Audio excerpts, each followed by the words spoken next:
Well, good evening, ladies and gentlemen, boys and girls from around the world. Here we are again for another wonderful evening. Earlier, we had Cool Frog on. Wonderful, wonderful conversation. Got to follow up on a little bit of the town hall. And I will tell you, if you have not checked out Cool Frog stuff, you need to just zip on over there and check it out because Cool Frog has some really good insights on what was going on with all of that town hall that was being brought up about two gentlemen that decided it would be fine to do awful things to young children. And there's nothing more than you can say than that. It doesn't matter whether they happen to be gay, straight, trans, whatever. Does not matter. The fact that they did these kinds of vile acts to children is bad. So go check out what Cool Frog has to say on that. I don't have any links to his channel currently, but I will hope to have those in there by the end of the night. But you need to go check that out and just follow along with that gentleman because he's got some insight into that. He's got some pretty deep insight, and I also look forward to checking that out. Me personally, I haven't had enough opportunity because I've been out of town. I've been traveling, checking some properties out, spending time with my lovely wife. I had a wonderful weekend. I'm going to try to do a little bit of catch up on this ketchup, not tomato ketchup, but catch up on this particular trial. Hopefully, I can get it finished tonight. Between the alcohol, the long distance driving, the many hours in a car, I hope that it comes out really well. In the meantime, I've got it queued up, ready to go. Hopefully you're ready to go. But as you will see in our poll, all you have to do is just go over there, check out the poll, and you will see this poll. This poll says,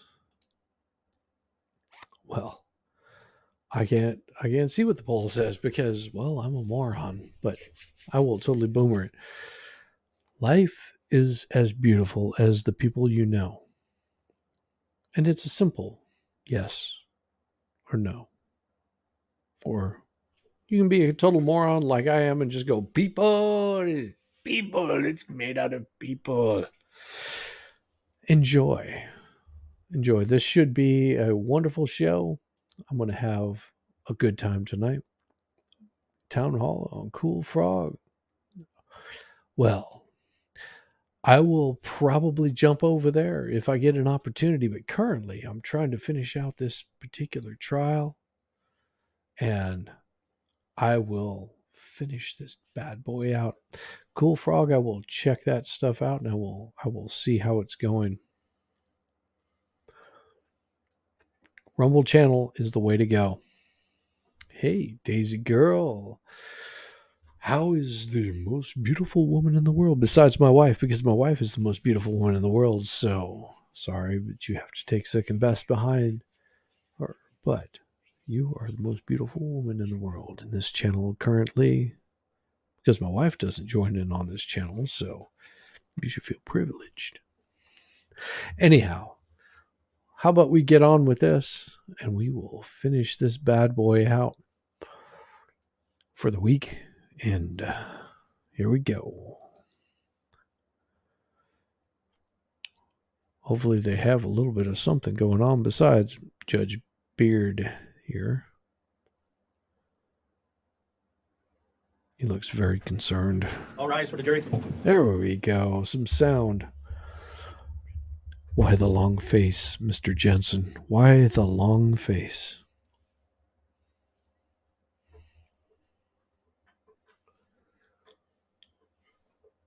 Just so you know, I had a wonderful dinner.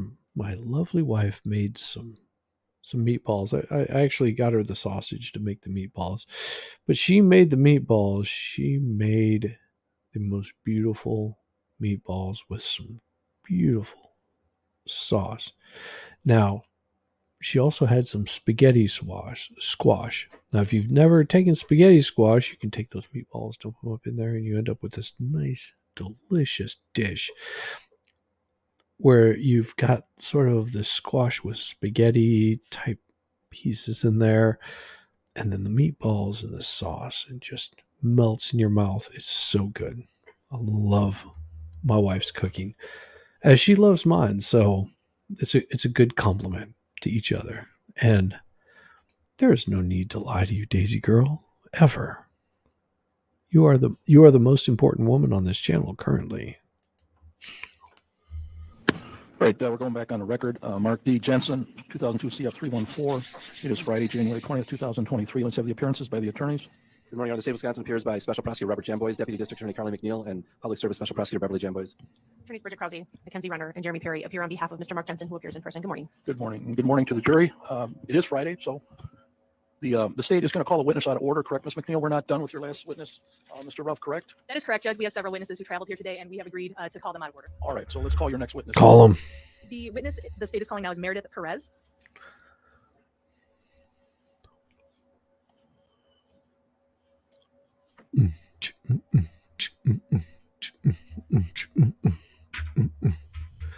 Get down here, Miss Perez. She looks like a high school arts teacher. Smaller microphone, and spell your first and last name for the court reporter. Meredith is Meredith. Perez is Perez. Thank you. Go ahead, Ms. McNeil. Ms. Perez, back in June of 1998, did you start work at a new office? Yes, that's Stiefel Nicholas in Racine. And at that point, were you working with Mark Jensen? Yes. This office in Racine, had it just opened when you started working there? Yes. And so everyone who was joining the office was joining at that time? Actually, I think they may have been there a day or two before I came in. I was working as a temp then, but we all started at about the same time. Okay, so you're saying you might have started a day or two after everyone else? Yes. Now, when this office opened, what was your role in the office? What was your job? My title was cashier. We don't care. Honestly.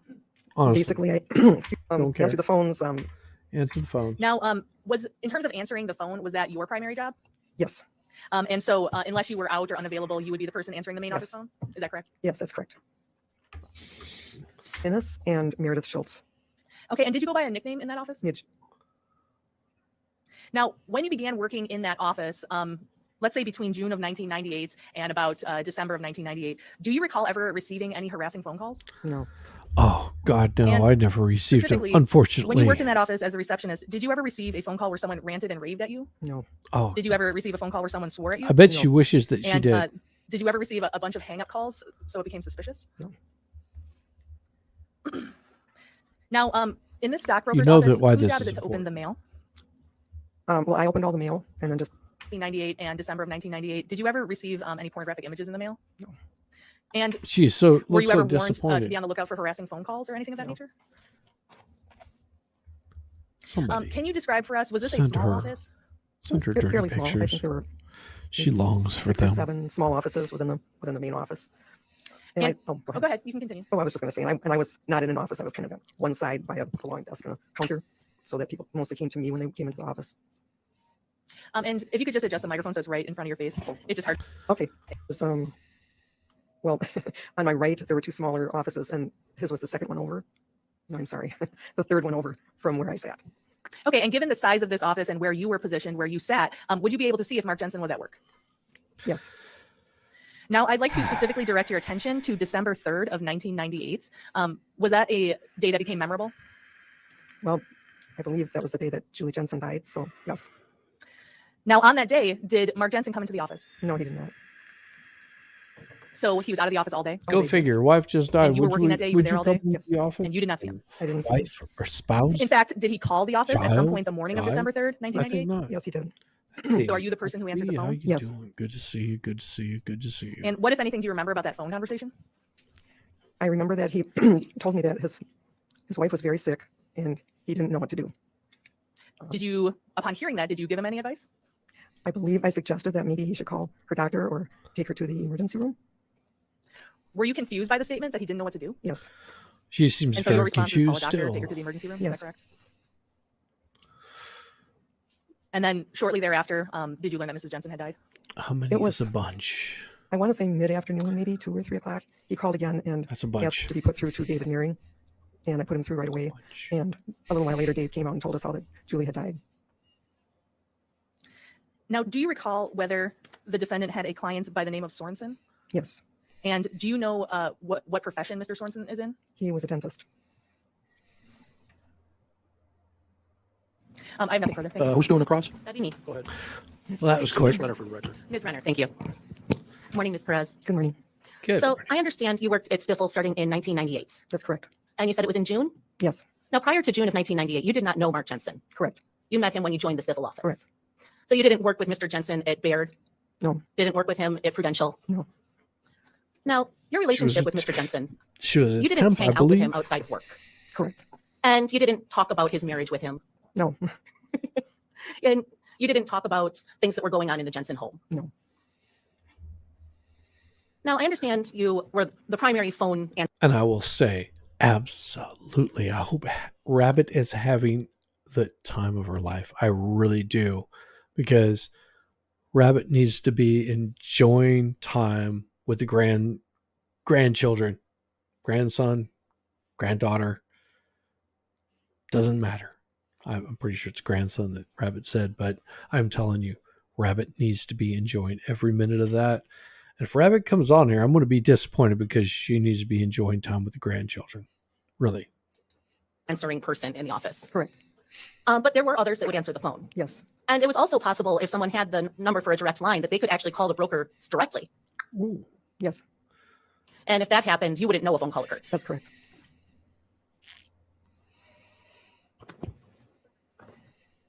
Now, you testified that you were never warned that there was harassing phone calls or packages to be aware of, right? Right. But you were aware that Mr. Jensen spoke about harassing packages he'd gotten previously. Is that correct? I don't recall Mark Jensen actually talking about that, directly hearing it from him, but I kind of, excuse me, I kind of remember that there were rumors in the office. I just heard something about it. I don't remember from whom. Now, you did Could have been testify also anybody. that Mr. Jensen didn't come into the office. It's a on December mystery. 3rd. Did you go to lunch that day? I don't remember. And if you went to lunch, there was a policy that you could leave for lunch. Is that right? Yes. And that would happen? Sometimes I just eat my lunch there. But you don't remember on December 3rd if you went anywhere? I don't remember. And can you tell me if you had any appointments outside the office that day? No, I didn't. Okay. Suppose that was a poorly worded question on my part. Okay. But the brokers in your office would oftentimes have meetings and appointments outside the office. Yes, That was normal. yes, Because the hair is a mess. And Many today you hours testified driving. that you heard about Julie Jensen's death around 2 or 3 o'clock. I believe so. I'm not real sure about the time. Is it possible it might have even been the next day? No, it was definitely that same day. Is that same day? Okay.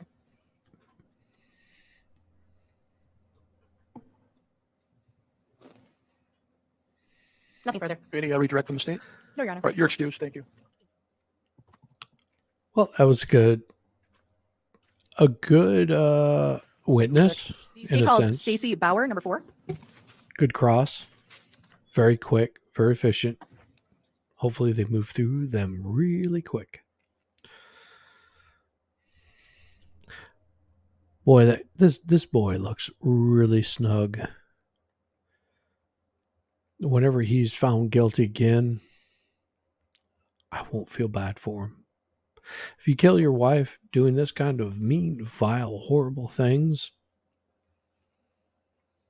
then you deserve to the extent of the law.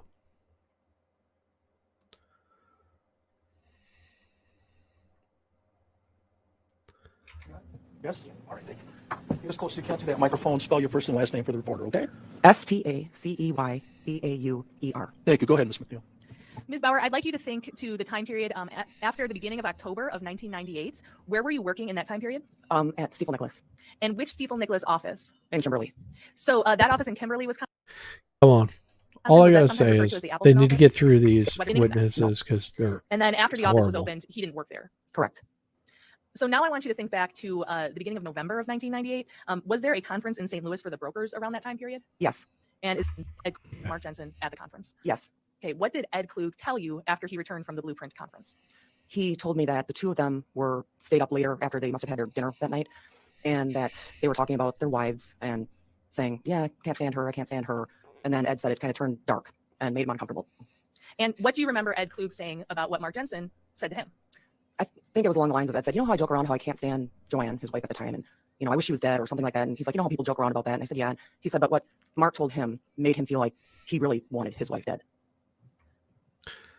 And do you remember whether Ed Klug said anything about what Mark said about his feelings towards his wife? Yeah, that he hated her. Now I want you to think of a time period about a month or so after that conversation with Ed Klug. Was there a time that Ed Klug gave you some news during that time period? Yes, And what was that? that Julie Jensen had died. And in spite of what you had heard previously from Ed Klug, what was your reaction to that news? I said, oh my God, he killed her. And again, you didn't know Mark Jensen, right? Correct. You didn't know. Yes. Okay, so that was the story that people heard about Going to that. be a Right. very short witness. But you're right not saying here. that that's something that you Not that you saying she's believed short or of anything like that. stature. That's just what you had heard. Correct. I have no further questions. Thank you. Cross. Thank you. And Ms. Renner will be doing the cross for this one. Very short. Now, Very Ms. short. Bauer, I understand you worked with Mr. Klug for a significant period. Is that right? Yeah, a few years. You actually started with him in 1996 at Baird, Yes. and then when he transferred Oh, over to that's Stifel Nicholas, awesome. you went with him. Really Yes. awesome. And you said that Gene Wise and Joan. oh, sorry, Joan Wise. Sorry, That's okay. went with you, as well as Ron Ruck and Bonnie LeClaire, I think was the other person you said. Yes. Did I get them all? Yep. All right. Oh, Now, yes. you did stay with Stifel until about 2001. Yes. And through that entire period, you did work with Mr. Klug. Yes. And even after leaving Stifel, you remained friendly with Mr. Klug? Not really. Well, you've seen him socially on occasion, haven't you? I did, but not very often. I left, went to a different job. And Uh-huh.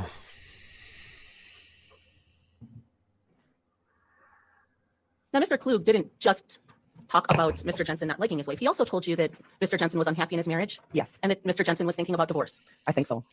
And he also said that Mark told Mr. Klug that this is so weird. I'm sorry. Let's restructure this. So Mr. Klug told you that Mr. Jensen's wife was depressed. Yes. And in fact, Mr. Klug also told you that Mark said his wife was unstable. Yes. Now, about 6 years after you left Stifel in August of 2007, you spoke with a detective in this case. Yes. Tell you a cute little story. Had a boss, and his wife was known to be unstable to the point where she drove her car into the front of his business. Like one day, just plowed right into the storefront with her car. Now, granted, this guy was a pharmacist. Don't have any confirmation on it, but it might have been that he was driving her to that insanity. Big possibility. You think maybe that's what happened here? Big questions. Is it fair to say that you knew this was important? Yes. You had known that Mr. Jensen had been charged in his wife's death? Yes. And so you knew you had to tell the truth. Yes. You knew how important this was. Yes.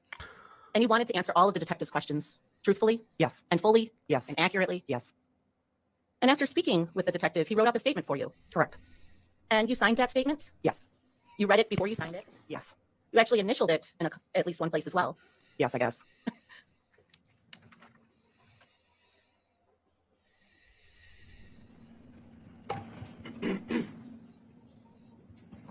Bring out the witness statement. Bring out the witness statement. Sure.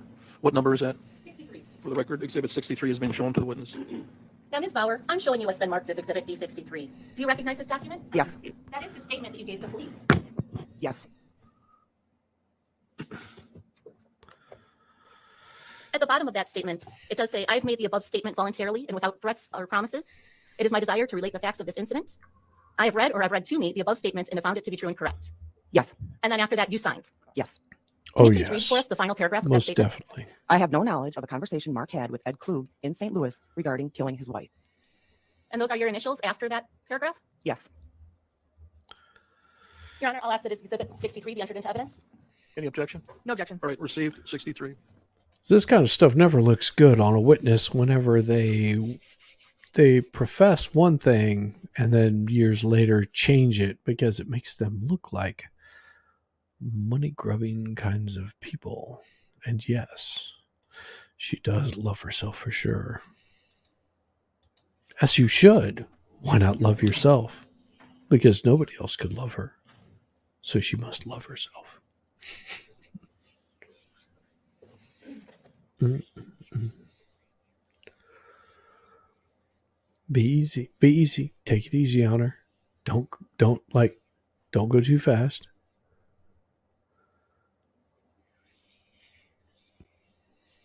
It's not going to go well. Limit it. Limit it. Now, you've previously testified in this case. Yes. The first time was in 2007. Yes.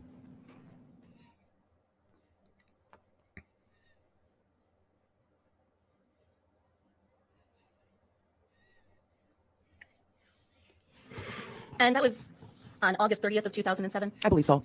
And that day before your testimony, you were actually sitting in the hall with Mr. Klug, Yes. talking about what was happening. I don't know that we were talking about what was happening. Well, Mr. Klug told you some of the stuff you'd been talking about with the police, right? I don't think so. I don't remember that. I have a talking mirror. It tells me that I am still 20 years old. I'm absolutely adorable. And that I have the skin of a young man. But I don't believe that mirror. Well, you did testify. Whoa, are you serious? Brittany Vente is doing a live stream? Well, we will have to check that out. Also on January 30th of 2008. Yes. Oh. And at that point, Oh. and counsel, I'll direct you to 130. Okay. Let me just say something here about Brittany Vente. She called out Eliza Blue. If you don't know who Eliza Blue is, which much respect, because she is standing up for survivors. I have much respect for somebody that does that. But Eliza Blue is a grifter. She's no different than Andrew Tate, Jack Murphy. She is a complete and utter grifter.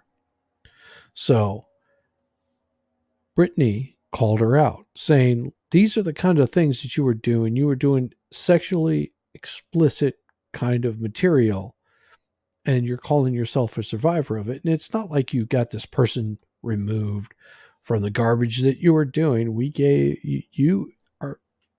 you could call this stuff out anytime. She openly and publicly admitted to her mother that she enjoys being this video vixen.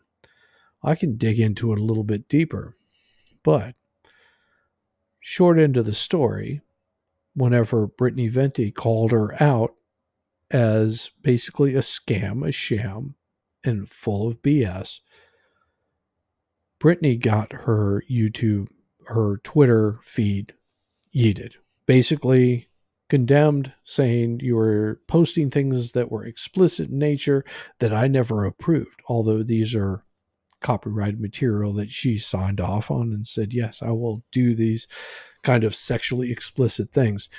Well, not only that, but also the quartering came back and showed the same damn thing, saying, this is bullshit, that Brittany is getting kicked off of YouTube or off of Twitter because of this. And he got the same treatment. Thank you, Elon, for doing that kind of BS. Be careful of all of these little scam artists that want to basically feed off of you're not knowing the kind of person that they are. Let's put it this way. All of us have done really bad shit in our lives. Every single content creator has done something absolutely stupid. But if they're willing to own up to it, and that's what Eliza Blue never did, if Jack Murphy never did, if you're willing to own up to the bad shit that you've done and say, yeah, but that was X amount of years ago, my view on life and outlook on life is much different, then that's completely redeemable of saying, this, I did some bad shit whenever I was 19, 20 years old. Yes, I got into, doing a bunch of drugs and did some stupid stuff. Yes, it was consensual. Yes, I posed nude. Yes, I did, I did the cover of a Playgirl magazine, whatever it might be. Not saying that I ever did, although there might be some pornographic material out there of me somewhere. Maybe, possibly, could be, but you'll never find it. Because I think I destroyed everything. Well, maybe I didn't, but whatever. Regardless, everybody's done some some stuff that they might not be proud of, but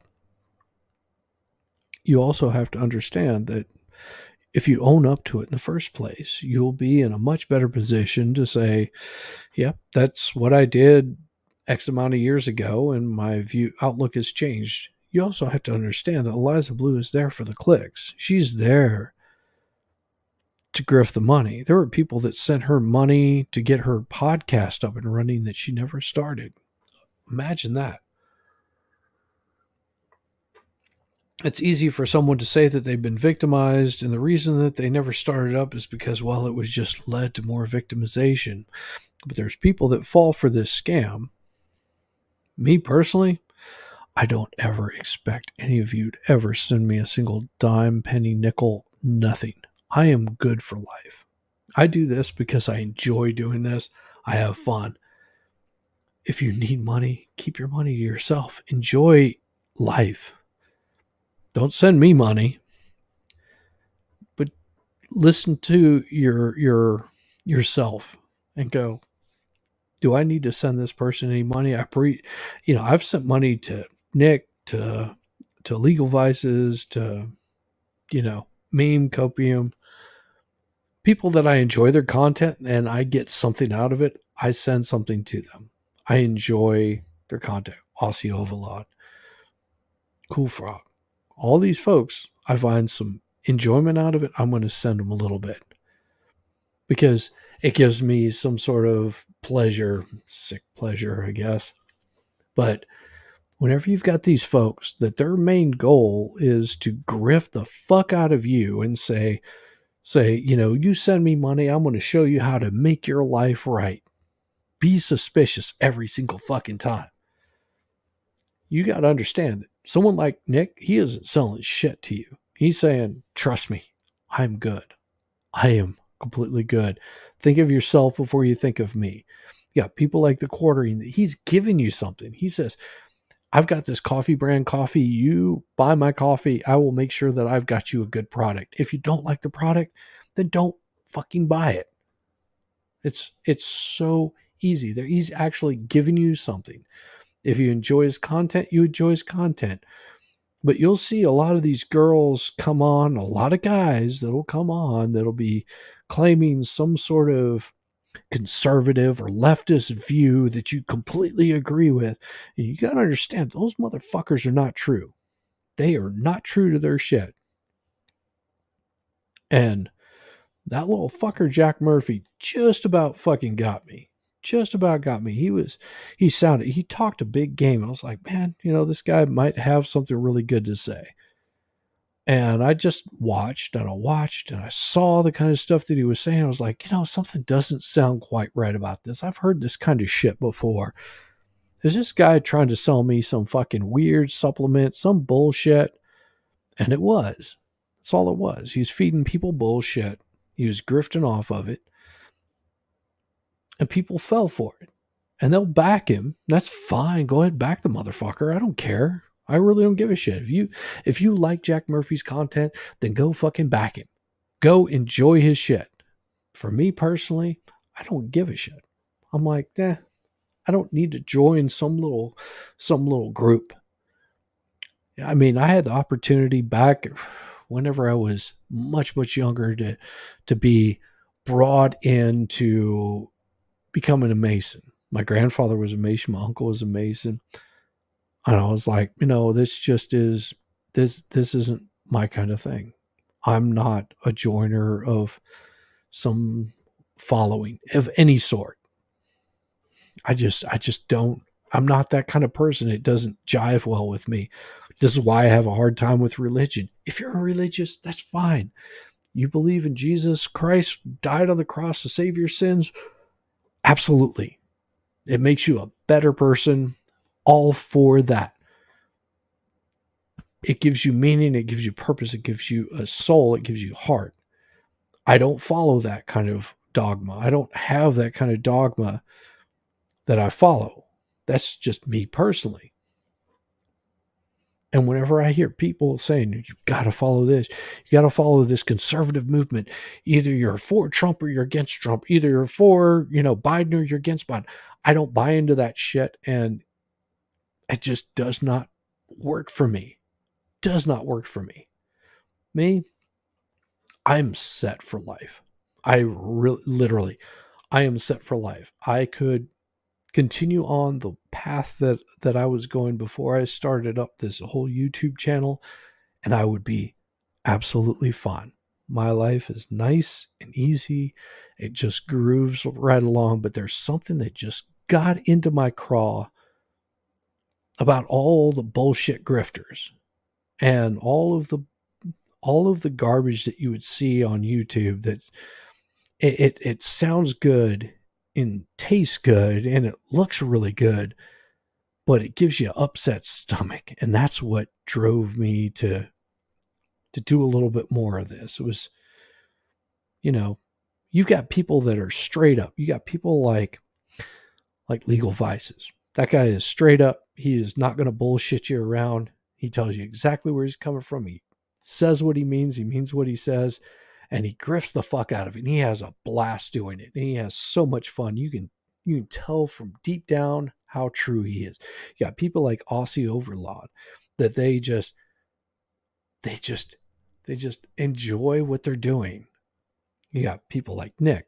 He grifts the hell out of all the bullshit that he does. But if you ask him time and time again, he is the same. He will have the same stance no matter what, 100% of the time. He just straightforward. Don't care. This is how I feel. It may suck. It may suck for you to hear it, but he does it. And then you got all these other people out there that are the same way. It's not that they're speaking truth. They're speaking what they believe. They're saying what they believe. You got people like Cool Frog that are just like, this is how I believe. This is how I am. This is the stand that I make. And you don't have to agree with them. You don't have to agree with everybody all the time, 100%. You see that they're being true and they're being honest. Maybe you speak to them and you want to change their mind in something, but you're not offended if they do. Or if they don't, you're not offended by it. You're just like, yeah, you've got your opinion on it. I've got mine, but we're still cool, right? And that's the kind of people that I enjoy talking with, is people that are just so true to the point. Yeah, true people being true. And it's so, in the whole YouTube sphere, everybody's trying to get the click. Everybody's trying to get that, oh, I've got to get, X amount of 100,000 subscribers. Me, I'm just happy if I get 1,000 subscribers by the end of the year and I can get this monetized and maybe make a little bit of money off of it. Cool. Do I need the money? No, I'm just doing this for fun. I think this is like a net loss for me. I don't care. I think that I enjoy the interaction that I get with you guys. Is much different. It's the same interaction that I would get with the assholes I worked with whenever I was being a mechanic. Trust me, those guys are all assholes, but they're so much fun. And that's what I enjoy. I enjoy that communication between a bunch of people that may not agree on every single thing, but you can sit there and poke fun of them. They can poke fun at you. You tease them about their wife. They tease you about yours. You tease them about, oh, I saw you looking at that girl over there. What you going to do? You ain't going to do nothing because you're married. So, yeah, stop looking at her.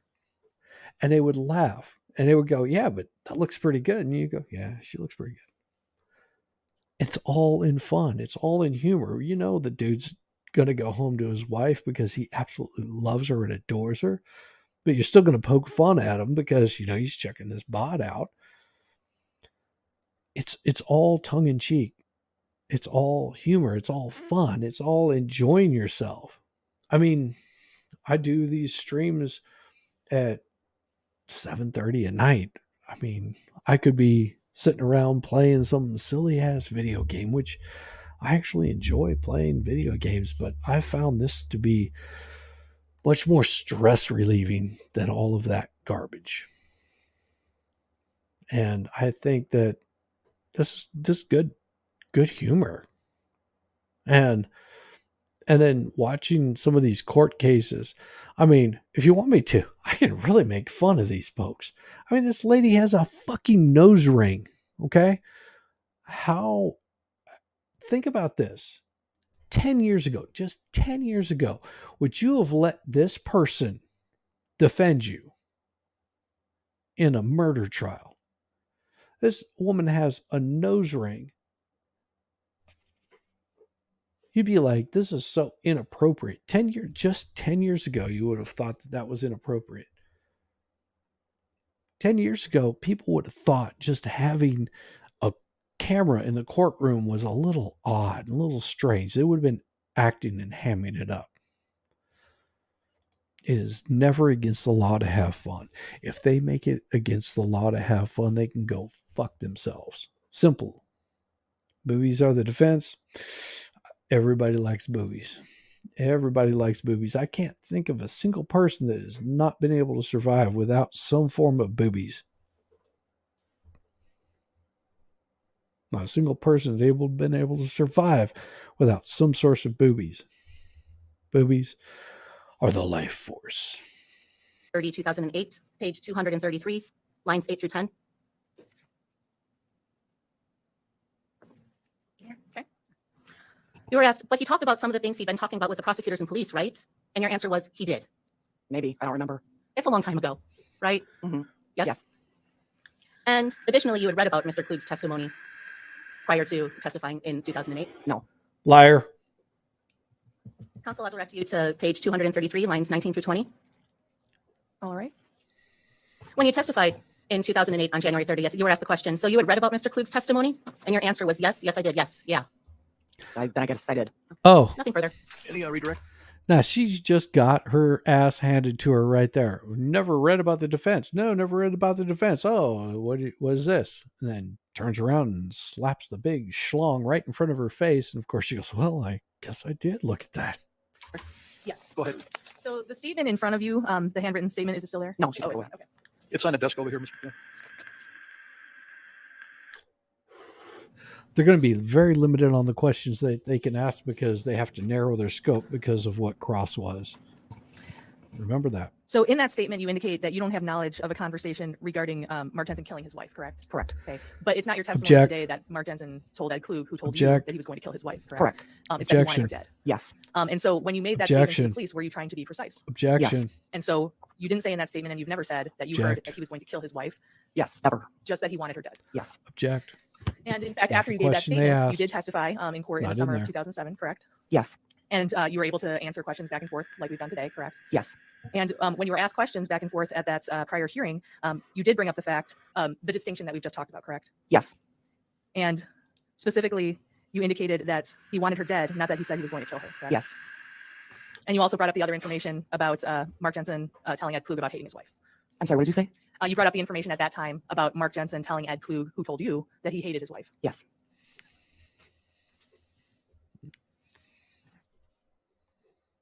I have nothing further. Thank you. Recross?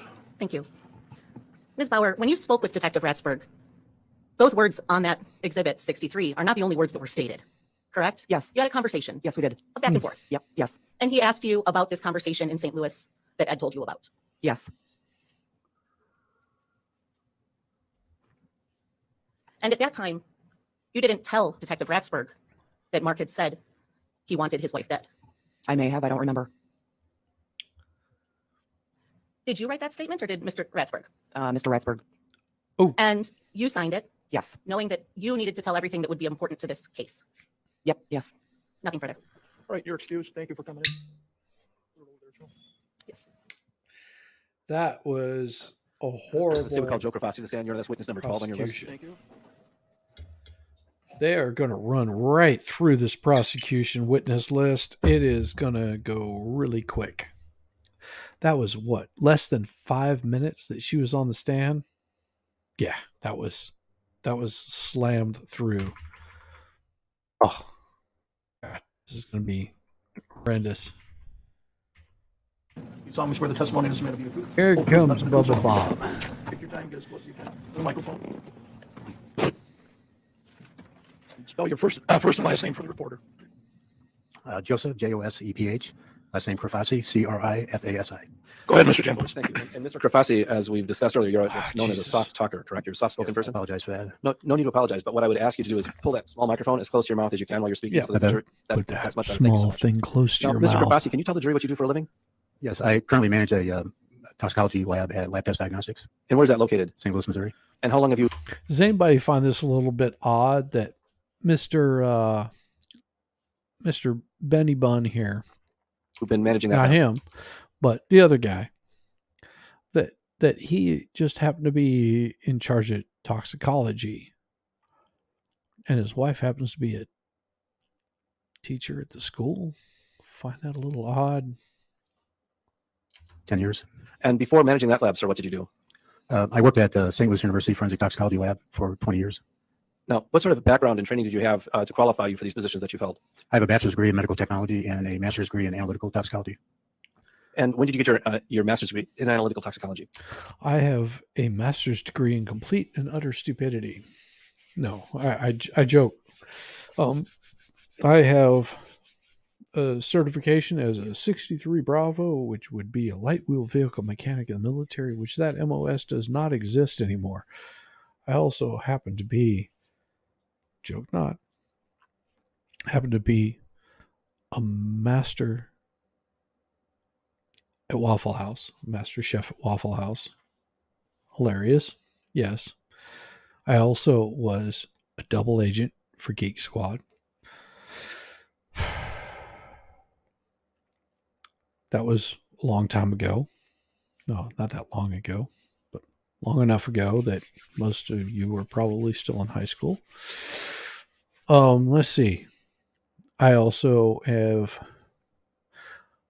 4 ASE certifications as a mechanic. And I was also a mechanic for Honda. I wasn't a master tech or anything. Master tech would have meant I had to pass a certain amount of courses. I was just a regular mechanic at Honda. But degrees don't mean anything if you have no practicality. Because we had a at the Honda that I worked at, we had a 1, 2, 3. We had 3 master techs. I had them around me, and they would run into issues, and they would actually come to me and ask, because I had the experience working on specific kinds of vehicles, and I could answer their questions.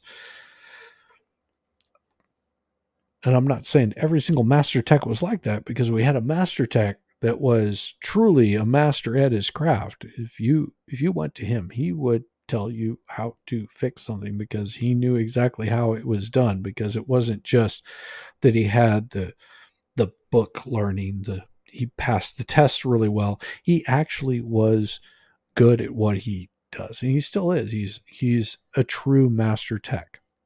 Now, some of these guys, they know how to pass tests really well, but you get them in like a practical situation of this is how you have to do something. They're not always as bright as you think they are.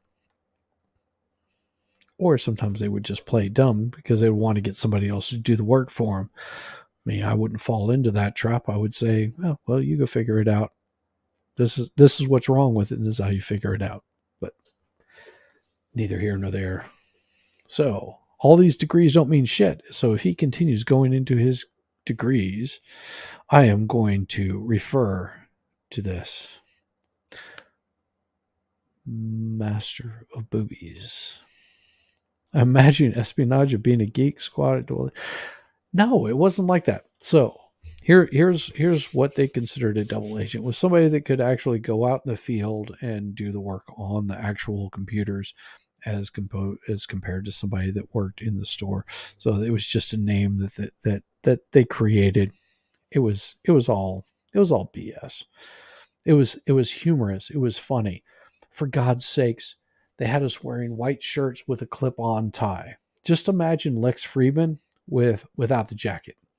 Okay, that's what all of the double agents looked like. or were expected to look like. That's what they wanted them to look like, or they thought they looked like.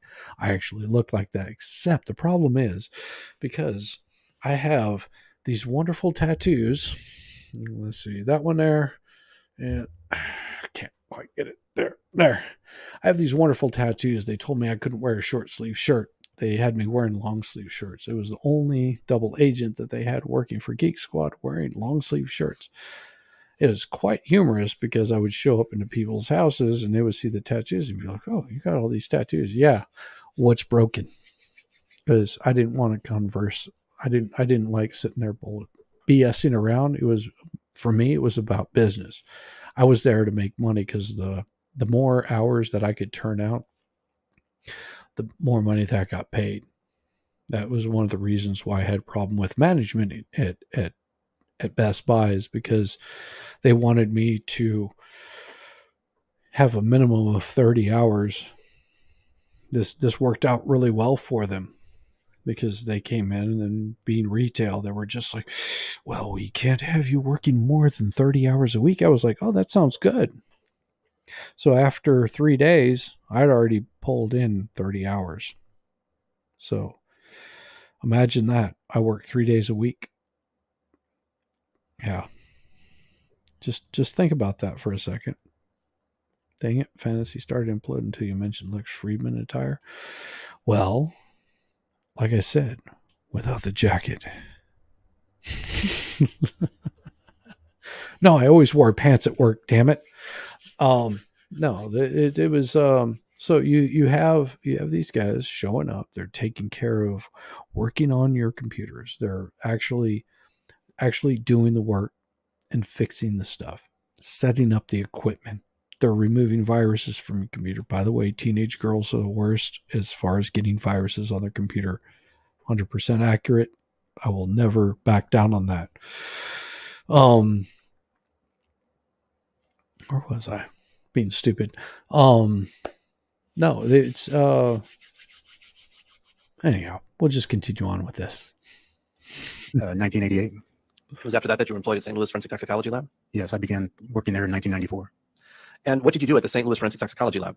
I worked all the benches as a lab analyst, and also assisted the supervisor with maintenance of instruments, writing SOPs, and ordering consumables. Now, can you...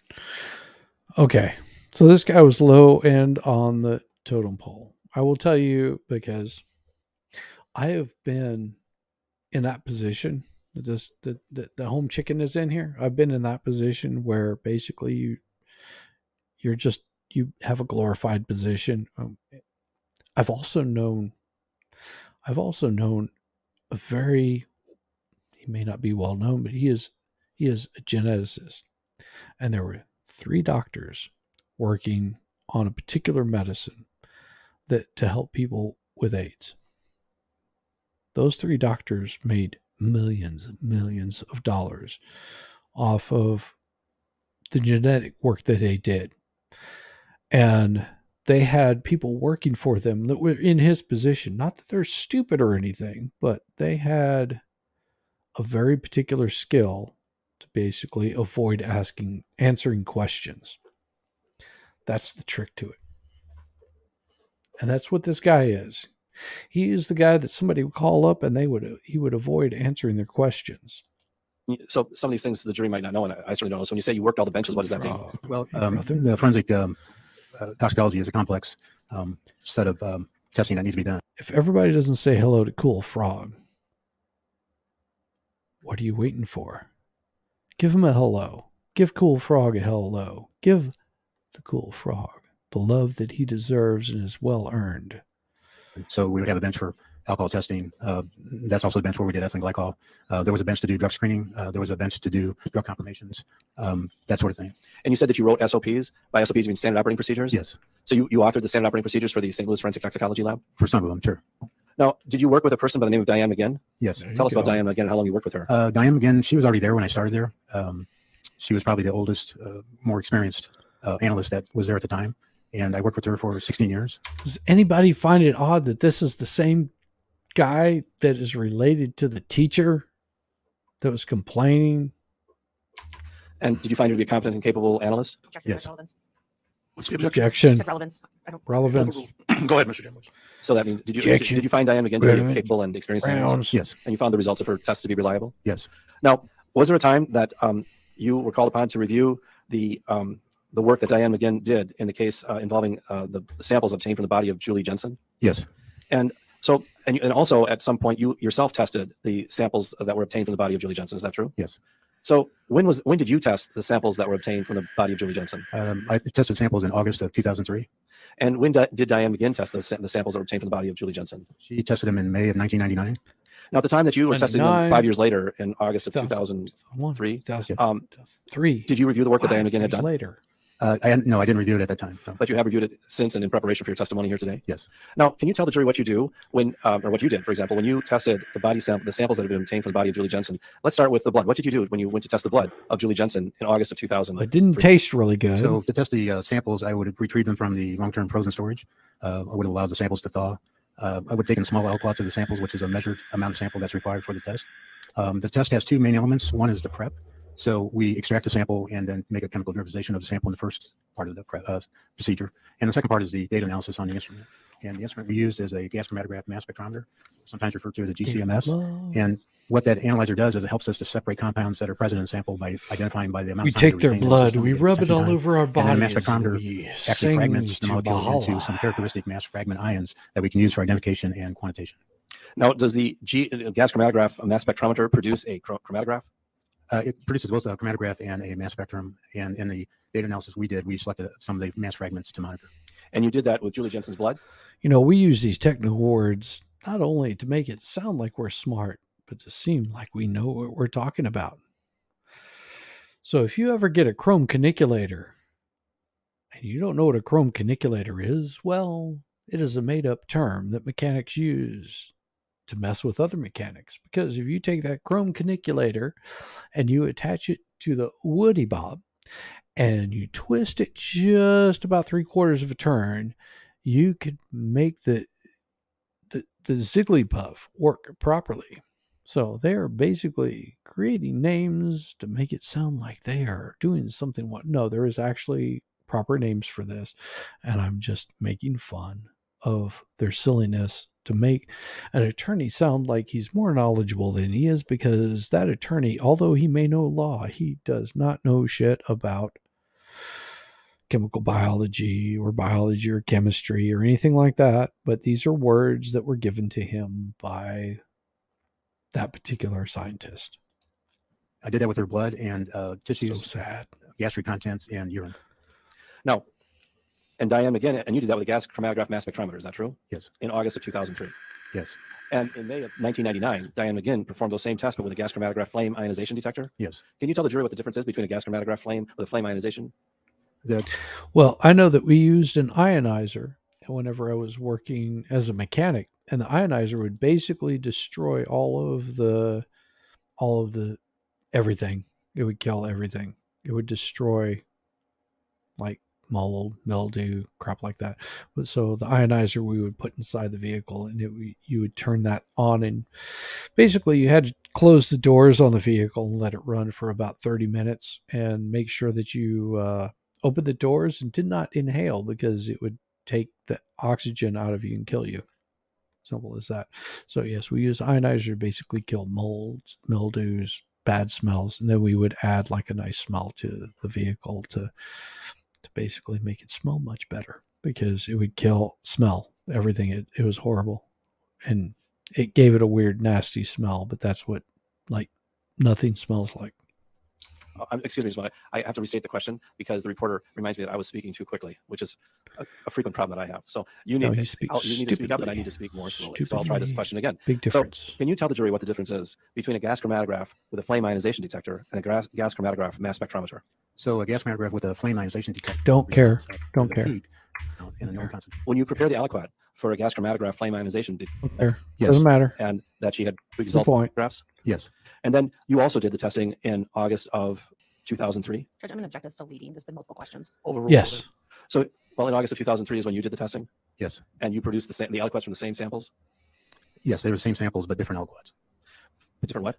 It was the same samples. They were frozen. I took them out, thawed them out, and I took an additional aliquot, a measured amount, to do the test. So you produce your own aliquots Yes. for your own test. Yes.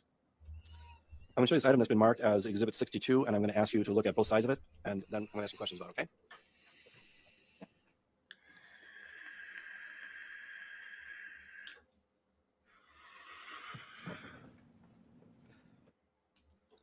Okay. So, Mr. Krafasi, I'm directing your attention to the first page of this exhibit has two sides to it, correct? Yes. And I'm going to ask you about the first side first. So it relates to Julie Jensen, tax number 99-1177. Is that correct? Yes. And the date in the upper right-hand corner is May 11th, 1999. Is that correct? Yes. What does that mean? What does that May 11th, 1999? That would have been the date that the sample was received and given a case file number. Is that the correct result? Does that accurately reflect the results that you obtained when you did the testing in August of 2003? Yes. I move Exhibit 62 in evidence subject to cross-examination. Easy to read, but in the upper right-hand corner it says May 1199. Is that correct? And underneath it there are initials. Whose initials are those? I don't know. I can't read them out. In the upper left-hand corner there's initials in front of the date May 18th, 99. Can you tell me whose initials those are? That would be Diane McGinn. And She's by visually. Urine, it says 50 milliliters. So there were 50 milliliters in that bottle? Yes. And then under tissue it's checked liver, gastric, and then brain, correct? Yes. Or it could have been other. Now at the bottom of the report, Diane again lists the ethylene glycol in the blood at 55 micrograms per milliliter. Is that correct? Yes. Now she makes reference to a peak 0.923. Do you know what that's a reference to? It was an unidentified peak in the. All right. So what I'm finding is they found this kind of trash in her body. I don't find this interesting or helpful because we all know that that's what they found. And they know that there was a certain amount found in her blood, and it was enough to show that this was probably what killed her. But what they have yet to prove is him doing it. Prove that he killed her using this. That's all I'm asking. And so far, they're not doing that. Prove that he killed her. In the sample. Does that detract? So I'm fast forwarding through this shit because it's nothing but absolute garbage. And I'm not putting up with absolute garbage from this defense. It may work well for a jury. It's not working well for me. This is absolute BS. So it's like me saying, well, there was horrible shit that happened and we found this kind of stuff inside their body. I mean, think about this. They just spent 15 minutes going through how much bullshit they found in her body. It's like, oh, okay, this person had, 10 milligrams of corn in their poop. Okay. How did the corn get in there? Did they eat it? Did somebody feed it to them? Did they shove it down their throat? They're not proving anything except for it was there. Eliza goes suck the air out of someone's ass. Oh, I like it. I like it. Oh, I love it. That's beautiful. I will actually pull that up because that sounds like it's going to be awesome. Oh, love it. Thank you. Thank you. Not more accurate, but more sensitive. Would be less accurate? No. Would be as accurate? Yes. Okay.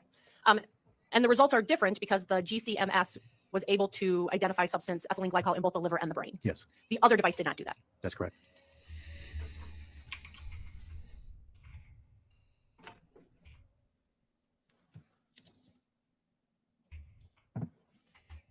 I would move exhibit 56, 57, and 58 in. Any objection from the state? I got it. All right, 56, 57, and 58 are moved in.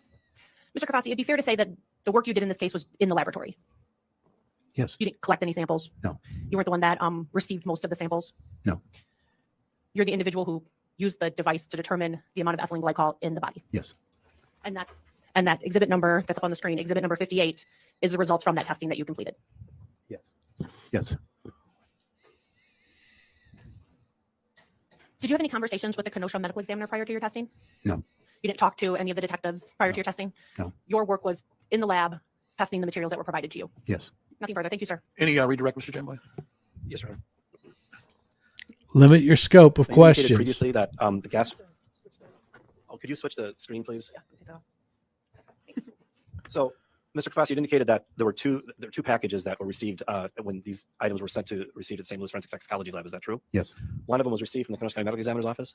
Yes. And directing your attention to the screen, the other one was received Airborne Express This is from the Coast County Medical Exam. Don't care. Medical examiner's office stuff. Don't care. The Don't care. Just one follow-up. Did you Then review the chain of means custody form nothing. as it relates to receiving the gastric contents? Yes, I noticed that I made a note on the letter that you just showed. I made a note that I put them into temporary storage and that the package was sealed and undamaged. Okay, don't care. Thank you. See, horrible waste of time by the prosecution. This is a horrible waste of time. I mean, I understand if you're trying to get to like a specific point, but they're not making a specific point. I have a problem. Oh, look, she looks a little scared. You raise your right hand. You solemnly swear the testimony is meant to be the truth, whole truth, nothing but the truth, so help you God? I do. All right. Try to get as close as you can to that microphone. Have a seat. And if you could spell your first and last name for the reporter. Sure. Allison, Alison. Last name is Kavanaugh, Kavanaughh.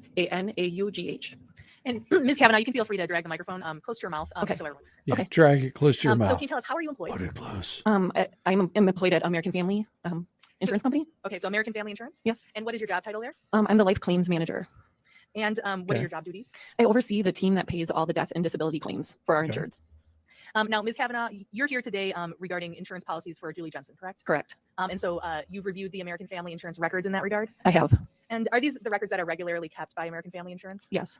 And are these records that you rely upon and other employees of American Family Insurance rely upon to do your job? Yes. And is it important that these records are kept accurately? Yes. And have you found that American Family's records are accurate? Yes. So now, specifically as it relates to Julie Jensen, did she have any life insurance policies on her at the time of her death? Yes. Okay, let's make this very clear. My wife has quite a large insurance policy on her. That is because she wants to make sure I'm taken care of should she decease. Not that I ever want that to happen to my wife. Trust me, I enjoy having her around much more than I would enjoy having any sort of monetary funds. Monetary funds. It's not going to work well for me without my wife because I enjoy spending time with my wife. That being said, it was very hard to insure me. Why? Two things. Nicotine, which I still vape. So it becomes much more expensive for us to get insurance. But on the side of that, I've got quite a good amount of investments that if something were to happen to me, all those investments would probably total up more than my wife's insurance. So, but my wife enjoys having me around much more than the monetary thing. The monetary thing is an enjoyment of life, but it's not a whole lot of enjoyment unless you're enjoying it with somebody. So if you think about this, if you've got a really horrible person that you're around and you don't enjoy being around them, then yes, maybe cashing in on a life insurance policy would be a good thing. I wouldn't suggest it because it'll probably get you in jail for a very long time. But, you know, there's usually couples have life insurance on each other in the event that something happens to them. I know that my older sister has one. I don't know about my mother because she's cuckoo for Cocoa Puffs, but my older sister has one. She's married, and you know he has one also. In the event that one passes, the other one gets the life insurance benefits. Does that mean that that person, offed them because of it? I don't know. Maybe. The state needs to get to proving their case, and I feel that the defense is like really sick of their bullshit because they're sort of running through these people really, really quick because they're horrible witnesses. There were two policies. And what was the amount of each policy? They were both for $50,000. FYI, $50,000 is not very much, even in 2008. $50,000 each, $1 million in 1998 was still not a whole lot, especially for someone that is a stockbroker. Dude sold stocks. You realize how much money these bastards make. It is a lot of money. It is not worth the risk to have $1 million life insurance policy on somebody. $50,000? No, it's $100,000 life insurance policy. That's not much at all. Trust me. My wife's life insurance policy is much greater than that, as is the amount of holdings I have. Just saying. So then the total was $100,000? Correct. That's low. Now, are you aware of the date in terms of the years that these two policies were taken out? Yes, 1992 and 1995.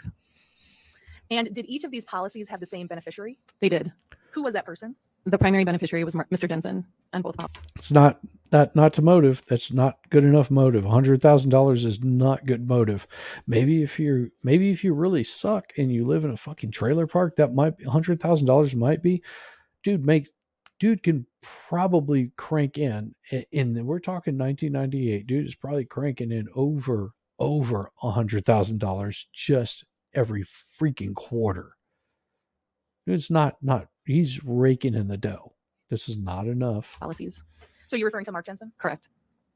So in the event of Julie Jensen's death, the expected outcome is Let's put it this way. If you've ever had to bury someone, trust me, it is not cheap.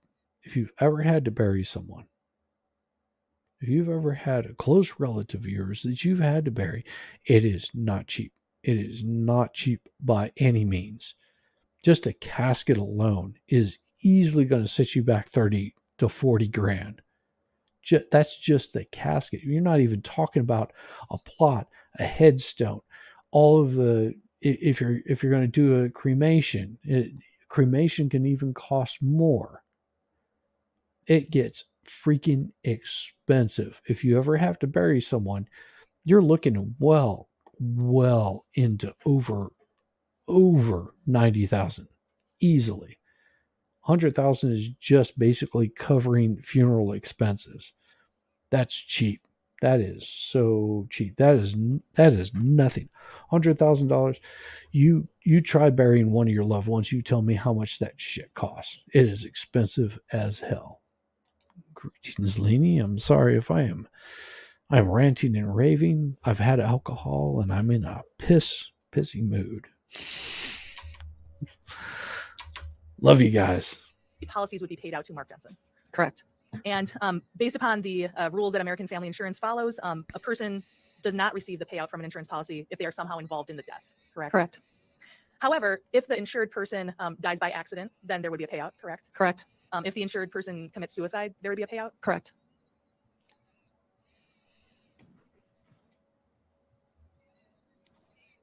Mm-hmm. And after the death of Ms. Julie Jensen, did Mark Jensen submit a claim on these insurance policies? Yes.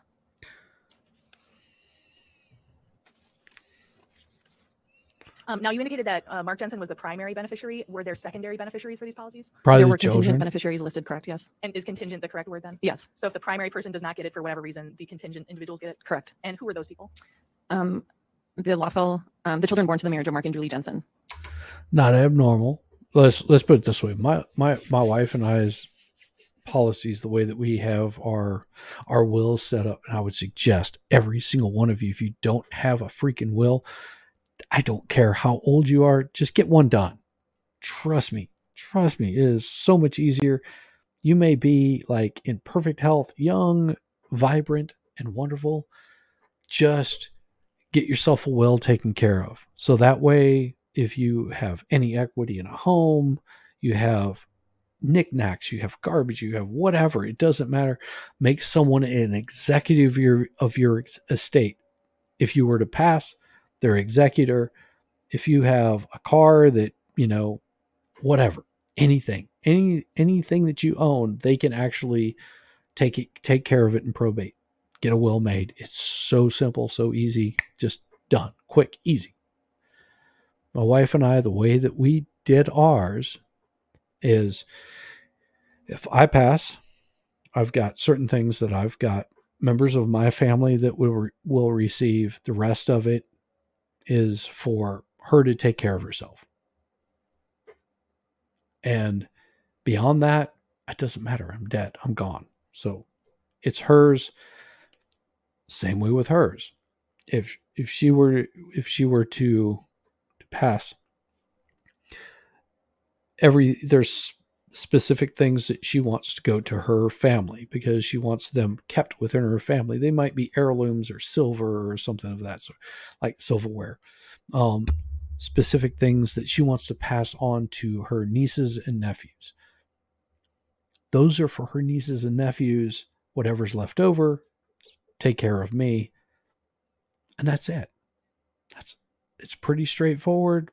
There's more intricacies into it, but you've got to have something to basically, doesn't matter how old you are, you can say, this is going to my children, to my wife, to my grandparents, to whatever. If something happens to me, and you can change that as you age to a certain point.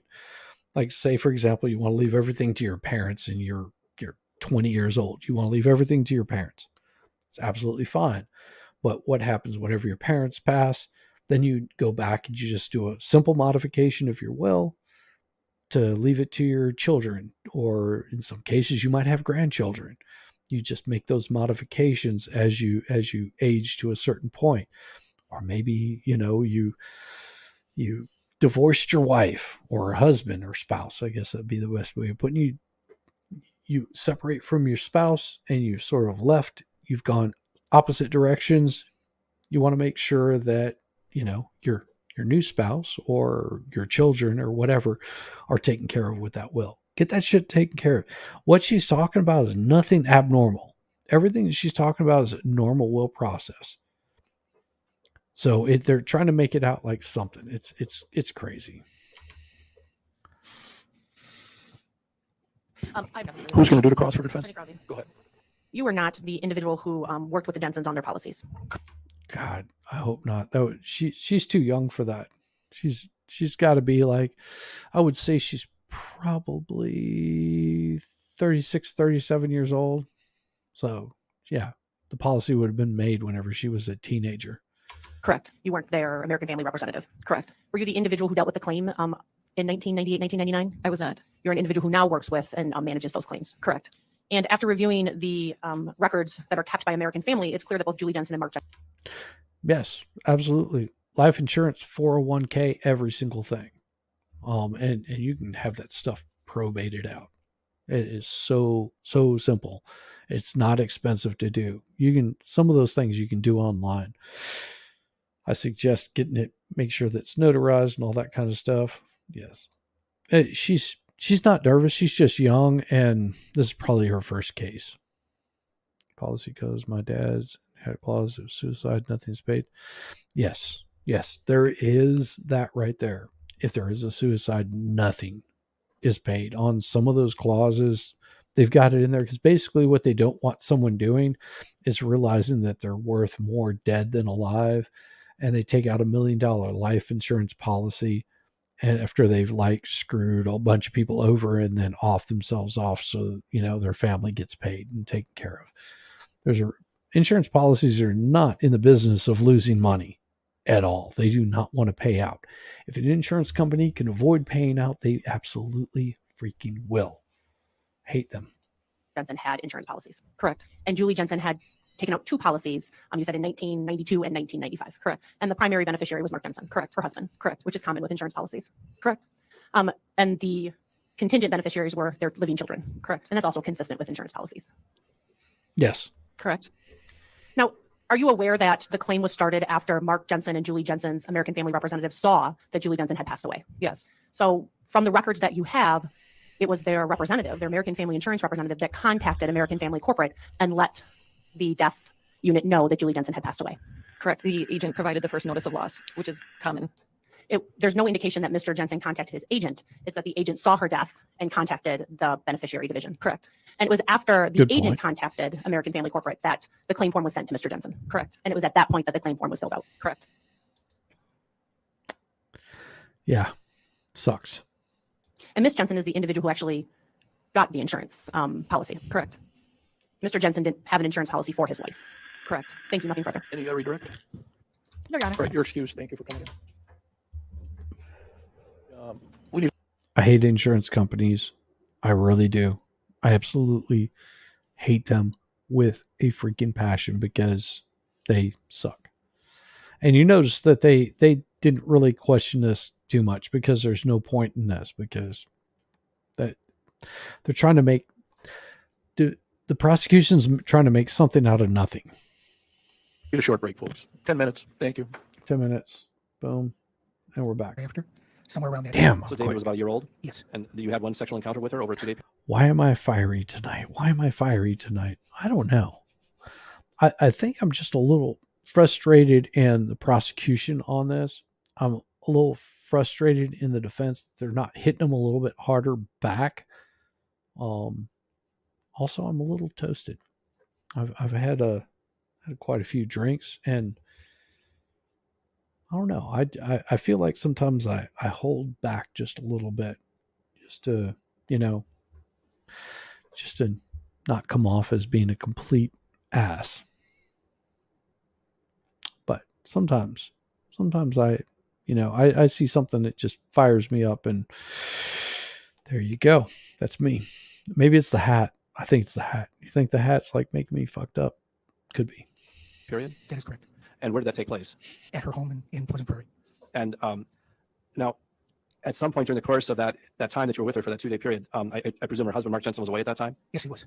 And you, in addition to having sexual relations with her at that time, you were also talking with her and speaking with her? Yes, I was. Yes, we did. And you remember her here's showing you the anything lover. when you were at the residence? Yes. Tell the jury about that. I think it was on the Saturday, and she all of a sudden she went out to the garage. Dude, sounds like a total like. So imagine this man right here. This man right here is looking at the man that slept with his wife. The woman that he said he was going to marry and love. Till death do they part. Right now, the guy sitting on the stand that they're not showing is the man that was banging his wife.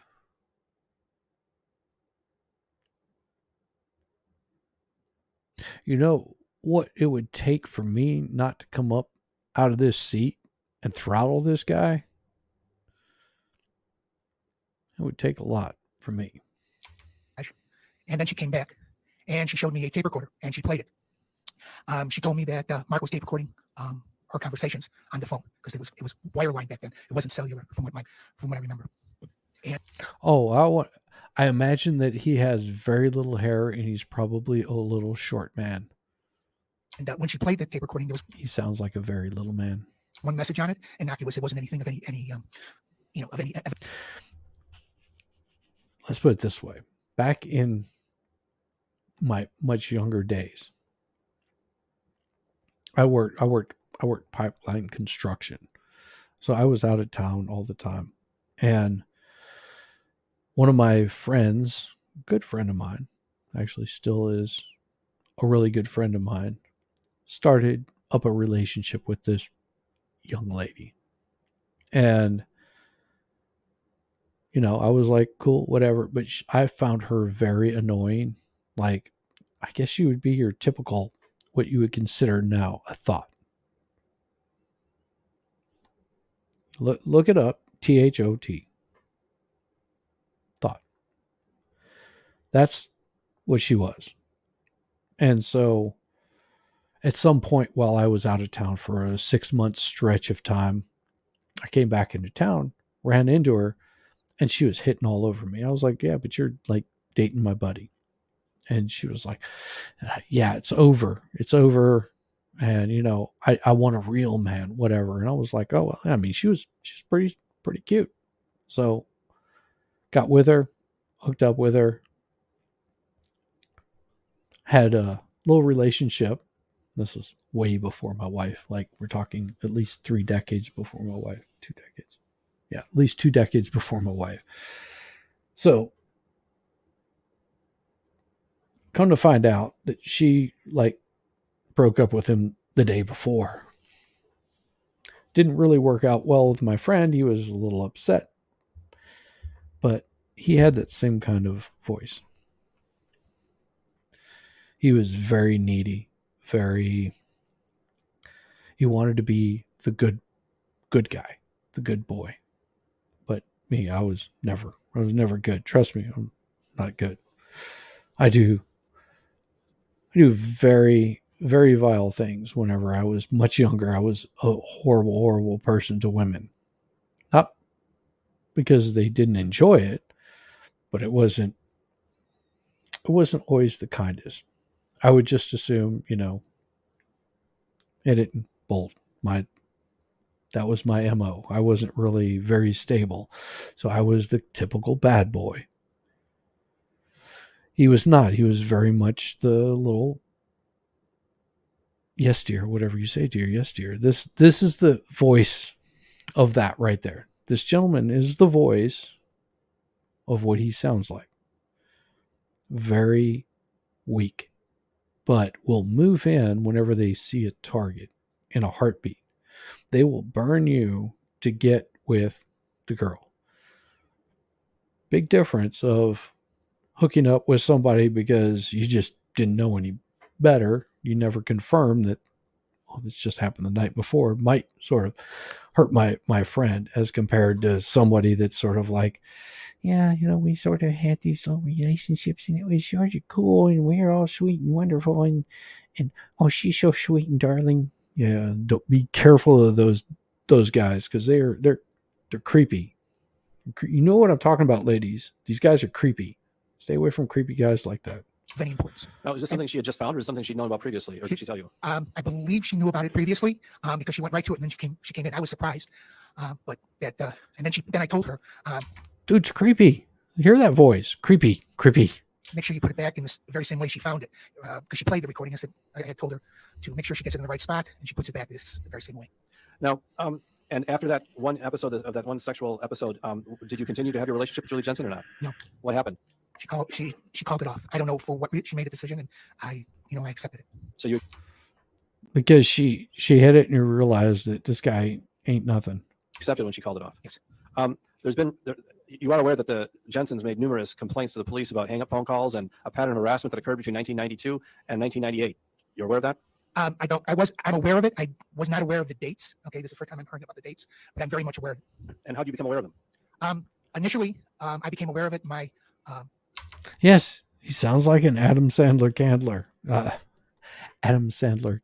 Yes, he does.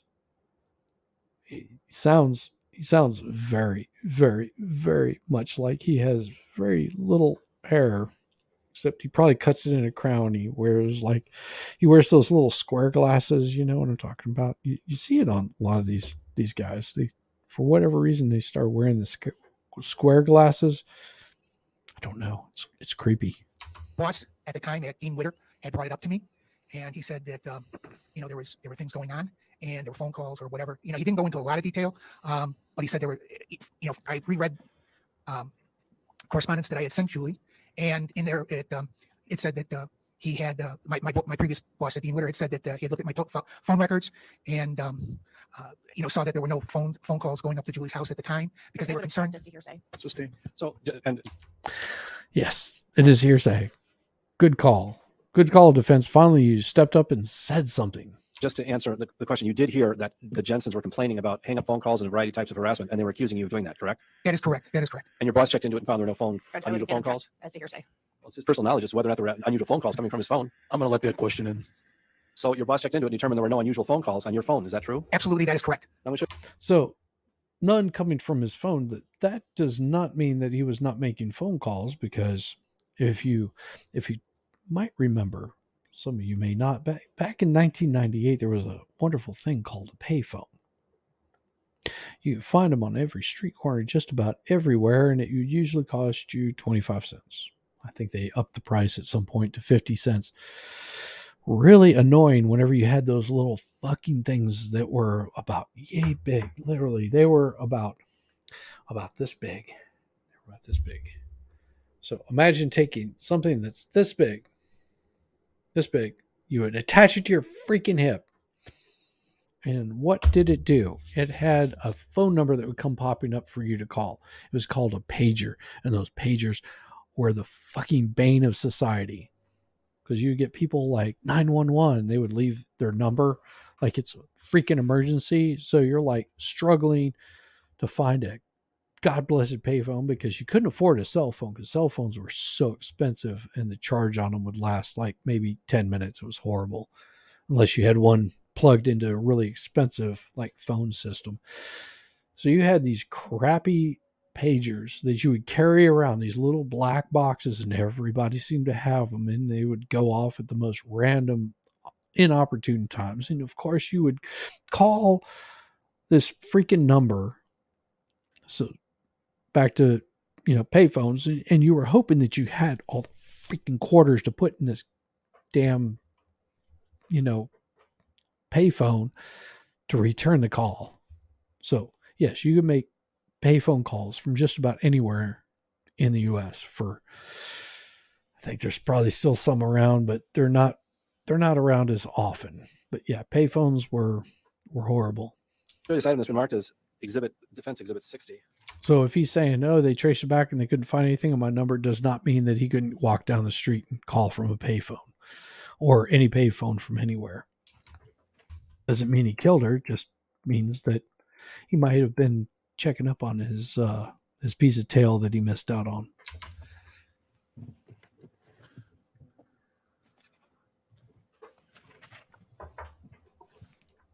But currently, they can track your cell phone. They know where you're at all given points in time. You can only spoof so much. Just saying. These 60? Yes, And that includes some enclosures and then a letter. Is that true? that is true. And tell us about this letter. I had sent it to letter to Julie's sister-in-law, and it was sent out of friendship and concern because I was concerned when I had heard. Okay, we'll yeah. get to it. Okay. So this is a letter that you sent to Julie Jensen, care of Jill Griffin. Is that true? That is correct. And when did you send this letter, approximately, if you can remember? The postmark is January 6th. I can't tell the year, but it was January 6th. Do you know if it would have been 91 or 92 or something around that time? It would have been 91, 92 probably. Now, in this letter, you address these accusations that you were leaving items around the house and making hang-up phone calls. Is that true? Yes, I addressed that items around the house, and they said that their picnic table had been moved around. Things were moved around the place, and phone calls. Now, in your letter, at the time you wrote this letter, the matters were still very fresh in your mind. Is that correct? Yes, as far as what matters, I mean, yes, it was. Okay. Particularly as compared to today, many years later, if you wrote this in 91 or 92, your recollection in 91 or 92 is better than your recollection is in 2023. That is correct. It's 30 years later. Yes. So I'd ask you to read that. First, I'll read it to yourself, and particularly starting with the paragraph about halfway down the first page that starts with the word name Ken Hammer. Okay. Just read that to yourself.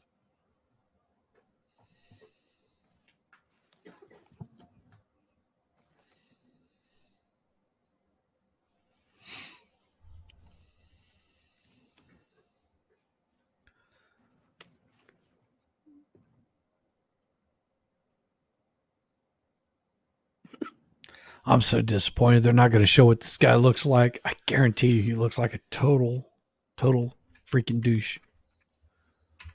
How far? Linda was his executive assistant. And they checked your calls Yes. and determined there was nothing unusual. Letter Nothing. We got it. sending letters because you wanted to believe Mark, and it could be possible.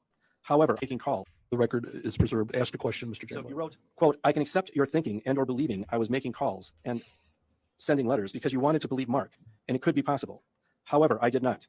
And I don't know who, although I have my suspicion. And who was it that you suspected was making these phone calls and leaving these things around the house? Speculation. Was there Calls another- for speculation. Overruled. Exactly. Go ahead. Who'd you suspect of doing this? Oh, Mark, absolutely. She said Mark was weird and strange. Objection.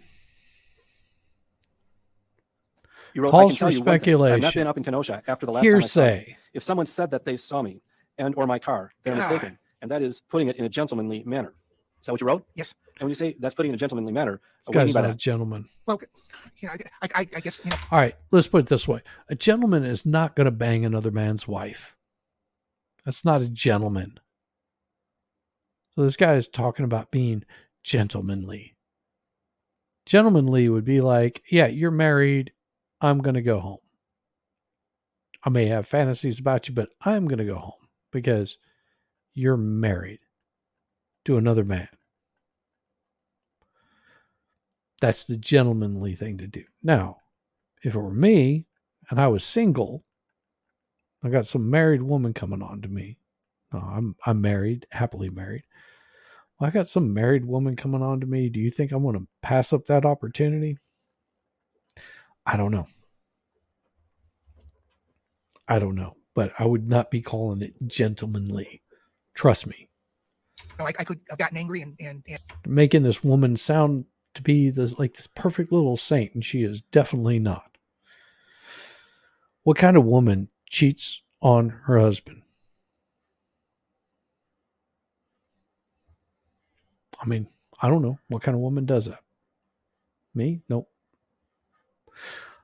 Have I had women approach me? I don't know. Maybe it's something to do with the ring on my finger that becomes more attractive. Oh, he's taken. Oh, he's going to be solid. I don't know what the hell it is. It doesn't matter to me. It's like I'm happily married.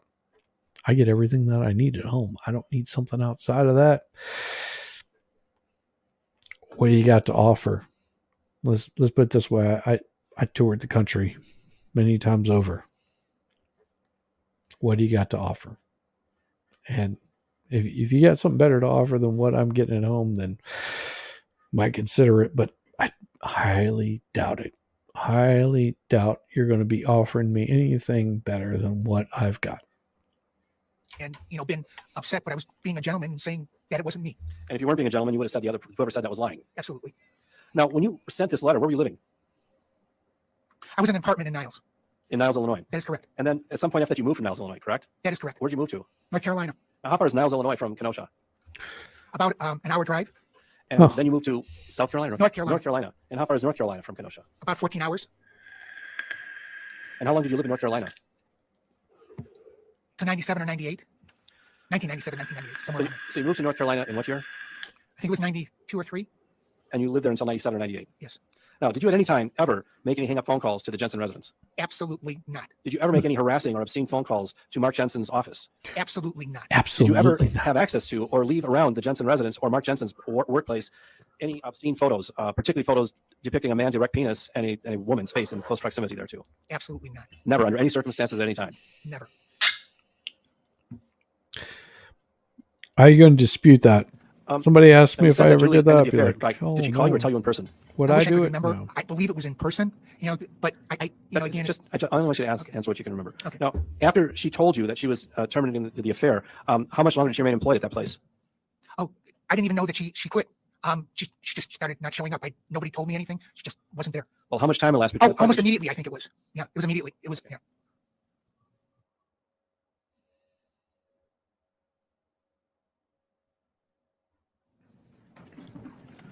Come on. Yes. When you were dating her or going out with her? Objection, relevance. Overruled. What kind of a person was she? You want me? Oh, she was sweet, horrible, wonderful.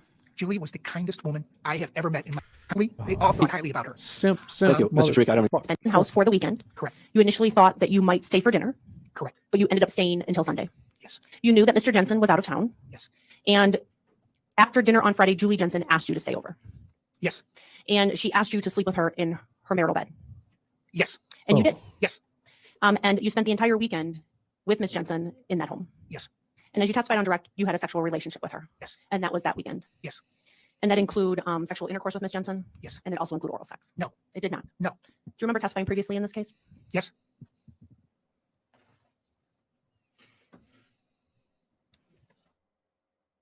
Today that you did not have oral sex with Miss Jensen? I don't remember oral sex with her. No. I guess my question is, He does not remember oral sex with her. Let's put it this way. I can remember every sexual experience that I've had. Good, bad, weird. I can remember every single one of those. And this guy standing up here today saying he doesn't remember. Well, it was 30 years. Trust me, I can remember the very first sexual experience I had. I can actually even remember the last one I had. And I don't have that great of a memory. So he's full of shit. do you not remember or it didn't happen? I don't enjoy oral sex. Liar. So I would have put a stop on any type of oral sex. All right. So you remember having sexual intercourse with this Jensen. And that same weekend, their child was also in the home. Yes. And that was David Jensen. Yes. And he would have Damn. been, what, around With the kids around. Oh, dude. 1 year old? Yes. Somewhere around there. And you actually brought toys for David Jensen. Correct. And you spent time with him. Yes. After that, Dude.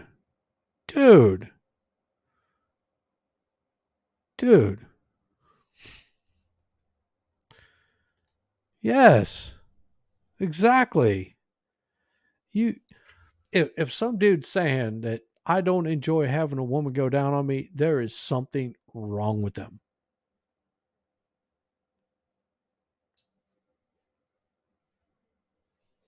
Just saying. That's dude's full of garbage. So he's happy to say, yes, I was bringing toys to the children, but not say that, yeah, you know, she did pretty well. Liar.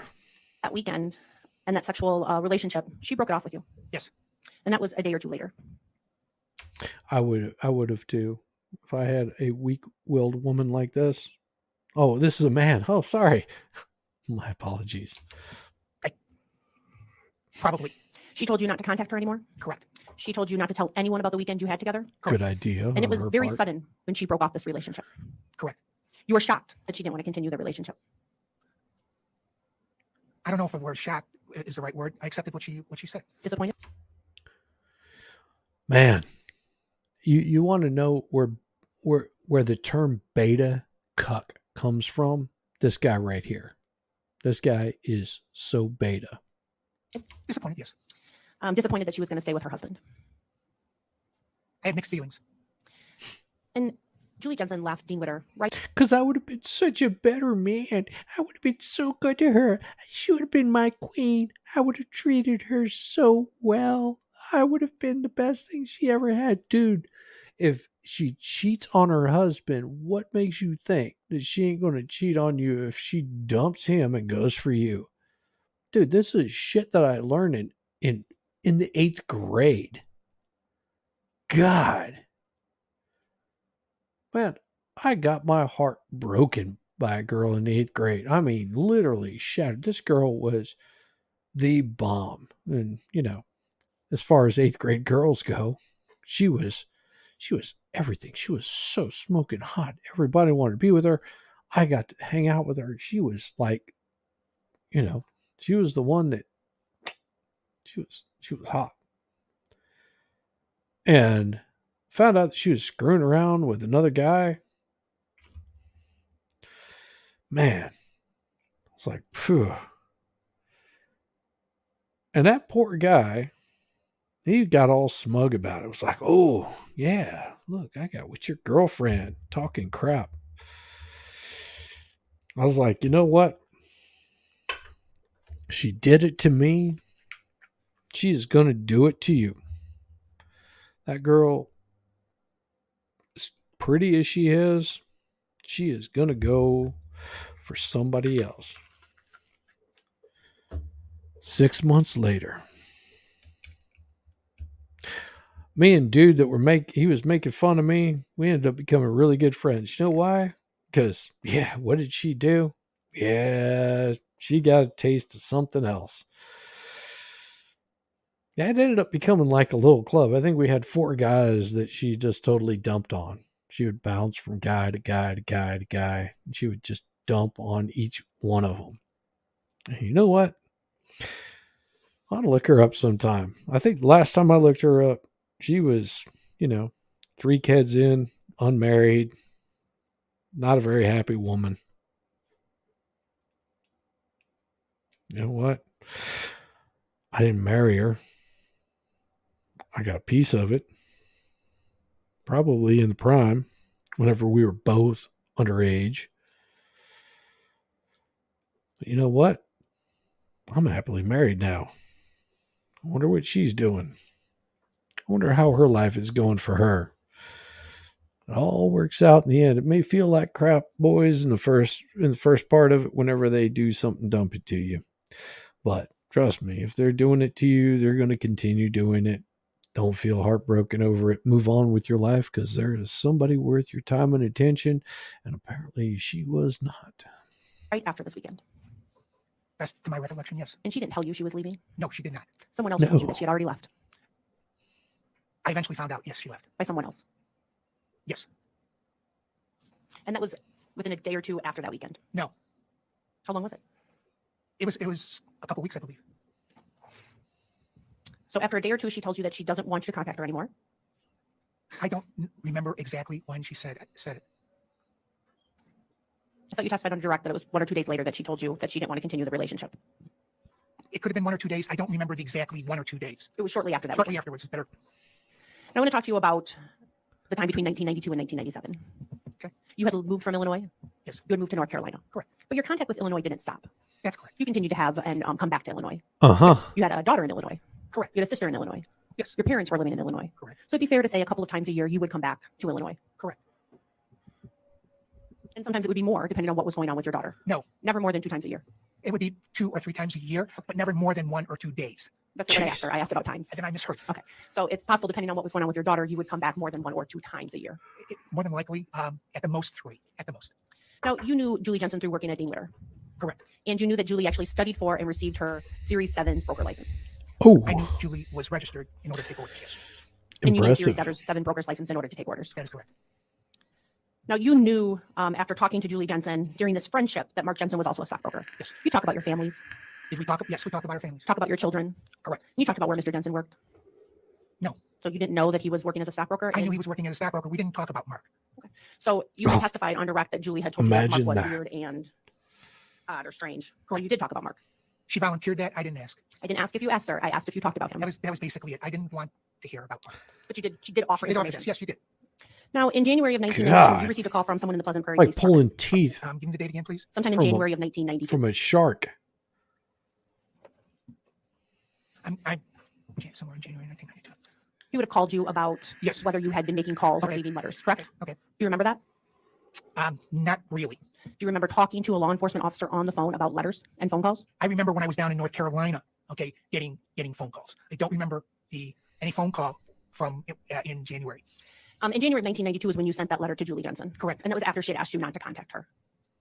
I sent the letter. After she had asked you not to contact her. Correct. And the letter wasn't the only thing you had sent to her. You also sent a Christmas card. Yes. Oh, And you received this call And from a that's Pleasant Prairie special. police officer who was upset that you had lied to him about contacting Julie Jensen. there you go. Okay, let's go. No, You didn't receive that call from I Sergeant Hunter? I don't remember a call from Hunter. I think maybe in Oh. January. I am not. I don't recall that call. Okay, I recall. I don't remember Dude. when I received the call from him. Do you remember Sergeant Hunter being angry at you because you had lied to him about whether you Ladies. had contacted Julie Jensen? Never I did not trust the Do you White remember that Knight. that's what Detective Hunter said to, or Do Sergeant Hunter not said to you? trust That's hearsay, them. Your Honor. He said he didn't lie. So stay. So I'm going to show you what's been marked as Do exhibit not 9. Trust the White Knight. Recognize that term? Ladies, I'm telling you right now, for your own good, those guys that are trying to be all chivalrous, they think they're being all special, that they all want the same fucking thing. They want the same thing. They want to get that tail. They want to hit it. And this is their little grift. This is their little challenge. They have to basically make it seem like they are sweet and special and all this kind of crap. Do not trust them. Don't trust them. Future young ladies, do not trust the White Knight. The White Knight is not your friend. Trust that horrible, rotten jester, the joker, the piece of garbage that says, yeah, I just want to get in your pants. Because is he lying? He's saying exactly what he wants to do. He wants to get in your pants. He wants to get his nut off. He wants to do his thing. That's the guy you trust. Why? He's giving you no reason to believe that there's anything other than what he is intending to do for him to do.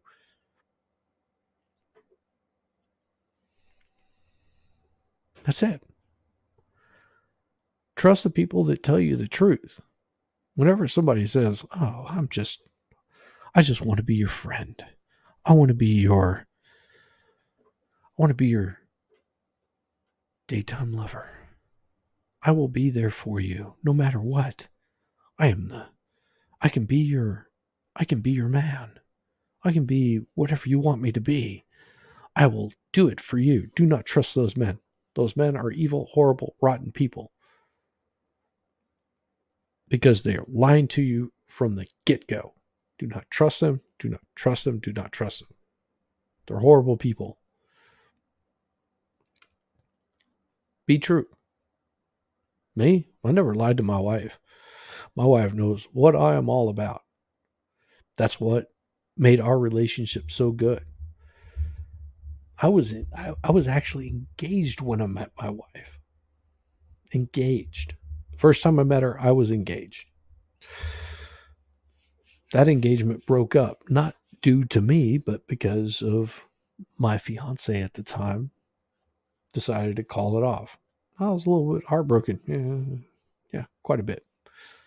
But, I was like, okay, I got to move on, better things to do, and it's not worth, wasting my time over. But I never lied to my fiance once. She knew what I was all about. Was at the time that she met me, I was playing full time at least 4 or 5 nights a week, various clubs around Atlanta, and doing a lot of music related stuff. And she knew that I was basically a starving musician. When my wife met me, I was still a starving musician. She didn't care. She was just like, yeah, you're an artist, you play. Do your thing. She actually wanted to fund me on some stuff. And you know what I told her? I was like, nope, we're not playing that. You're not paying me a single penny for anything that I'm doing because I don't want to be beholden to you. I don't want to have you have the holding this over me that I owe you something. I owed money to IRS. Just like, oh, I'll take care of it for you. Nope. I don't care. I will starve to death before I let anybody take care of my bills. Since then, my wife has improved me quite a bit. If people say, women can't make you better. Trust me, women can make you better men. They make you want to achieve more. I was a complete loser, slack ass motherfucker, piece of shit. I could use a woman in no time at all, but I never denied that I would use a woman in a heartbeat. Big difference. In my younger days, I would act shitty towards women. And I had a friend pull me aside and tell me, not cool. So guys, if you're treating women like crap, not cool. Shoot them straight. Women would much rather have you tell them the straight story and give them the absolute horrible truth of what kind of person you are. Let them decide. They're not stupid. They can make up their own freaking mind whether they want to stick with your sorry ass or not. But don't lie to them. Don't lie to women over the simplest shit. Does not work out well for you in the end. Trust me on that. It's horrible. Bad news. Tell them the truth. Tell them what you want. Tell them what you're all about. Let them decide whether they want to put up with your bullshit or not. So whenever it all comes down and it all falls to absolute garbage, because, sometimes in our younger days, we do really stupid things. Whenever they find out that you were absolutely telling them bullshit, or they say, oh, you weren't ever going to take care of me, you can point back at that and say, I told you from the get-go what I was all about. Sucks, but you never lied to them, and you'll feel much better about yourself. Trust me. All right, I'll stop ranting. This guy's a little coward piece of shit. Actually, I don't. You don't remember receiving that in the mail? I don't remember receiving it. No. You don't remember receiving a harassment ticket? No. Do you remember testifying about the harassment ticket? Yes, I do, but I don't remember receiving it. So you don't ever remember receiving this ticket in the mail from Sergeant Hunter for harassment? I remember receiving a citation. Okay, I don't remember what it looked like or what it was. Liar. Since I didn't Liar. do anything, since I didn't contact her, Liar. So your testimony today is that you didn't contact her. my definition of contact, okay, the definition that is in the dictionary is physically going to see. I simply What is? I swear to God, I never had sex with that woman. Think about Bill. Think about Bill Clinton saying that, well, he never had sex with Monica Lewinsky, but he might have, done some kinky shit with his cigar. He might have, let her, do a little bit with the head bob. But I never had sex with that woman. Well, what do you define it is? Yeah, this guy is such a little piece of shit. letter to her sister-in-law. That's what I did. You also sent a Christmas card to her. Oh, the Christmas card was the letter. And the citation that you received from the Pleasant Prairie Police Department was for harassment. Okay. And it was issued to you on January 14th of 1992. Okay. 8 days after you had sent the letter to Julie Jensen. All right. In January of 2008, you were subpoenaed to testify in a hearing in Kenosha County. Prosecution Is that looks true? a little nervous over there. You don't remember testifying? Pardon me? You don't remember testifying? Ask the question once more time, please. In January of 2008, you were subpoenaed to testify in a hearing in Kenosha County. 2008. It was actually in Walworth County. Oh, okay, yes. And at that time, you knew there was a warrant out Guy's for your arrest. insufferable. I didn't know. I questioned it. You asked the prosecution if there Yes. was a warrant out for your arrest. Yes. Because you had never paid that harassment That citation. is correct. And they told you that they would look into it. Yes. And they told you not to worry about it. Yes. And that it would be taken care of. They didn't tell me that it would be taken care of. They said they would look at it. Okay. That's basically it. Ugh, I'm I gonna, didn't know the outcome. this I'm gonna guy's refer counsel to insufferable. the jury the transcript from Insufferable. January 24th, 2008. Page number. I believe it's 91 of 130.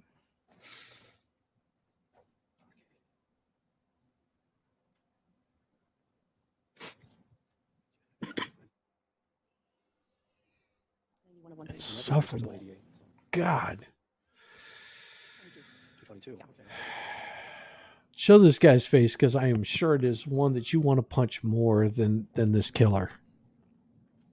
I'm telling you right now. Show the guy's face, because you see him, you're going to go, this guy looks fucking smug and horrible, but show that other guy's face, because I guarantee you're going to go, oh, this guy is even worse. These are some horrible people. Horrible Six. people. Mr. Tarika, you testified on January 24th, 2008. I would imagine I don't have the timeline. Get back closer to the microphone. I do not have the timeline in front of me, but if you say I was testified, I testified. And you were asked about this outstanding warrant. Okay. And your testimony was, I told them I thought there was a warrant still outstanding for it. The court asked you, what were you told? And you answered, they said they'd look into it and it would be taken care of. All right. That's what I testified. My memory was better then. Oh, and that fiance that broke it off with me after she broke it off, which just happened to be on a Christmas Eve. Imagine that. Got these nice gifts that you've gotten for who is supposed to be your future bride, and they dump you on Christmas Eve. You know how many times I contacted her after that? 0. I contacted her never again. After she dumped me, that was it. That was the end. I didn't even ask for the ring back. I was like, fuck off. Straight and simple. Somebody ends something like that, you're bye. See you. No need to chase. No. I moved on with my life, and oh, so much the better. And it's so sweet. Right. And you understood that mean that they would take care of the warrant. If you're contacting And somebody they that said to dumps you, and they said to you, bad. they would look into it and it would be taken care of. I still don't know what the disposition of that was. You weren't arrested. That's correct. You didn't pay the citation. That's correct. Oh, it would be hilarious if this guy got arrested like right after this for harassment. I want to talk to you a little bit about this tape recorder incident that you testified to from 1991 or 1992. Fine. You said that you were in the home and it was that Saturday, I believe it was Saturday. and Julie Jensen went to the garage. Yes. And was there a phone in the garage? No, I couldn't tell you if there was a phone or not. And then she came back in with a tape recorder. Correct. And she said, look what I found, or Mark's been recording my messages. Correct. And was it like a handheld tape recorder? Yeah, it was a small tape recorder. It was like a mini cassette? I don't know if it was a mini one or if it was, it was small recorder. Was it the type of cassette that you'd find in an answering machine? No. It was different than a cassette you would find in an answering machine. Yes. And how was it different? As I said, it was a small recorder, and it was a tape recorder. So the handheld tape recorder is not what I'm asking about. I'm asking about that tape cassette. Is it the type that you would find in an answering machine? I do not believe so. I believe it was a regular one about this big. Did you have an opportunity to observe their answering machine? No. And the message that you heard on the tape was like a message that had been left. Yes, it was a tape. It was a tape recorder machine. It's about yay big. The tape was about yay big. Thank you, sir. Now, you talked a little bit about the calls that you had a conversation with your boss at Dean Witter. Yes. Oh, tape recorder. I have a tape recorder. This thing has saved me from a lot of BS because I had somebody that I worked with who would basically tell me one thing and then tell people another thing. So I got in the habit, and I just happened to have it sitting here. Weird. Battery's probably dead on it. I don't know. I've had this thing for years. But yeah, I worked with this guy that would start going off on about certain things, get a little bit of information, and he would go and like tattle. He's tattletale. Horrible, horrible person. So what I did is I got in I picked up this little recorder for like $10-15. And yeah, I started recording our conversations because, you know, he would be trying to wheedle stuff out and then he would turn around and tattle. So the next time that he did it, I recorded it. Yeah. Kept me from getting docked pay. So, yes, recorders are a good thing. And because Georgia is a one-party state, I didn't have to worry about the two-party state law. Where as long as I knew that it was being recorded, it didn't matter. And I didn't really care anyway. What are they going to do? Fire me? They were planning on doing it anyway. But they couldn't because, yes, I recorded that conversation. And you testified that they had looked at your phone records. Correct. And those were your work phone records. Yes. And it'd be fair to say that from 1992 to 1997, you were out of the area. Yes, You didn't live in Kenosha. that's correct. You didn't live in Racine. Correct. You were always outside of the state. Always. Oh, and I think what I used this for whenever I first started doing working as a paralegal for my lovely wife was whenever she would tell me certain things that she needed me to take care of. Like she might have like 3 or 4, sometimes up to 10 projects that I need to be working on. I would actually record it and then I could play it back and go, oh yeah, I was supposed to do X, Y, or Z. So that's the only reason I have it on my desk. I haven't used it since then because I usually take much better notes now because I can't remember shit. Tug fixing to give a medical update. Dude, I heard about that shit too. Oh man. Dude. Heart like giving him problems. That was rough. I mean, I was on for a stream back. Oh geez, what was it? Day before yesterday? Yeah, something like that. And he was, you know, concerned this mic wasn't working. He was talking about that. Dude, my heart goes out to Tug because his content is so great. He is so. He's up in Tennessee, and I will tell you, if anybody can reach out to Tug whenever he gets much better, because I don't doubt that he will come through this with flying colors. If you reach out to Tug, have him reach out to me because I would like to just sit down and chat with him. Not even in a YouTube scenario, just because I think he is such an interesting and kind person. And I would just love to sit down and just chat with him, get his perspective on things. I think that he is such a cool person.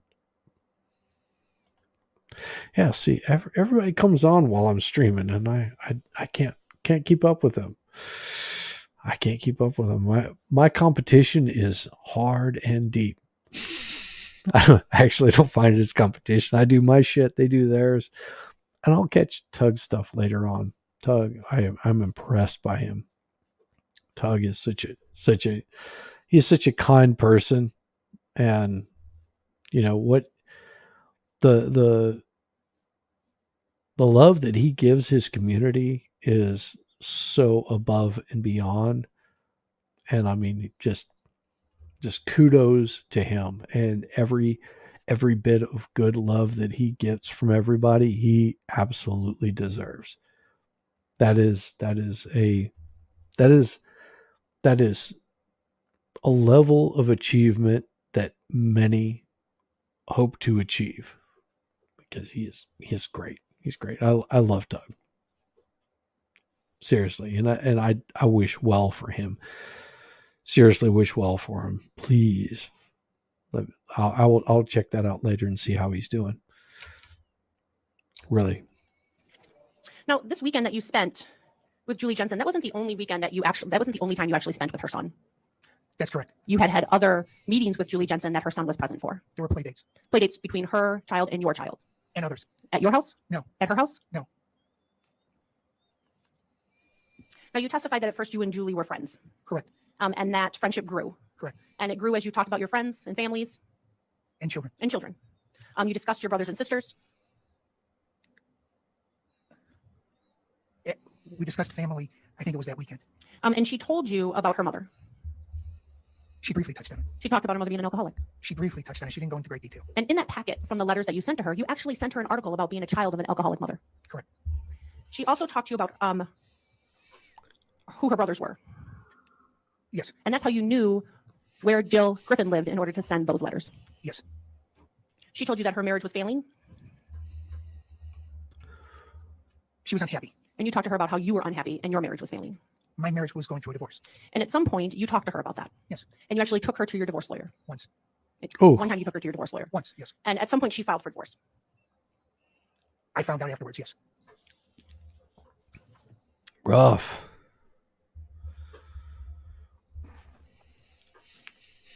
You found out afterwards that she had filed for divorce? I found out after 1999 or something like that. I didn't know that she filed for divorce while we were seeing each other, or even after until the trial. Because she had cut off all contact with you. That's correct.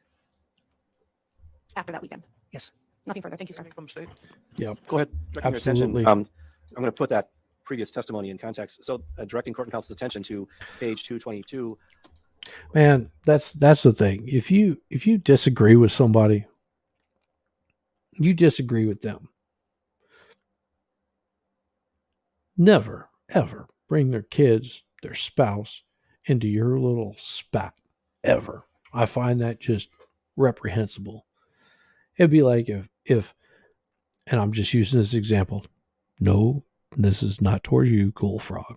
But if Cool Frog and I had some sort of disagreement and I went after his kids, dude, I would expect the absolute horrible retribution happening against me. Same way as if we had a disagreement and he went after my spouse. Yeah, we would have beef. That would never happen because we're not those kinds of people. I don't get that shit. Going after someone's boyfriend, spouse, whatever. It's like, impugn me. Call me a piece of shit. Call me horrible. Do not go after my family. Like them going after like libs of TikTok, her family. No, you don't do that shit. Going after Tug's family, that's not cool. You want to go after the person, don't play that kind of bullshit. No. Anybody that does that, I have no respect for. I know because I've been in that fucking position. I've been put in that position. It's not cool. Don't ever. No. You do that, and it is no holds barred. I hold no quarter on that. Line 2. Bad stuff. This was already read to you. The witness, I told them I thought there was a warrant still outstanding for it. The court. What were you told? The witness. They said they'd look into it and it would be taken care of. That's the question and answer you gave in 2008, correct? Correct. And then Judge, is there a question? He's Or trying we to just- clarify what you crossed on. You Okay. can get into that. I don't have any problem with him getting into it. I just think we should ask Mr. Tarico questions. I did ask him a question. He gave an answer. Let's. I only Dude, this prosecution's losing their shit. They need to fucking get with it.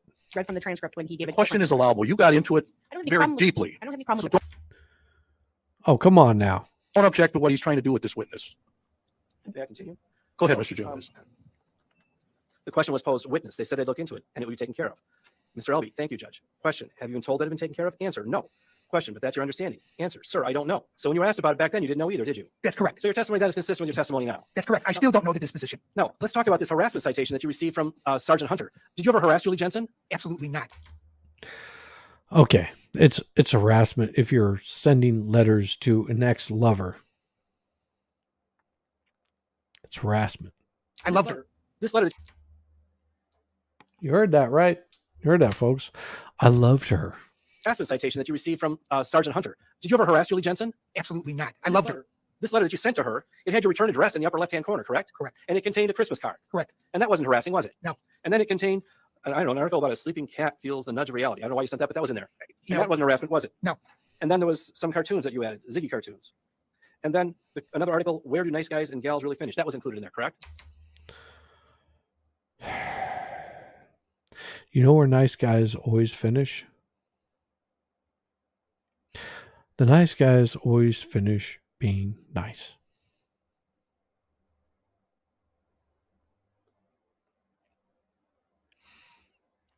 For all of you nice guys out there, you will always finish being nice.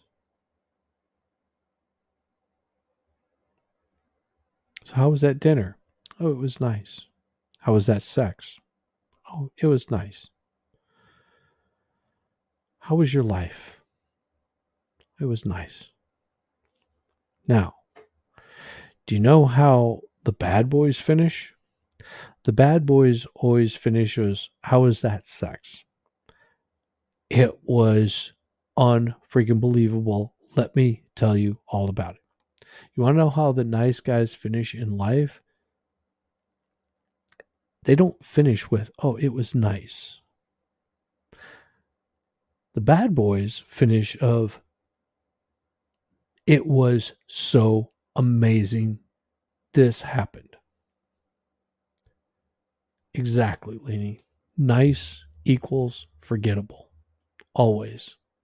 Nice is forgettable. Nice guys always finish with a nice ending. It's nice. That's it. It was nice. I was at dinner. It was nice. Nice little place. Yeah, say nice. There's a place in Charleston, South Carolina. It's called Fig. Look it up. F-I-G. The dinner, you could say, was nice, but that would be underrating it, because just the soup alone, 4 simple ingredients, the best tasting soup. It hit all the taste buds. It was so delicious. It is, if imagine having a meal, an entire meal, not that, and we're just talking about a soup. Imagine having an entire meal that is so good that any restaurant that you eat after that, you compare it back to that particular meal. And it's not like something you had whenever you were, 10 years old, like you had this wonderful meal. I'm talking about something well into my 30s at the time that was so tasty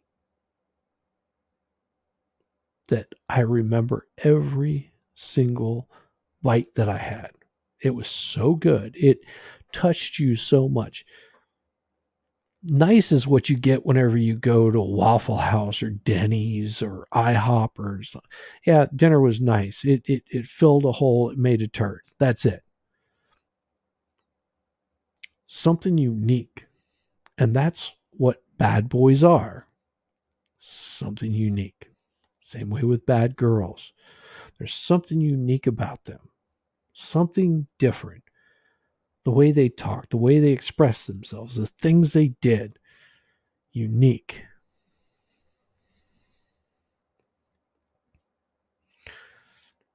Exactly. Something unique. Be unique. Be yourself. Because each individual person is unique. This little guy up on the stand And you can almost picture him too. I mean, all you hear is his voice, but you can picture him in his 30s. He was balding, he was fat, he was he was a nice guy, a little creepy and rough around the edges, but he was nice.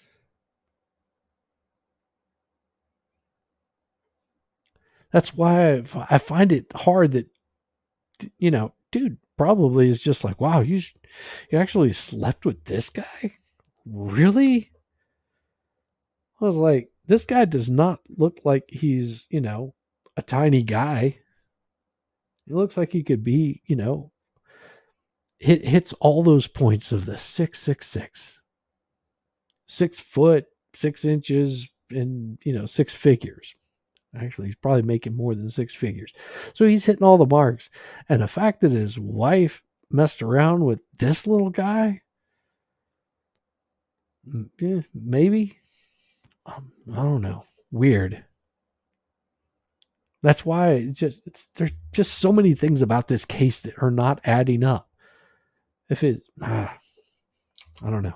It's hard. It's hard to explain. Hard to say. Yes. None of that was Honestly, I think he'll probably be put back in prison.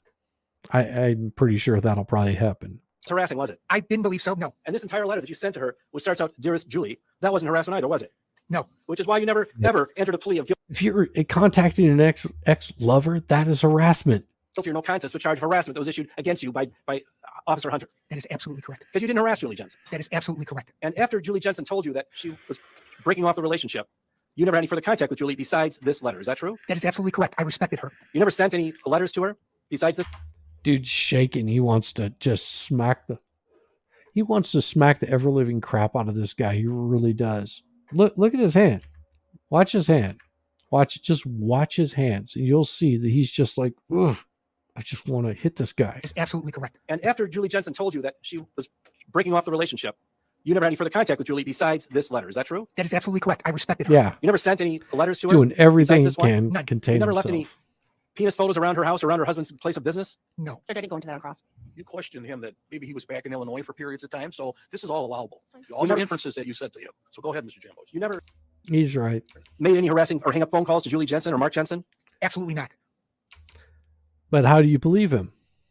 Just like he said, oh, I never contacted her after I never harassed her, but he's sending letters, Christmas cards. Dude. You know how many Christmas cards I've ever sent to an ex? Ever? 0.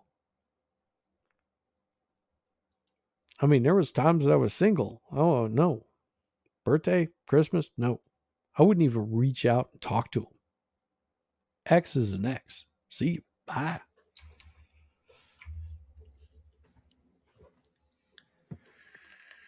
No further questions.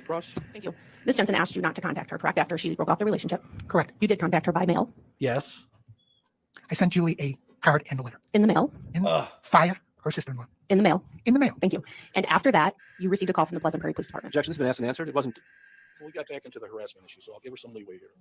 Yes. Your definition of contact is different than mine. I sent a letter. So that's not what I asked you. I asked you if you received a telephone call. From, Hey, hang on. Let him finish. He was trying to finish. Don't interrupt him. I know you don't like the answer, but let him finish. Judge, I have no problem with No. the answer. That's not the question I asked. But you interrupted him, and you're interrupting me. So let him finish the It's answer, not and then the you can say, question. that's not Oh. what I asked you. Fuck you, Judge. I forgot the question. The question was, and after you had sent the letter, you received a phone call from the Pleasant Prairie Police Department. I don't remember the phone call, but obviously I did get it. Okay. Uh-huh. And- Go ahead. And after you spoke to Sergeant Hunter, you received a harassment citation in the mail. Like I said, yes. And you didn't enter a not guilty plea to that citation. I didn't go up. No. You didn't send a letter disputing the claim. No. It turned into a warrant. I don't know if there was a warrant or not. Okay. You were concerned that it was a warrant. Correct. And at no point were you arrested on the warrant. No. And at no point did you pay any citation. I did not pay any citation. No. And it was your understanding that the prosecution was going to look into it and take care of it.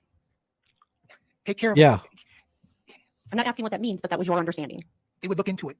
You know, as far as take care of it, I would hope that they would take care of it. Okay. But, you know, my testimony can I go on, Judge? My testimony in Oh.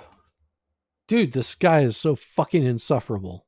court wasn't predicated on that. I called when I heard on the radio what had happened. I called the DA's office and made myself available. Judge, I would move to strike as unresponsive. Objection. It was responsive. It's going to stay in the record. And we're kind of beating this issue way too much. So you want to Judge is not beating the issue whenever this guy could have been the guy that fucking killed her. Tell me, Judge. Tell me, Judge, how is it beating the issue? What's to say that this guy didn't just up and kill her? How is it beating the issue? continue? Go ahead. I don't want to continue, Judge, but when I ask a question and there's a bunch of extra stuff about him contacting the DA's office that I did not ask, I move to strike that as unresponsive. And I We were object. talking- I object. I thought his response was a fair response to her question. I agree. It'll stay part of the record. Let's Oh. continue. So at some point, you you. contacted the DA's office after you found out about Julie Jensen's death? Yes, I heard it This judge, sometimes I just want to slap the snot out of him. on the radio. And do you remember who you spoke to? In the DA's office? Yes. No. Did you give them a statement as to what you remembered? I left my name and phone number and you know, I don't remember. I would imagine they called me back, but I know I remember. How many more octaves can this guy's voice go up before his nuts are spewing out of his tonsils? That when I heard it on the radio, what had happened to Julie, I called the Kenosha DA and made myself available. And after you called the Kenosha DA and made yourself available, do you remember if they called you back? That would be the only way. Yes, yes. And it was when they called you back that you asked them about the warrant? Or you just talked to them about Julie Jensen?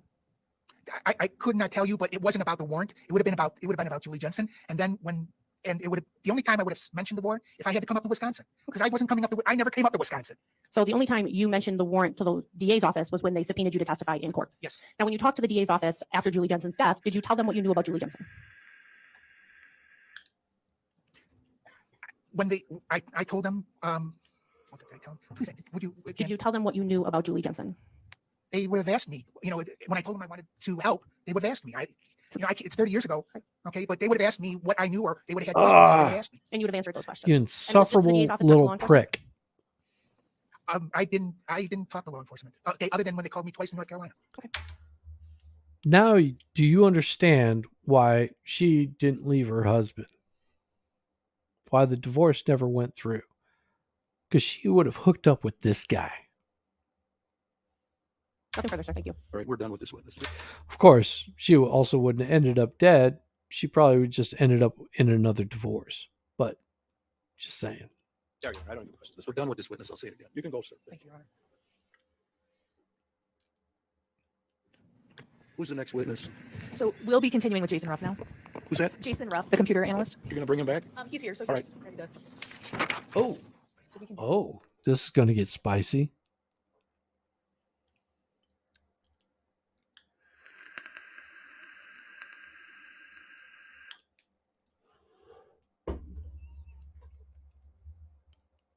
No, it took me a little bit to sort of process this, Laney. Took me a little bit to process this because I've been looking this over. Not all women get the prize. Never, ever be jealous of what someone gets. Ever. Never, ever be worried about what they get.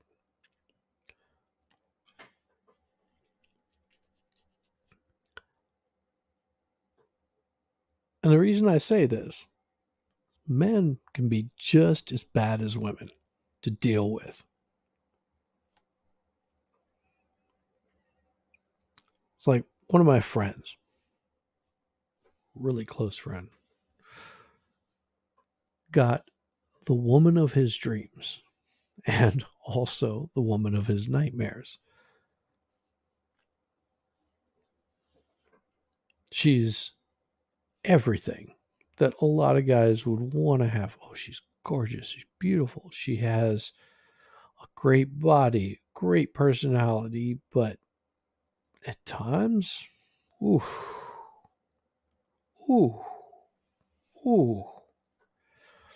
yeah, might be a prize from outside eyes. Sometimes it is. Sometimes that is a beautiful prize to get. But it is not all cookies and creams. Sometimes it can be much worse. And sometimes there's no way of getting away from it once you've got it.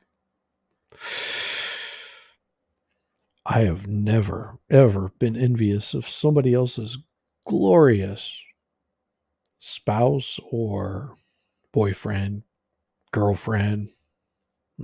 Nope, not in me. Somebody else's success. Quick little story. I was offered a very substantial amount of money to become service advisor or service manager at the place I worked at. Very lucrative. Very lucrative. They were offering me well into six figures. I turned them down. And why I turned them down wasn't because it wouldn't have been a great company. It was for me. Oh, that looked glorious on paper.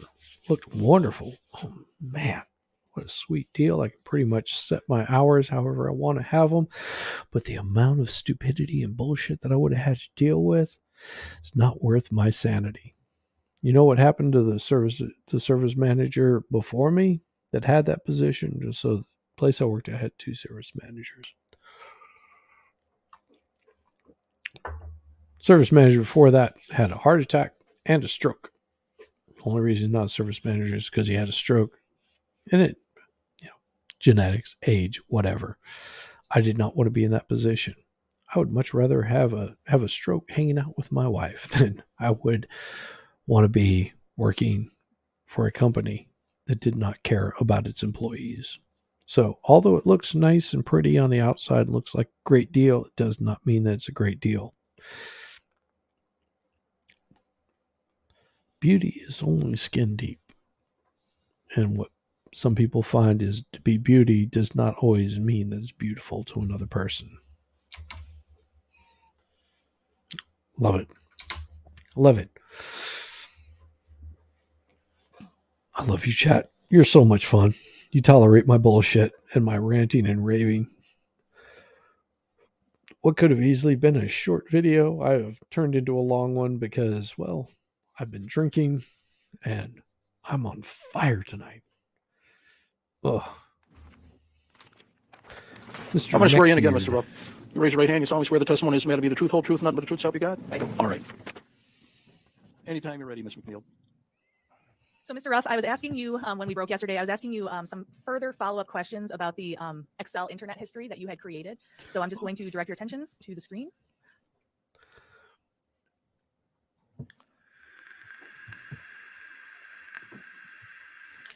All right. So again, is this the most complete version of the internet history that you were able to determine from the Jensen home computer? Correct. So now there's obviously we showed you a lot yesterday, but there's some items in this internet history that were not in yesterday's presentation, correct? That is correct. And yes. those are the items without HTML files. That is correct. Yes. All right. So did you, when reviewing the internet history of this computer, see things that appeared to be attempts to access pornography sites? Yes, I did. So directing your attention to line 2240 of this exhibit, is there a search that is contained Oh, in that don't line? show me Yes, nudes. there is. And was it a search for dick size? That is correct. What is to say that she wasn't looking for that? Now I'm going to move to line 2219. I've never been worried about the size of what handles down below. No, never had to worry about that. If if you're worried about the size of it, well, then you've got deeper issues. It's not always about the size. Now looking at that particular line, is this another pornographic search? It appears that way, yes. And this one at the end of that line particularly references oral sex or fellatio? It does. Okay.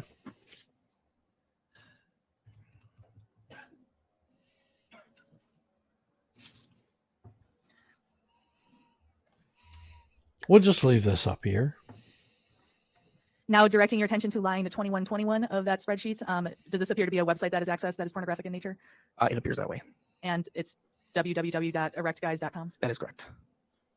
And so I'm certainly not going to ask you about all of the various sites of this nature that were accessed, but in particular, you did see websites accessed that would be consistent with nude males who were erect? Yes, correct. And then with oral sex? Correct. Maybe dude's like into that. Maybe she's into that. I don't know. I've seen some women pull up some really strange stuff. All right, so now I'm going to move further up in this document. Or at least what I would consider strange. It might be strange to them. So looking at line 604 of this document, I'll try to put it near the top. Did you see a website that was accessed that was asperlineLogHomes.com? Correct.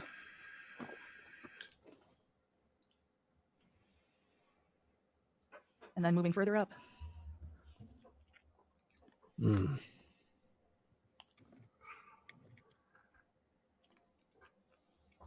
So they're going to keep Now, bringing this guy in looking because at he line was 508 good of this for document, and putting that on the top prosecution. again. Do you see another Yahoo search reflected here? I do. Indeed. And this would be on 11/22/1998 at 5:01 p.m. Correct. Yes, And was that a search for drug interactions? it was. And does that appear to be part of a browsing session where Anatomy Adam was accessed, Yes, it does. including that particular poison button that we talked about? Yes.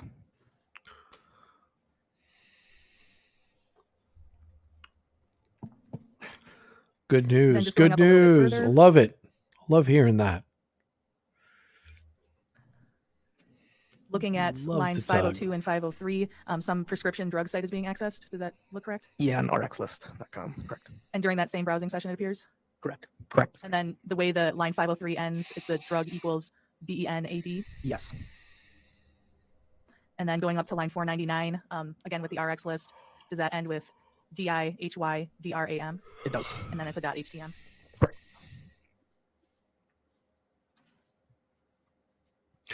This is the computer geek. This here is the computer geek from the other day that actually was pulling up the old internet browser history from the computer in the office.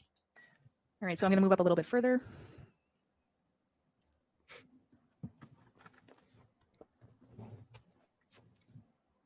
So on 11/26/1998 at 11:06 p.m., if we look at line 473 and then also line 471, there appears to be a search for potassium chloride. Yes, And then shortly thereafter, some website is accessed about pool solutions. that is correct. Now moving up a little bit further. Referring now to, this would be lines 445 and 446. Does it appear that a website is accessed for Sierra antifreeze? It does. And this is taking place at 4:21 a.m. Correct. And then, Okay, so he's pulling up a Volvo car. He's talking about Syria antifreeze. Now, if you're in December in Wisconsin, you might want to look up putting antifreeze in your freaking car, especially if you've got one of those crappy Volvos. You might want to keep that engine block nice and warm, or at least keep it from freezing.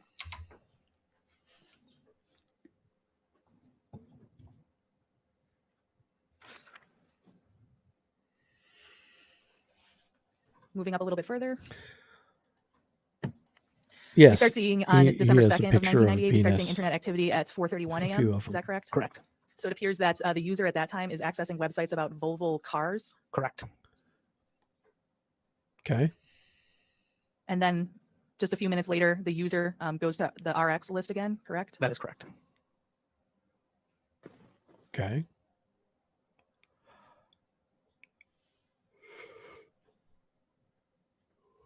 And is this what we saw on the presentation, the rxlist.com, where paroxetine or that Paxil website is accessed? I believe so, yes. And so that's right after the Volvo car website? Correct.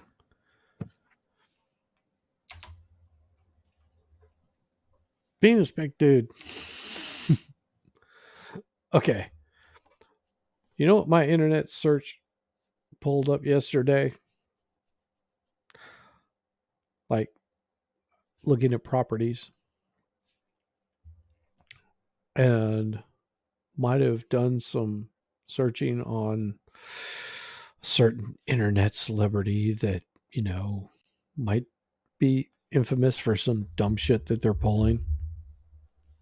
And then I was like, oh, well, I don't really want to look at that. And so I pulled up something else, and who knows where those links went to. So there's multiple things that I might have been pulling up yesterday that could have been very suspicious. Maybe he's planning to bury his wife's body in some remote location. Trust me, no. Because if something would happen to my wife, oh, there would be a lot of people up in my shit that I would not want to have up in my shit. Just saying. Also, I'm just not that kind of guy. Now, regarding this Jensen home computer, I'm just going to have another quick question about that. Did you see amongst the installed programs on that computer TurboTax? I did not. No, So you saw Quicken, and we talked about Quicken, but you didn't see TurboTax? I did not. 98, I don't even know if TurboTax was around. Jeez. Okay, so now I'm going to move on to a couple other devices that you accessed. So did you review 2 computers that were seized from the Stiefel workplace in 2002? Correct. Yes. And is it your understanding that one of those devices was Mr. Jensen's personal computer, Correct. and then another was a work computer from there? Yes. Okay, so that would be item G and item F. Correct. Now, for both of those devices, did you do the same type of review as you did for the Jensen home computer in terms of making sure it was an accurate forensic image? I did. Yes. And then in your review of both of those computers, did you find pornographic images in both? I did. Now, specifically, I'd like to direct your attention to item F, which would have been the personal computer. And I'm going to show you the next please slide. don't and let show me know me what this is any supposed to like represent, dirty this image pictures. here. So this image I don't is from want my channel in that trouble. computer itself. It's a screenshot from a program that we use called Xways, which basically lays out the entire file structure of the computer that was seized.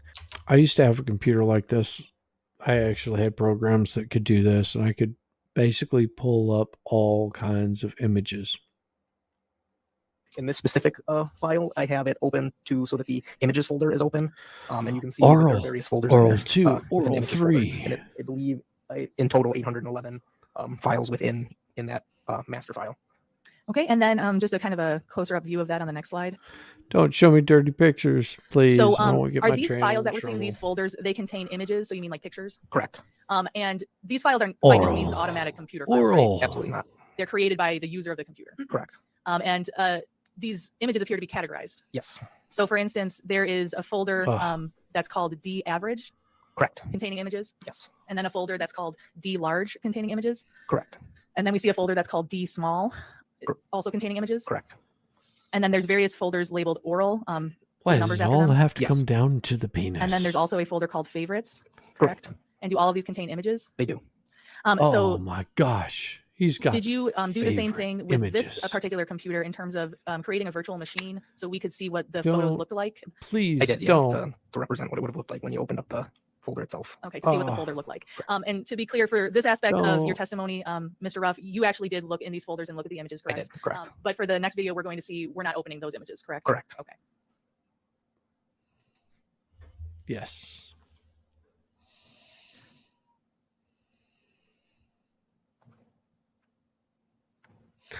Don't show me pictures. Don't show me Okay, pictures. so now we see it more as the user, well, really as the user would have seen it, these categorized folders. Correct. Yes. Okay, so when you looked at the images in D average, what were they? Penises. And also D large, Same thing. Male genitalia. and then D small. Again, penises. What about No. what was in favorites? Favorites. It was just more pornography. Penises, naked people in general. And then in these folders that are labeled oral, what did that depict, those images? Oral sex. And so was that a female performing oral sex on a male? Lenny, we are a work All right, of so art. now on this computer, did you also examine what was in the recycle bin? I did. I mean, And if did you take an you image of what was in the recycle consider bin? Pablo Picasso And, a work of art, Did you see that there was various things that were apparently deleted or put in the recycle bin? Yes. Okay, so what is this icon that reads Don't "come on her face"? show me dudes. That is an internet file. So like a link to an internet file. I'm assuming, well, yeah, it's a link to an internet file. No. And the thing below it, free pics of big cocks. Is that the same thing? That is the same thing. All right. In this computer, did you also, using the virtual machine, did you also see what was tagged as a favorite on the internet? Correct. All right, and so I'm going to show that next. Okay, And I'm again, not this doesn't showing contain this images, just in case they show a dirty picture. I don't want to get my channel in trouble. He's looking at cocks right now, just so you know. And so there was a folder on It's the internet that huge. was, this is kind of hard to see, but that was labeled smut. It's enormous. And then it had various seemingly pornographic websites connected to There it. we go. That's what he's looking at.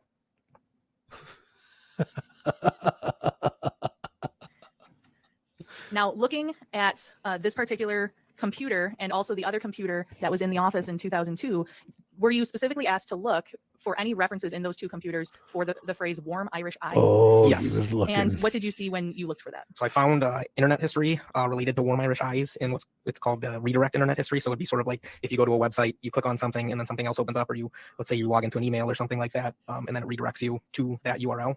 It was in that URL string. Okay, and so what did that suggest to you that warm Irish eyes was connected to? It was tied to some sort of Yahoo mailbox, email box. God, that's whenever Yahoo, I guess, was. Now, in this something. case, did you also examine items that were referred to as zip disks? I did indeed, yes. And so, what is a zip disk? So a zip disk was kind of a very somewhat short-lived. If you remember what a floppy disk sort of looked like, a zip disk was basically like a floppy disk in what it sort of looked like. You needed a special thing to actually read it on your computer. But essentially what it is like a precursor to what we would think of as thumb drives, USBs, and things like that. It was just a bigger way to store information and transfer it between computers that had the ability to read those disks. Liar. It was a predecessor to the CD-ROM. Okay, so today we wouldn't use zip disks. We would use thumb drives. That is correct. And in terms of this particular item, Well, if they're using thumb drives, then they are well behind the box, because there's a thing called Dropbox that you can use. This is no reference because I am not funded by them whatsoever. But if you want to store things, you can actually store them on the cloud. Of course, anybody can access those kinds of things. Here, I'll be right back. Family, I think.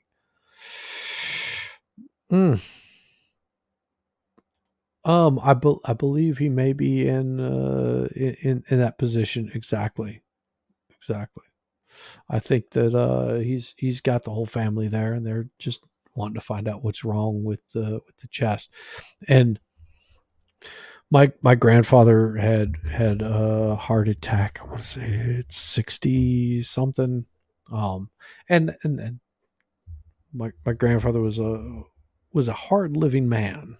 My grandfather on my father's side was a hard living man. He was meat and potatoes all the way. And he didn't take care of himself, and he got up in age and still didn't take care of himself. And well, that he ended up dying of a heart attack. Now, I also, now that I'm older, I'm pretty sure that he was on meds for it, and he just didn't keep up with it because, man, doctors, horrible shit. Yeah. He was a cranky old man. But no, it's conceivable that, and I am so glad that Tug stopped what he was doing and went and got himself checked out. I am really so happy for that, because my grandfather, had he gone and got himself checked out and listened to what the doctor had to say of, you need to do X, Y, and Z, you need to take these kinds of meds, and we can do this, they could have put a stent in there, any number of things that they could have done to alleviate the problem. But my grandfather, being stubborn as all get out, did not. And of course, that's how he died. Now, I've also had a friend of mine that had what they call a widow maker, where everything's ticking along just as it's supposed to.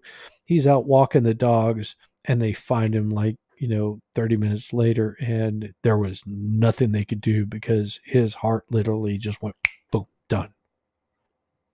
I mean, it was, even if there was a doctor standing right there and had all of the medical equipment, they could not have saved his life, because it literally was that quick. That's, it happens. And I want Tug to be taken care of. I really do. My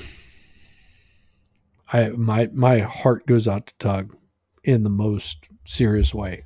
I want that man to do well. I want him to be able to provide for his family for another, I don't know how old Tug is. I think he's probably about the same age I am. Maybe older, maybe younger. It doesn't matter. I want him to be able to provide for his family for many, many years, at least a few decades, and build up that nice little cushion whenever he does happen to to ride off into the wild blue yonder, that he's left something for his family to be able to, survive off of. So that's why I have a hard time hating people. I really do. Everyone says, I hate Amber Heard. I don't ever wish ill on these people. I wish them to, to get what's justly deserved to them. But it also harms everyone around them. People that do bad things to people deserve to have bad things happen to them. But generally, that's not what happens. Bad things usually happen to the people around them, which is sort of sad. And I don't like that to happen. So no matter whether you like or hate Tug, you should always wish somebody well. Really, please do. Anyhow. There's 5 of them. Is that correct? Yes. And on one of them, did you see various images that were saved? Yes, I did. And did you actually also on that same item, did you see emails that were saved? Yes. Okay. So, and again, is this based upon your review of the images made by Brad Haller? That is correct. Yes. Okay, Yep. So now looking Absolutely. at the next image on the screen, is this what you found on one of those zip disks? Correct. Okay. And so what is this? So that is an email that was pulled off of the actual zip disk itself that was saved onto it. Okay. And is this Wasn't how bad. the user would Sorry. have seen the email? For the most part, they wouldn't have seen like the header and footer on the bottom, so they wouldn't have seen like that long string of kind of where it says content type HTML. It would have been rendered in whatever mailbox they would have been reading it in. But in terms of the top section from Correct. to Yes, correct. the subject. The subject and the content, yes. And in this particular email that was sent, the subject was, quote, my dick, unquote. Correct. The email address and account we information understand. as it relates to this computer. So this guy's testimony is basically they were sending dick pics. That's it. And even those magnets might not be strong enough. Is that correct? We are starting the afternoon calendar today So- and the cross-examination of Jason Ruff, and it's my understanding. What I've done is I've skipped forward quite a bit because basically all they're talking about is like these pictures, these images, these HTMLs were being sent from this computer, no different than they did the day before. So Cross is going to have their time with them, and it'll meander. This is a pointless part of Ms. this. Renner, you're doing the cross, correct? That's correct. Thank you. Anytime you're ready. All right. So, Mr. Ruff, I want to talk a little bit first about computers from 1998. All right, sounds good. So, these computers back in 1998, if they had internet access, it was a dial-up modem, correct? That is correct. And so, the dial-up modem, you had said, made a funny sound when you logged it in, Yes. and it's kind of that quintessential, really obnoxious sound. Very obnoxious, yes. Okay. And a dial-up modem actually plugged into a phone line. That is correct. So, whereas today we tend to have cable lines or DSL lines or something like that that comes to our computer, Correct, yes. this actually went directly to the same phone jack as your telephone. Yes. And that means that when you are working on the internet or looking at stuff on the internet, you couldn't make a phone call. That is correct. And anyone who called you would get a busy signal Correct. because there was no access if you were on the internet. That is true, yes. Amazing. Now, dial-up also had slower load times than we have Yes. today. Yes, it did. In fact, 56K. if you were downloading a movie 21K. back then, it would take all day. If that, maybe longer. Right. And whereas today we have Netflix where we can watch it directly from the internet. Correct. And as we said yesterday, Netflix used to actually send out discs in the mail as opposed to actually being able to stream from an app on your computer. That is correct, yes. Now, I have a question about hard drives and whether they can be broken by a magnet. It's always possible. It's be hard to do that. You need a very strong magnet, Right. It requires a magnet that can create like 450 pounds of force. something like that. Yeah. And Hmm. a magnet, even a big magnet that can pinch your fingers has about 7 pounds of force. I would have to go with you on that. I'm not sure. Right. So you actually would need something called a neodymium magnet. Yeah, I guess. Yeah. Yeah. And even those yes. magnets might not be strong enough. Is that correct? Oh. Yeah. So this isn't something you could do with a magnet off of your refrigerator. Very, very unlikely. Yes. So No, but if you do, don't suggest that you do. But if you do stick a hard drive inside of a microwave and turn it on, I guarantee you bad things will happen. I don't suggest doing this. This is not advice. Do not do this. But if you do, just know putting a hard drive in a microwave and setting it for any amount of time is going to cause significant damage to a lot of electronic components. computer at the Jensen's home had one user on it, Yes, and that was the buddy user. that is correct. Buddy. So anyone in the home that would log in would be using that buddy user. Anybody using the computer would be Yes. the user buddy. And there was no passwords set up? No. And let's talk a little bit about passwords. Okay. So today, passwords are a big deal, right? Yes. Making sure that your password is complex enough that nobody would be able to guess it. Yes. Oh, not just forks. Not just forks. I put, whenever I was a kid, now that you have to understand that microwaves were rather new. I had some frozen Hershey Kisses. You can see where this is going. Yeah. So frozen Hershey Kisses that were really hard and you couldn't really bite into them. And yeah, so I put them in the microwave to just like defrost them a little bit. Yeah, that didn't turn out really well. No, not well at all. Bad. Yep. I was never able to And eat we always another tell people, Hershey don't write down your chocolate kiss passwords and leave it after next to that. your computer. That is correct. And then most websites or email servers, for example, will have requirements of your password these days. Yes. Like you have to have at least one capital letter and one number, one special symbol, something like that. Yes. Yes. That wasn't the case in 1998, was it? This awareness of keeping passwords secret wasn't a thing back then. So That is do correct, yeah, eggs. Most people so actually do have the list of eggs. their passwords right next to their computer. That I wouldn't know, but yeah, I'm assuming people would write it down. Yeah. Well, you were in elementary school. Yeah. you Yeah. said. Yeah.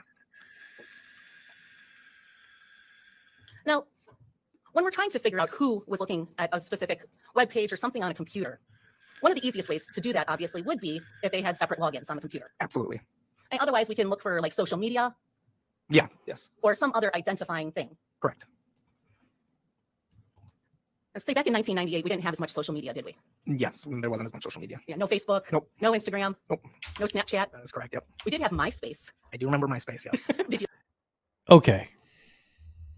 They're so wrong on this because in 1998, there was plenty of social media. It just wasn't considered social media. So you had different ICQ. Just different ones. Not as, you had different chat rooms and things like that. So just saying there was a lot of different. Do you have a MySpace? I did for a short amount of time. I bet he did. But nothing on your examination of the Jensen computer showed any social media. No social media that I could see. Imagine Now, that. when you're getting evidence from a computer, you right block that. Correct. And right blocking basically makes it so that you can tweak the computer without it actually changing the original hard drive. For the most part, yeah. So right blocking, essentially, it'd be sort of like the digital equivalent to putting like gloves on your hands in a crime scene. Okay, so that's really important. Yes, it's important. And I think on direct, you said that turning on a computer without right blocking is a huge no-no. Yes, And all of the computer analyst staff knows you never turn on a computer without right blocking. that is correct. And in fact, there's trainings given to law enforcement so that they don't turn on the computer without right blocking. Correct. In But fact, they there's do only one anyway. very limited exception to that Stupid. rule, isn't there? Yes, usually. Yes. Yeah, and that rule is that we only turn it on if we believe there's going to be evidence where we could save a living person who is in danger. Correct. Other than that, you don't do it. No, you should not do it. The And it's because it's first possible to lose rule evidence. of Fight Club Potentially, is don't the biggest talk fear about with that is timestamp changes, specifically in system files. But Yep, so that's what we're talking about, the last written dates. yes, And Yep. the last access dates can also be changed. they would be changed on those files that were accessed. Yes, Right. So then you wouldn't be able to tell when a person on that computer actually last accessed a program. for the most part, yes, correct. And you also can end up overwriting data that's in the unallocated space. That is correct. If you're recreating things or things like that, you would overwrite in unallocated space. Right. So even on startup, there's files that are created. Correct. And when those files are created, I believe there's 4 of them. Is that right? Yes. And I believe those are the system.dat, right? Yes. And then there is a user.dat, Yes. win.ini, Yes. and then system.ini. Yes. And these all end up being saved into a cabinet file. Yes. Now, this is actually a larger cabinet file because system.dat and user.dat are pretty big files, aren't they? Yes. They're yes. Now, you're aware that this computer was started on December 17th, I am aware. Yes. and it was started without right blocking. Correct.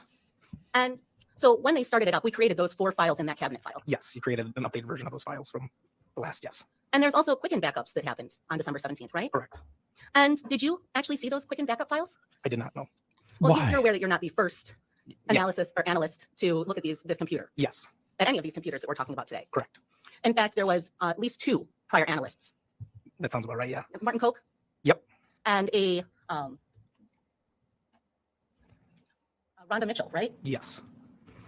Now, when you did your analysis of this computer, did you look at what they did in this matter? I read over their testimony and saw some of their reports and everything like that. I didn't go through absolutely everything that they did, though.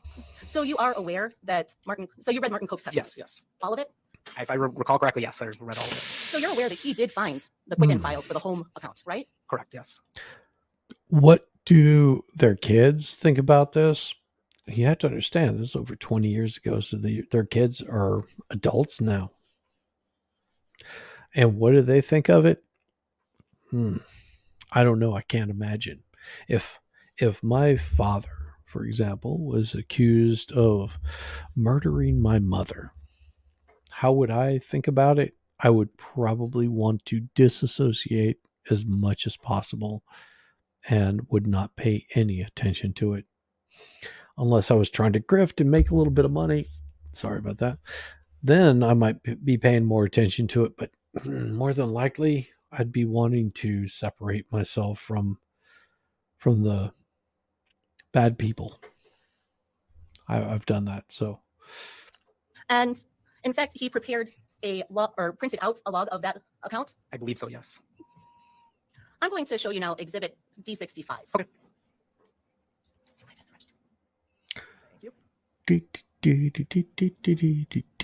you recognize what this is? I actually do not, to be honest. Okay. What does it look like? It looks like some sort of balance sheet. For a checking account, right? Correct. And you recall in Martin Koch's testimony in 2008 that he indicated that he was able to access the 3 different accounts from Quicken. Correct, yes. And the first was the Jensen account. Yeah, I'd have to go off of recollection of that, yeah. But that was there was an investment account under Jensen. That's what I heard, yes. And then there was an investment account under Sorensen. Yes. And then there was a checking balance account that was called Home. Yes. And does that appear to be an investment account? No, it does not. It's a checking balance. Yes, looks like a personal checking. So that would be the Home account? I would have to take your word for it that it's the home account, but yes. Oh, she is about to hammer him so much because a lot of what the prosecution has been saying is Mark has been the only one accessing the computer that his wife had no access to the computer. She had no idea anything about computers. She was a computer illiterate. She was an idiot when it came to computers. She couldn't even use a search engine. And they're about to hammer him on this. I'm now showing you Exhibit D66. Do you know what D66 is? So I haven't seen this, but I remember it from the testimony. What is that? This appears to be the Quicken backup files or the Quicken files. And it shows that there was backups done on each of the Quicken accounts, right? Correct. And the Home account, there's a number of backups that were completed. Yes. And that includes as late as November 30th in the afternoon. Yes. Are you aware that that was a weekday? Yes. And then there was November 28th at 3:42 p.m. Oh. Yes. And that's also a weekday? Correct. We've got November 11th at 2:52 p.m. Look. And just so everyone's clear, I personally think that he killed his wife. Personally, I think he did. But I'm also on the side of prove it. State needs to prove it. And defense needs to basically defend their client. So what I personally feel is this guy killed his wife. I mean, I think there's enough evidence. There's enough proof that he did this. Can I sit down and prove it? No. Oh, no. I'm not that good. But I want the state to prove that he did. And I think the defense is doing such an excellent job of putting that bit of doubt in the jury's mind. And that's what I'm in. That's where I'm at on this. I don't like seeing shady prosecution. I think this prosecutor is very shady. If he gets off, I will be absolutely surprised, but I'm thinking that, that Buddy did this shit. And state so far has not been able to prove him doing it. and I want the state to prove that he did it. Defense is putting up a really good defense. Damn, they are. Having trouble finding that one? Yeah, sorry. That's okay. Can you find the October 19th at 10:52 a.m.? You say October what? 19th? 19th? Oh, am I looking at this wrong? I don't see the October Okay. 19th on here. But it's fair to say that there were backups There were of the Quicken backups. account for home happening. Correct. And they were happening on weekdays during the day. Correct. Yes. Additionally, there's backups for the Sorensen files that happened on weekdays as well. Correct. Yes. And during those magic business hours that we talked about yesterday between 8 and 5. Correct. Get him, defense. And Get him. You don't have to be on the internet to use Quicken. No, you do not. In fact, the Quicken program runs perfectly fine without internet. It does. And when you are leaving Quicken, it gives you the option of whether or not to back up, right? I'm not 100% sure on that. Would that make sense? What? That would make sense. Yes, it would make sense. Yes, it does. Fair to say you're not an expert in Quicken, That is fair to say. Yeah. especially Quicken 98? Yes. Yes. I tried to do my Ah. research on it. There's not a whole lot there. Yeah, this guy, he's not doing prosecution very well, and he keeps looking over it at prosecution. Save me. Save me. Save my neck beard. 98. Now, on that last backup sheet, you can see that there was backups done on December 17th, right? Correct. So on December 17th, someone went into Quicken Correct. and ended up backing up all 3 of those accounts. That is, yes, that's what it shows. And so when you do a backup like that, that's more data that is being saved onto the allocated space. Correct. Now, when you save something into allocated space, that can push other items out of unallocated space, right? Well, overwrite. Yes. Yeah. Overwrite? Yes. Okay, so it's not really a pushing, it's more of a writing over it. Yes. And the more things that you do on the computer when you have it started up, the more data that could be overwritten. That is correct. That's So in this case, turning on that computer on December 17th made a couple of problems in your analysis. Is that true? it did cause some issues. Yes. The first is what we're just talking about here is when they created files, they actually overwrote potentially some things that were in the unallocated space. Yes. Potentially overwrote or partially overwrote. And those are things that unfortunately we can just never get back. That's correct. Yes. They're gone. Correct. And additionally, we talked a little bit about this, but I want to talk a little further about it. This 20-day rule.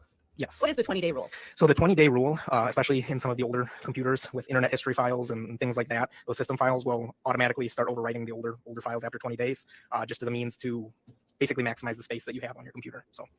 So when you turn something on December 17th, there's the potential for overwriting anything before the 29th of September. There is a chance, although November. yeah, no, I got it. There's a chance, but the likelihood, because it would go into the unallocated space when it's overwritten, it's not double overwriting itself. So it would just be moved into that unallocated space. Right, and then anything that you did on the computer has the potential to overwrite it. Potentially the older stuff. So, for example, if you're going into a certain file on that day, updating it, it would update the older stuff related to that file folder.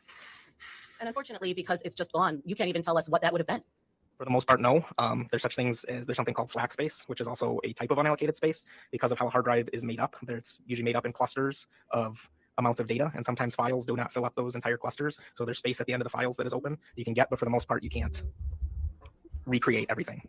So if we thought about the unallocated space like a bunch of blocks. Oh, stop then looking at if I prosecution. delete a file and it doesn't fill up in a They're block not going to save entirely, you. the next thing I delete could potentially take up part of that block as well as part of another block too. It'd be somewhat more the other way around. It would be, so data is stored in those blocks. When you delete it, those blocks remain the same. And then if you start writing over it, then it starts filling up that block space. All right, so I had it backwards. Yes. Yeah. But basic Yes. idea. Yes. I got. Yeah. And so if the unallocated space gets rid of one cube, there could be potentially full files that are gone, but some are partially still there. It's possible, but those files would have had to already be deleted. Okay. And I'm just talking about unallocated space. Yes. Yes. If there's a deleted file in unallocated space, yes. So that's why you say that sometimes you can partially recover Correct. things from unallocated space. Correct. Now, a few times during your direct examination, you talked about from what I could recover. Correct. Yes. And that's because you don't know if there's things that weren't recovered out of unallocated space as they were overwritten. Yeah. There's no way for me to know what isn't there. That's a stupid answer. Now going That- back to the Jensen It's computer, an obvious answer. That's why we it's so talked about some stupid. ways to know who is sitting in front of a computer. Correct. And Oh. because there was no social media or anything like that on this case, you actually have to look at the data and try to compare it to other things to determine if anyone was there and who it was. Correct. So like you'd have to compare to times when somebody's home, types of sites that somebody's usually going to, things like that. And so if there's 2 adults at home at the same time and the internet is accessed, you wouldn't be able to tell me who that is based on the computer itself. Without knowing the background of the individual and the types of websites they're going to, I wouldn't be able to physically do that. And making those Yes. type of connections, that's not your job. It's your job to analyze the computer and bring the data. Yeah, my job is to show you what's on the computer. And See, this is the point she's making. And it's a very good point. And they really to like basically shut this guy down right here. What all defense has to do is say, you don't know who was accessing it. You don't know who was using the printer. You don't know who was doing what, because everybody in that household had access to the computer. You can infer, say for example, that I'm looking at you know, Puppies Gone Wild, but my wife is also accessing my computer and she's looking at, you know, Cats Gone Wild. There's no determining after the fact whether I was looking at Cats Gone Wild or Puppies Gone Wild, or whether she was looking at Cats Gone Wild or Puppies Gone Wild. There's no way to determine who was looking at what, because we're both using the same computer. Maybe sometimes it's, you know, close to the same time. Maybe, you know, I'm kicking back reading a book and my wife is looking at Cats Gone Wild, and, you know, an hour later I get on and I'm looking at Puppies Gone Wild. It could be any number of things. And what the defense is doing is saying, this person, you cannot prove that it was him that was looking at these particular websites because you weren't there, for one. Number two, it isn't his own personal account. Like, now, if I was looking at Puppies Gone Wild on my computer, my wife, of course, does not, she can access it, but she does not get on my computer. Same way that I don't get on her computer. So if you saw Puppies Gone Wild on my computer and then it was followed up by like how to, you know, delete, you know, people with purple hair, for an example, you would only find that on my computer. You would never find that on my wife's computer. You might find how to delete people with red hair, for example, on hers, but you would only find it on hers. You couldn't tie it into me being on her computer because I'm never on her computer. So why did it show up on hers? Why did purple people show up on mine? And defense is doing a really good job of basically clarifying that everybody had access to it. Didn't matter who it was. They were all using the same account. You know, it'd be because in 98, there generally wasn't multiple computers. You didn't have, God, my wife actually has like 2 laptops, a desktop, and another worktop computer, whereas I have a laptop and my desktop computer. You know, so I also have a work computer, you know, one at my office space that I access. But you would know that it was only me on that computer. But the prosecution can come back and counter this. And the simple way they can counter it is the same exact sites that he's searching on at home are also showing up on his work computer. So if he's looking at Puppies Gone Wild at home, and you're also seeing those same websites whenever he goes to work, you can sort of give it that interpretation that, yes, this is the same person looking at the same exact websites. So although defense is doing a really good job, prosecution can hammer them on this. the nerdy side of things. So now you were shown an internet history that you had created, right? Yes. Now you said the computer was originally turned on in July, Yes. Yes. but there's actually some things in that predate July of 1998, isn't there? Correct.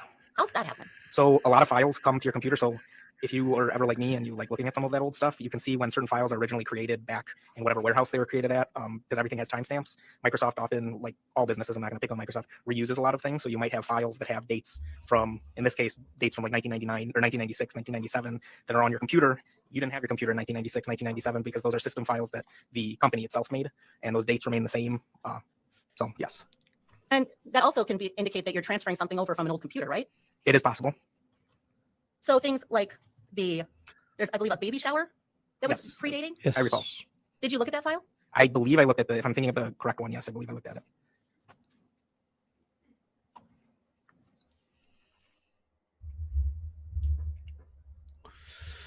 Oh, come on. If defense is going to make good defense, you got to make good defense. At least it looks like this lady has one eyebrow. Prosecutor, she does not look like she has a single eyebrow. Do you recognize that? I do indeed. What is it? This is a baby shower invitation, and it was, I believe the program it was created on was Publisher, And how do you know it was created on Publisher? because I recognize it because I remember looking at this exact image. What is Microsoft Publisher? So Microsoft Publisher is to kind of simplify it, it's essentially a means to design your own cards, and I guess you could design your own books and stuff like that, book covers. Now on the back of that, there's some writing, right? Yes. And what does that indicate? It indicates an invitation to Robin and Doug's baby shower by the Jensens. And who do you have to RSVP to for the party? Julie. And then it gives a phone number? Correct. So it's a little bit broken up on here, but yes, it gives a phone number. You saw that on the Yes, computer. yeah. So even though my copy isn't perfect, it is a true and accurate representation of what you saw on the computer. Correct.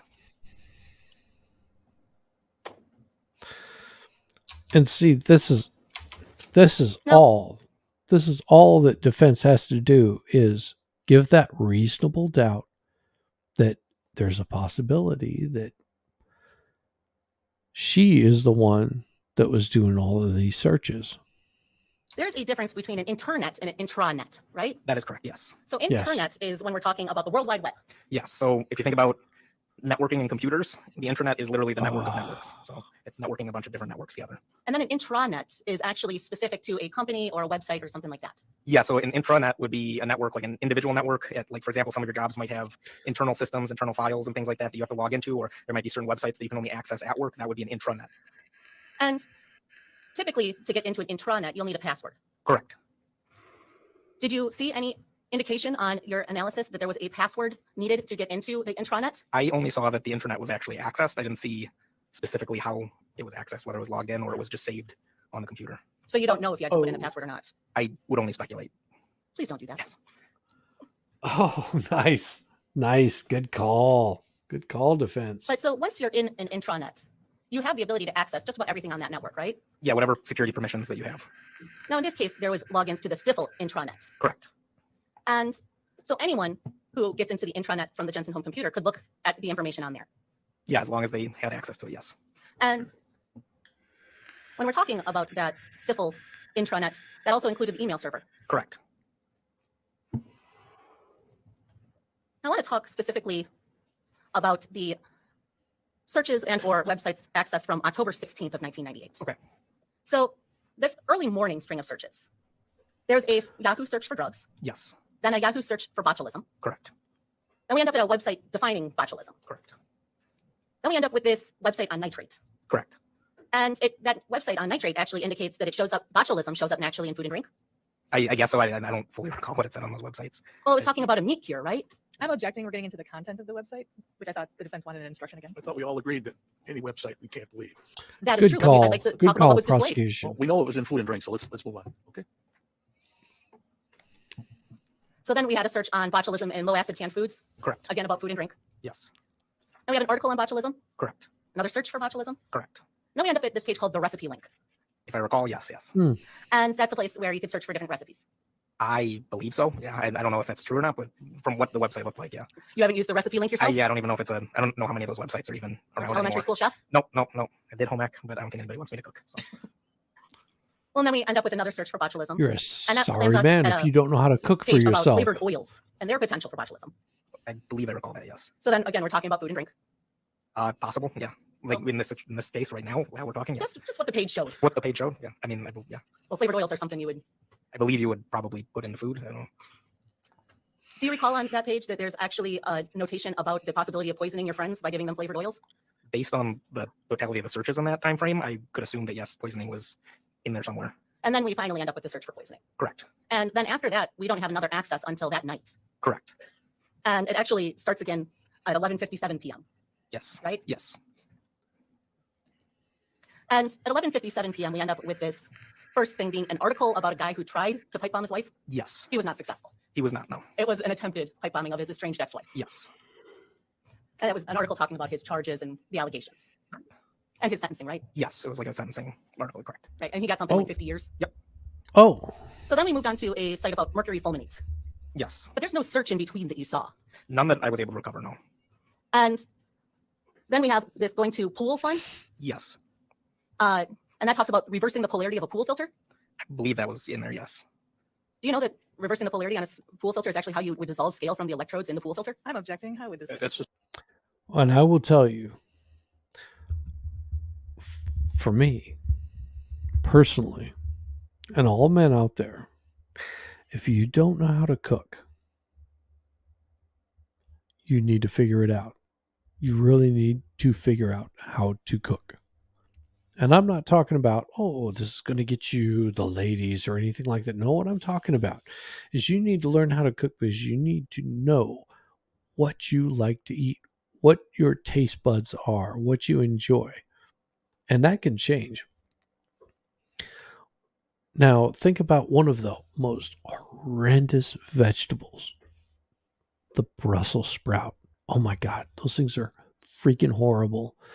But I will tell you right now, if you take a Brussels sprout, cut it in half, throw down some oil, set those Brussels sprouts down in that oil until they sear into a nice, crispy burn. And then you mix all that up. Once those things have started to steam, you take and cut up some shallot. And you sprinkle that shallot in there to where it starts breaking down, turn into that sugary substance. Take a little bit of soy sauce and pour it in the bottom of that. And you're going to get like this nice, steamy, salty flavor to it. And then take some sriracha and throw it over the top of it. And yes, Leanie, absolutely, you want to add some bacon to it. But you get that sriracha in there. You get a little bit of bacon. You get some of that seared bacon fat in there. Mix that all up. Throw that out on a plate. And if you do that with like a nice, big, juicy steak, just cook just right, the way that you like it. Do you know the difference between rare, medium rare, medium well? Well, you need to figure out how you like to eat your meat. You mix all that stuff in together. Maybe you chop up some just like a small red potato. You cut that into just like, we're talking like 1/4-inch cubes, and you cook that in there before you throw in everything else. You end up with like this beautiful texture of meat, taste, flavor, and you got that sriracha across the top of it. It just adds like this heat that's like in the background, but doesn't like tear your like intestines out. I am telling you right now, that is one of the best ways to do your Brussels sprouts. We're talking about something that is absolutely horrendous. If you take a Brussels sprout and just steam it, it tastes You're like, oh, great. It's like this smelly, horrible meat, or horrible vegetable, but you add some flavor to it. I mean, hell, you can take some like butternut squash, cube it up, throw it in a pan, throw a little bit of sriracha on there and some honey. Oh my God, you just ended up with like the most tender meal that you could absolutely have. Throw that in with like some sausage meatballs that you cook up just nice and perfect.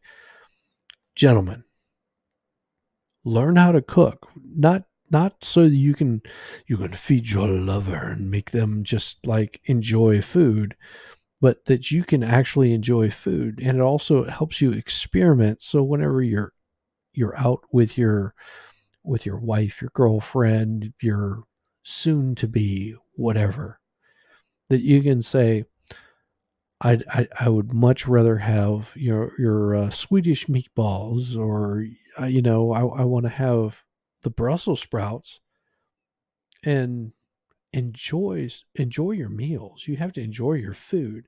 If you don't enjoy your food, you're just going to end up like eating ramen noodles and having like overcooked, ground beef for like an empanada. And then whenever you actually really try somebody that does an empanada, like imagine a lamb empanada. and it's got some rosemary sprigs stuffed up inside there. And it's cooked to the perfect texture because the dough you actually spent time making. So whenever you learn how to cook, men, learn how to cook. This home chicken right here, you know what he does? He eats Big Macs. This is a fast food bro. This is a guy that is like, oh, the Baconator at Wendy's is like the bomb because it has bacon on it. And he has never cooked a meal for himself. He took home ec and he failed miserably. I guarantee it. I took home ec because, yes, that's where all the chicks were. But you know what? I learned how to cook some really cool food. You know, learn how to read those measurings.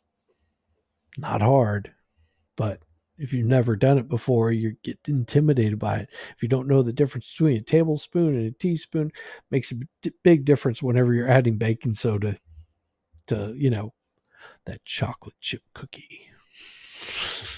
This day. He's not a pool expert. Okay. He's an IT expert, so let's stick to the area. Just wanted to know if you knew. I understand. Let's continue. You Judge can't is guarantee hating that any this of that shit. information on that would actually be able to harm a person. I no, I would not. I mean, I know that website, and I know that it's not all accurate. Some of it is. I don't know. Well, then we end up with some nicotine searches, right? Correct. Then there's a look at these Stifel branch listings. Correct. Now there's an email between Mr. Jensen and Ms. Labonte that was accessed. Correct. Now that email was actually sent during the afternoon hours, Yes. at like 3:25 in the afternoon, Yes. not when it was being Nice. accessed here. Not when it was being. So I actually took home ec and metalworking.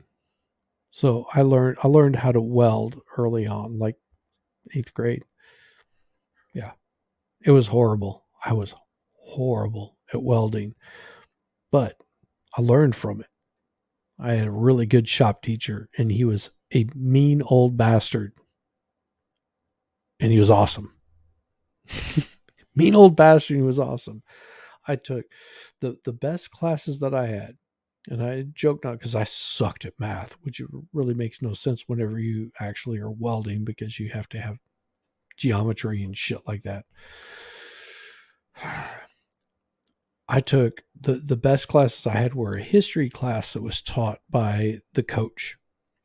So the football coach was actually also taught history. His main thing was, I only expect you to pay attention to the news. Pay attention to the news. Write me a report. It's due tomorrow morning. That was your homework. And then he would teach like regular history of, well, this is when the Declaration of Independence was signed. This is the Bill of the Bill of Rights, all of that shit. Taught all of history, Civil War, civil rights, all that kind of crap. Taught all of that stuff. But his main thing was, for his homework assignment, he didn't have like all these regular tests. It was like, what I want you to do is I want you to go home tonight. I want you to watch the news or read a paper, and I want you to turn in however many word document. It could have been 50, it could have been 100 words. What he was doing was so impressive because he was getting you to pay attention to the news and write a report on something about it. And that's why I find things like this interesting, is because of that history teacher. He's given me that insight to sort of question what I'm seeing. Look at what you're seeing and report on it. That's so awesome. And yes, I think women should learn how to take shop. My wife, she can change a tire. She knows how to check the air in her tires. I've taught her all that I could possibly teach her because she's got much other things to be concerned with. But she'll call me up and say, I can't figure out why my tire light is on. My tire was a little bit low. I stopped. I filled it up with air, but the tire light's still on. Oh, what did you pop open the glove box? Well, what's in the glove box? Look in the glove box. You see a little button there. Hold it down, and that's going to clear the code on it, and you'll be able to continue on driving. If it comes back on, then your tire's probably low again. So things like that. women should know how to do some basic maintenance. I know women that can't change a light bulb out. I mean, they might be able to cook a wonderful dish at night, but they cannot change a light bulb out. They can't do something as simple as check the air on their tire because they don't know how to take the air pressure valve off or the cap for the air pressure valve. They just don't know this. And that's the fault of mothers and fathers not teaching their kids some of the basic things. When was the last time you checked your oil level? Think about it. Drive your car every day. When was the last time you checked your oil level? Do you know, according to your user's manual in your car, it tells you every time you fill up your tank, you should check your oil level. You should see what your oil level is. You should make sure that your washer fluid is filled up. You should make sure that you have the right amount of oil in your car, that your air pressure is good on your tires, that your windshield wiper blades are all good. Simple maintenance, simple things that you can do every time that you fill up your gas tank. A lot of people don't know that. A lot of people should do that. Read and recorded as being read. Correct. Okay. And so then we have a listing of the Colorado Springs office. Yes. And about 1 a.m. we end up with the Stifel Find Names website. Correct. And I think it's fair to say that a search was done for the first name Kelly. She said Steph. That I don't recall, honestly. I think I remember that was in there, yes. But Well, the next page that you saw was a bunch of Kellys. Oh, yes. My apologies, yes. So whoever did this search must have been looking for a Kelly without a last name. Correct. Because you ended up with a Kelly Levante, a Kelly McDonald, Yes. a Kelly Snyder, Oh, I believe, I don't and remember. a Kelly whose last name I'm not even going to try to pronounce. Yeah, I believe. So whoever Oh. did that search didn't put in a last name. Correct. Because otherwise you would have been limited to whatever that last name is. That seems fair. Yeah. oh, he And these is searches on December blushing 2nd. now. Get him. Now, there's this first search that we talked about is this search for paroxetine. Yes. And that happened at about 4:35 in the morning. Correct. Mhm. Then there wasn't another web page or anything that you saw for about 3.5 hours. Correct. And that next search would have been at about 8:16 a.m. That sounds right. Yes. Get him. Now, these Get 'em. December 2nd ethylene glycol searches occur in that magic weekday business time between 8 and 5, right? Correct. They occur between that time period. Yes. Right. And this is the first time that we see any site that actually gives descriptions of ethylene glycol. I do not believe so. I believe ethylene glycol was searched earlier than that, but I'd have to look at the actual record itself Which record would help you more, the PowerPoint or the list? by the total list. Oh, come on. They're getting him. Prosecution is hating this right now. Prosecution does not want to let anything go.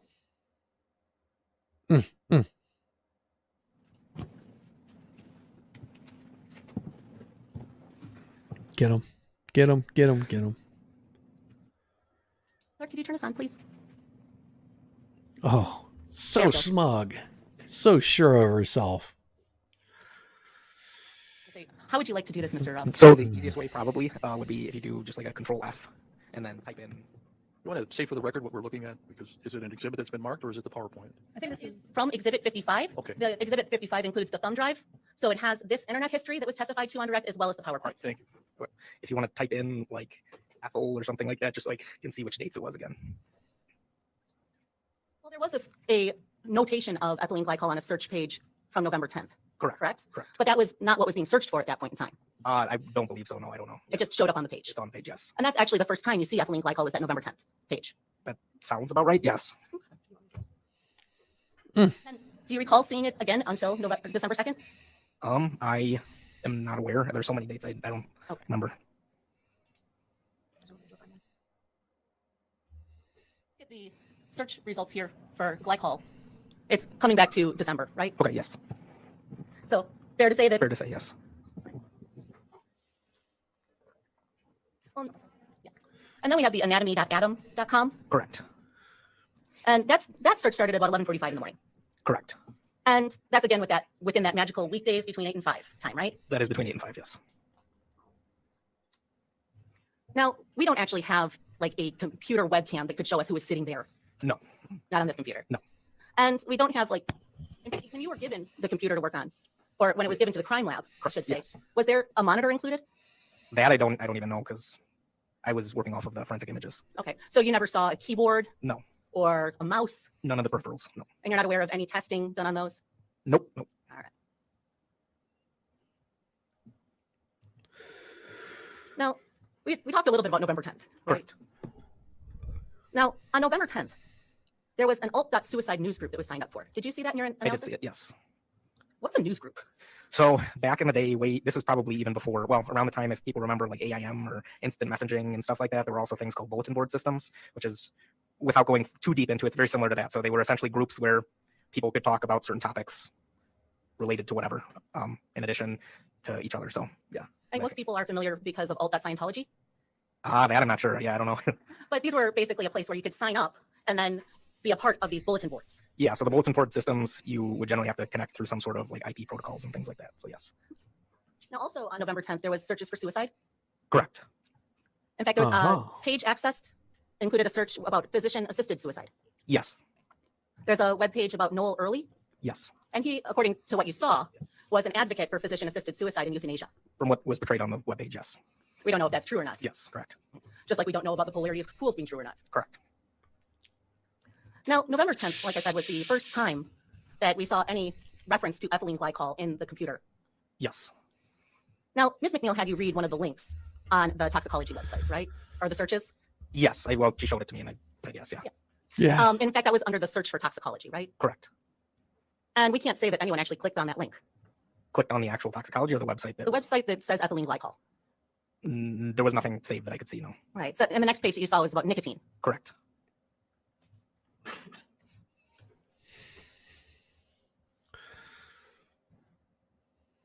Now, with all of these searches, there's nothing in the computer specifically that says this was searched by Mark Jensen or this was searched by Julie Jensen, correct?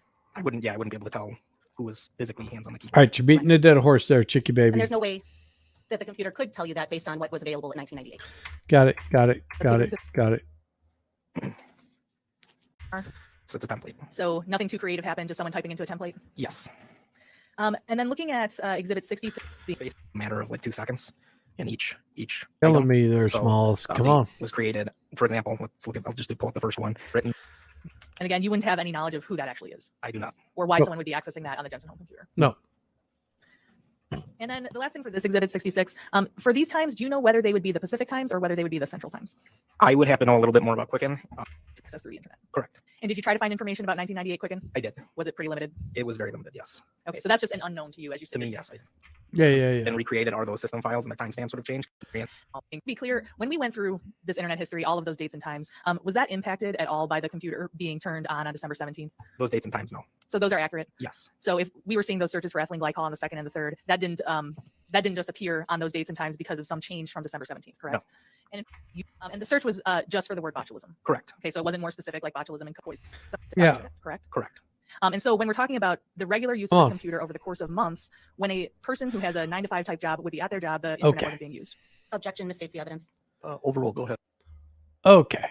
So I know I'm fast forwarding through a bunch of shit because this is drug out for quite a few hours with this particular witness. So what I'm going to do is I am going to end this portion of the trial. But I want to hear what Eliza Blue or what Brittany Venti has to say about Elijah Blue, because it's just eating at me because I want to see this. Just because I think it's so interesting. So what I'm going to do is I'm going to pull up here. Now, am I a fan of Brittany Venti? I've seen some of her stuff, but I really don't know too much about her. But I love it whenever people, pull this kind of stuff up. So what I am going to do is I'm going to pull this one up instead. And what I'm going to do, my plan is I'm going to finish out the rest of this tomorrow.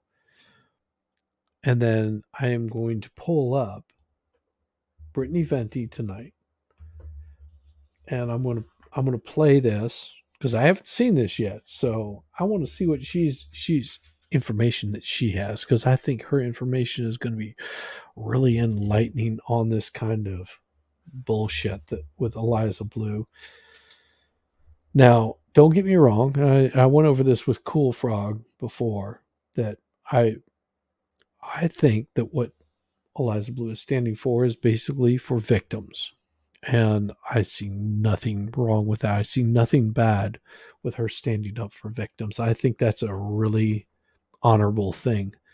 But using it under the false pretense of a lie, it's no different than Jack Murphy. Jack Murphy was all about men need to stand up, be men. I agree with you. But if you're using it to grift money and start things, then I have issues with you. Because to me, it looks like a grift. It looks like bullshit. Don't feed me bullshit because I don't buy bullshit. Bullshit is only good for a few things. One of them is fertilizing your garden. But you also have to mix it in with the dirt. If you're not willing to mix it in with the dirt, then you've just basically got a really smelly garden. So how about I do this? I'll show this here and play. Oh, it's muted. Sorry. Been known to actually groom. I think I recall seeing Blair White doing a video on it. I forgot his name. And she used to be a groupie, hanging out with Jeffree Star. She was also on reality TV as well. Yep. So Eliza Blue is someone who's been trying to get famous for a while, which is also a very suspect motive for someone who is a anti-human trafficking advocate, right? That's something that is a charitable act, right? It's supposed to be a service, a community service, if you will. Not to say that she should starve, but it's very suspect when you have someone who has a long history of trying to get famous, being a groupie, getting relationships within these band groups, and doing a lot of things for attention. There's a lot of old content of her up, including the reality TV show of her. You could just scroll through this thread and see it. There's a lot to go through. Here it is. Oh, slammed. Way to go, Brittany. Daryl Way of My Chemical Romance. She was claiming to be engaged to him and to have been trafficked during that same time, is what the tweet says. This coupled with the fact she refused to name her abusers, you see the big lie. And Eliza Blue is very vague with her story. And anytime people ask her about it, she's very vague, or she says like, "Oh no, I'm going to get PTSD" or something. Like in the sense of like. Yes, I agree. Damn. It took me like all of 10 minutes to figure this out about Eliza Blue. Oh, it's too traumatic. That's what I mean to say. I don't know if she says PTSD, but I'm summarizing. I'm paraphrasing. Don't ask me about it. It's too traumatizing, so I don't open up. That's what she said. I happen to have been following her account and looking through her tweets the past 2 weeks as they've been ongoing and coming in. And then someone had messaged me this thread along with the videos, because I'm also someone who talks about trafficking. By the way, thank you, Ghost Crusaders, for the $100 super chat to make your weekend better. It has made it better. Thank you. Definitely helps out. I appreciate it. Ghost Crusaders. Dalamar, $20 super chat. Thank you. Eliza got passed around in the club music scene, might have been trafficked. However, these kind of girls grow out of it and stop chasing fame. Her whole thing's fame, using her sex. Yeah, and we will see that that's the case. That last part about her whole thing being fame, and sex. You guys will see that a little bit later in the stream. Even though it's kind of being established right now with her like various groupie. Oh, that one's age restricted. I don't know why. There's videos of it. Her backstage. All I know is That's her voice. There's this one. How would you go to that level? Okay. She's going out and partying. And because of this whole thing, people have been really digging this stuff up too. And she's been on a lot. She was on Dr. Drew too about her trafficking story. And here she is on that reality show that I was referencing earlier. And even the dates of like how old she is to when she got trafficked apparently aren't adding up, because Manuel did the math here, and giving the dates timestamped essentially. And then let's go into If you haven't seen the phone call. So I saw this. I tweeted Eliza. I was asking what's up with this. That's all I was doing. It was not malicious. It was just like, this looks very suspect, but I'll give benefit of doubt. So then come to find out, after I had messaged Nina and Lila about this, and Chrissy, Nina messages me back, "Hey, someone's claiming to have taken down your account." And I was like, "Oh, well, who is it?" Because I was already suspecting maybe it was Eliza, or it could have been both a group of people doing it maliciously and Eliza, or one or the other. And then I get sent this, which is Amanda Jean saying, I'm reporting you for this non-consensual image. You didn't have to post that screenshot, you salty hoe. Clearly after this whole ordeal, I certainly am not the salty hoe. I'm sure Amanda Jean is not happy about Free Britney Venti trending right now. That's just wrong. But I started streaming right after I saw this. And, I was like, well, this is messed up. This is very suspect. But what I didn't know was that Amanda Jean was besties with Eliza. And someone had mentioned it in chat while I was streaming. And you can go back on the last 2 streams I did about this topic and see it. This happened in real time. Me finding out that this is her bestie. And I was pissed. I was absolutely livid to see that, because it's like, okay, so do you condone this? Because let me tell you guys something. If it were my bestie, they would definitely tell me that they saw something of me and tell me they reported it. So there was, like, in my perspective, there's no way she didn't know, but I still gave benefit of doubt and waited 24 hours. Hold on, I'm trying to find the screenshot of her talking about Amanda Jean. I have to scroll up for this one. Okay, come on. Sorry, Anna, that Star Wars girl, was also arguing with on Twitter turns out to be best friends with Eliza Blue because she's saying, I'm big on trust. If I can't trust you, I can't get close. Thank you, AG Amarabilis, for not betraying my trust. I needed you more than you ever know. And then it's just them sucking each other off throughout the thread, like giving each other hearts. And this wasn't the only tweet. There were other tweets too over the course of 24 hours. Okay. And this was only a day between when my account got locked, when I posted screenshots of Eliza and the tweets that she made. There was less than a day difference in time. So immediately I had suspected what was going on. And I was like, I'll still give it the benefit of the doubt. We'll wait and see. We'll give Eliza a little time to respond, see if she condones this. And I was really mad about it, but I was like, if she doesn't condone it, she needs to speak up. Wait another day. She doesn't speak up. I go on stream. Guys, she didn't speak up. Someone chat says, because I can't see Twitter, someone chat says, hey, she actually spoke on it. And I'm like, where? So then I get linked it and I pull it up on screen and I see the tweets that I'm about to show you. Okay. Come on. The photo was posted of me yesterday on Twitter. The photos have been removed. The source of the photo has also been contacted. I'm preparing to escalate we know to the full this. extent of the law. Okay, so let's break this down. So she's obviously putting her phone Yeah, after we don't Dan care. was. There were Don't need to break it we're not down. I'm taking this down that she trusts so much. And not only was it very cowardly what she did in that way, but she also goes to say Twitter did an outstanding job and they'll be excluded from the legal action. So she's saying, his message Yeah. because there's You're wasn't hollering some a bunch of secret shit. advocate, and that doesn't stop me from advocating for myself as a so that she Yeah, we know. to try to pull one over me, to try to justify her abuse of the system that she helped in being pro deplatforming as a on Twitter, a public video. Well, this I just Okay. found this out this Immediately. Give me She didn't something like the better. fact that I publicly backed Brittany Venti before asking her permission. She literally told me that I was supposed to ask her permission. I'm dead serious. Of course I No. And the quartering should never have to ask for permission for backing. You know, here's the thing. If I saw somebody, which I did, I saw somebody coming after Nick Reiceda. Nick Reiceda doesn't know me from shit. I probably have, I don't know, on Twitter, 20, 30 people or something like that. But you know what? That was something that I reposted because I didn't think his banning should happen. And it would be no different than me seeing someone, for example, if I saw Eliza Blue being banned from being able to speak on Twitter, I would be backing her in a freaking heartbeat. I don't think that's appropriate. Any single person that I see being like told that they can't post stuff on there for whatever opinion or idea that they may have, I'm going to call it out. I'm going to say, hell no. Now, if you're posting pictures of kids, might have problems with that. You're posting pictures of nudes, male, female, doesn't matter. I might report that because it's not appropriate. Just not appropriate. Or if I don't want to see it, all I have to do is just ignore it and move on. But kids, different story. I don't want to see it, but you don't be posting that shit around me. It's not cool. Like if someone sent me a DM and said, hey, check this out. I've got my blah, blah, blah, son, child, daughter, kid. I'd be like, hell no, your ass is being reported immediately. Try that shit with me, and I guarantee you that shit's gone. You're gone. I don't tolerate that crap. If you wanted to send me a picture of yourself and it just happens to be provocative, I might look at it, but I may not even respond to it because, well, I got my wife. That's what's going to get me off. That's what's going to enjoy me the most. And that's who I enjoy being with the most. But that being said, I can appreciate a lovely woman. And I will say right now, the way Eliza Blue is coming off is not lovely. It looks like she's pulling bullshit. could share the DMs, but I won't right now. I don't need to because I know I have your trust.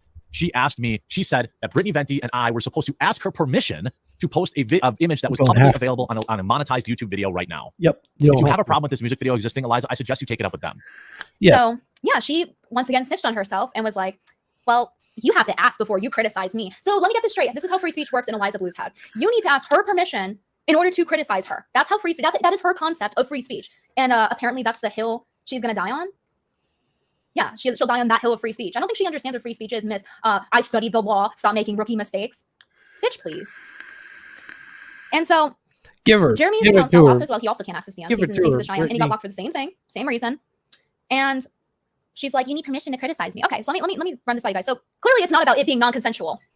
It's not about it being non-consensual. She just doesn't want this music video getting out because it hurts her image as a anti-trafficking advocate. That is why she.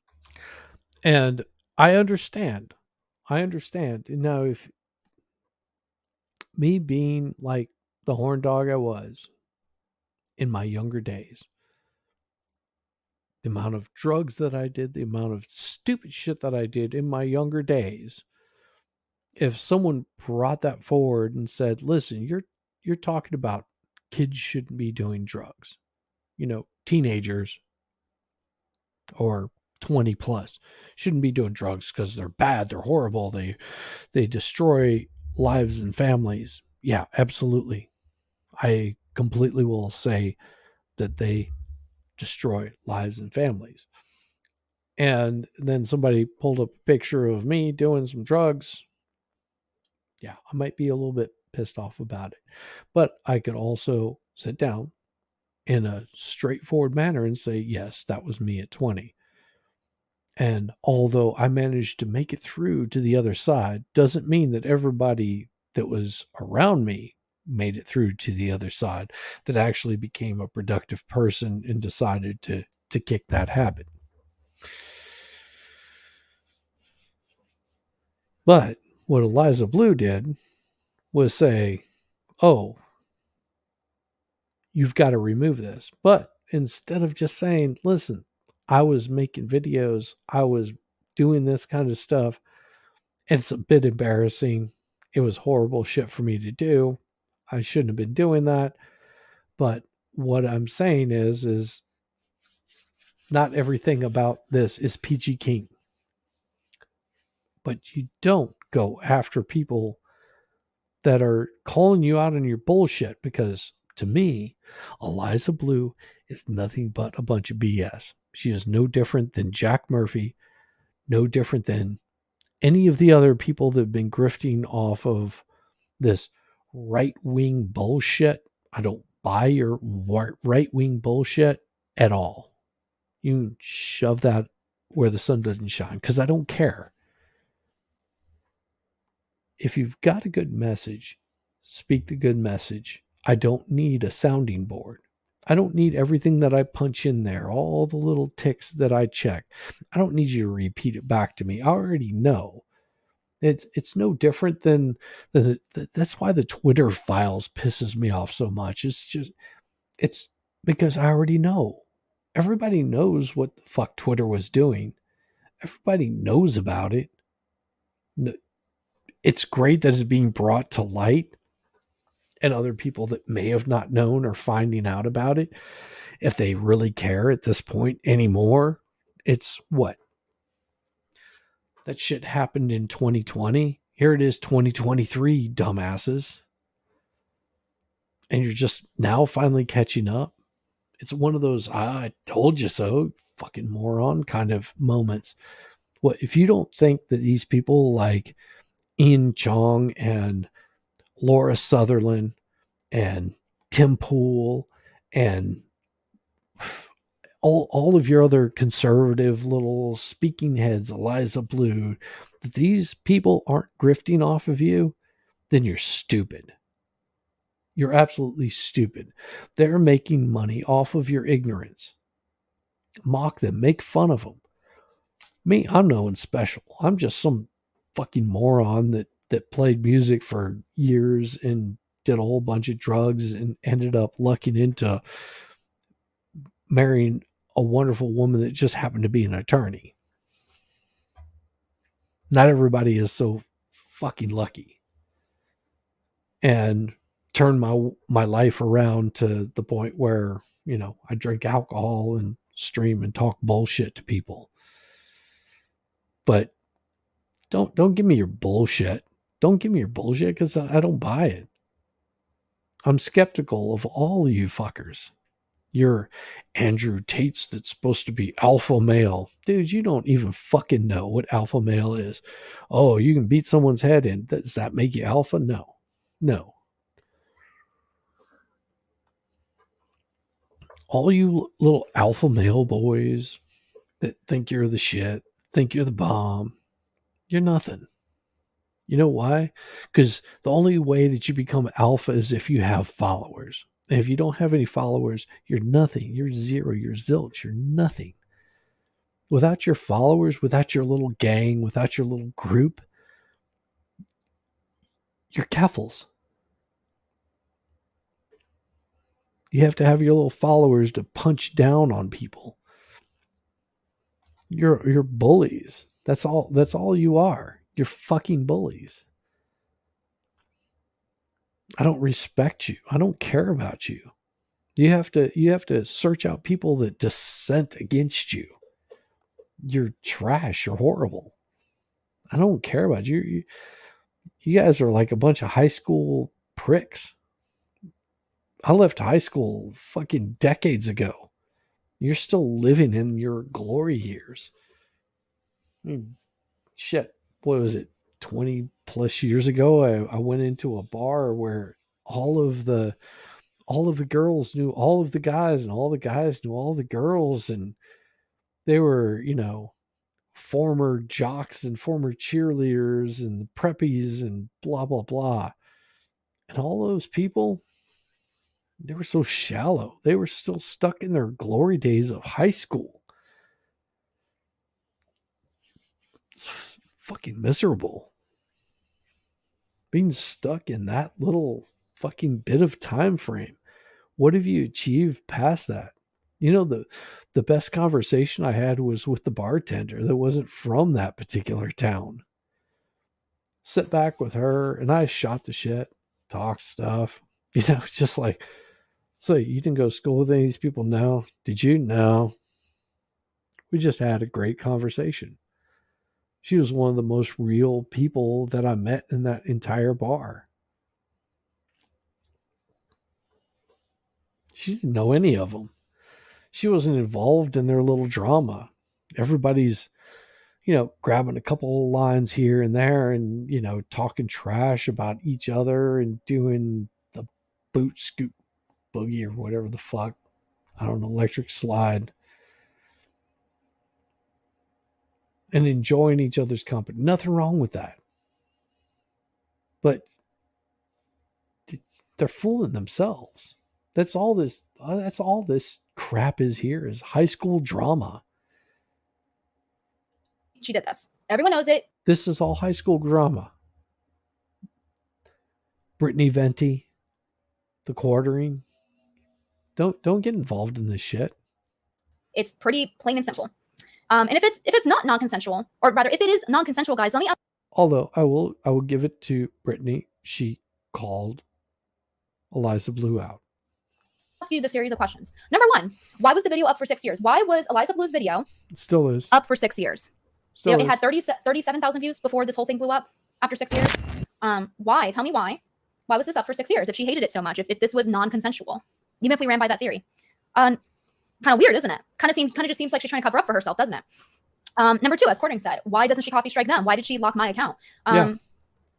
Doesn't really make sense. I'm not the one who filmed her doing this. I'm not the one I didn't hold a gun to her head and tell her to shake her ass and cup her tits, or whatever she was doing in this video. I just skipped around and saw what I saw. I saw what I needed to see. Okay. Number three, if this is non-consensual, then tell me why in this video she's bragging to her mom about being in rap music videos.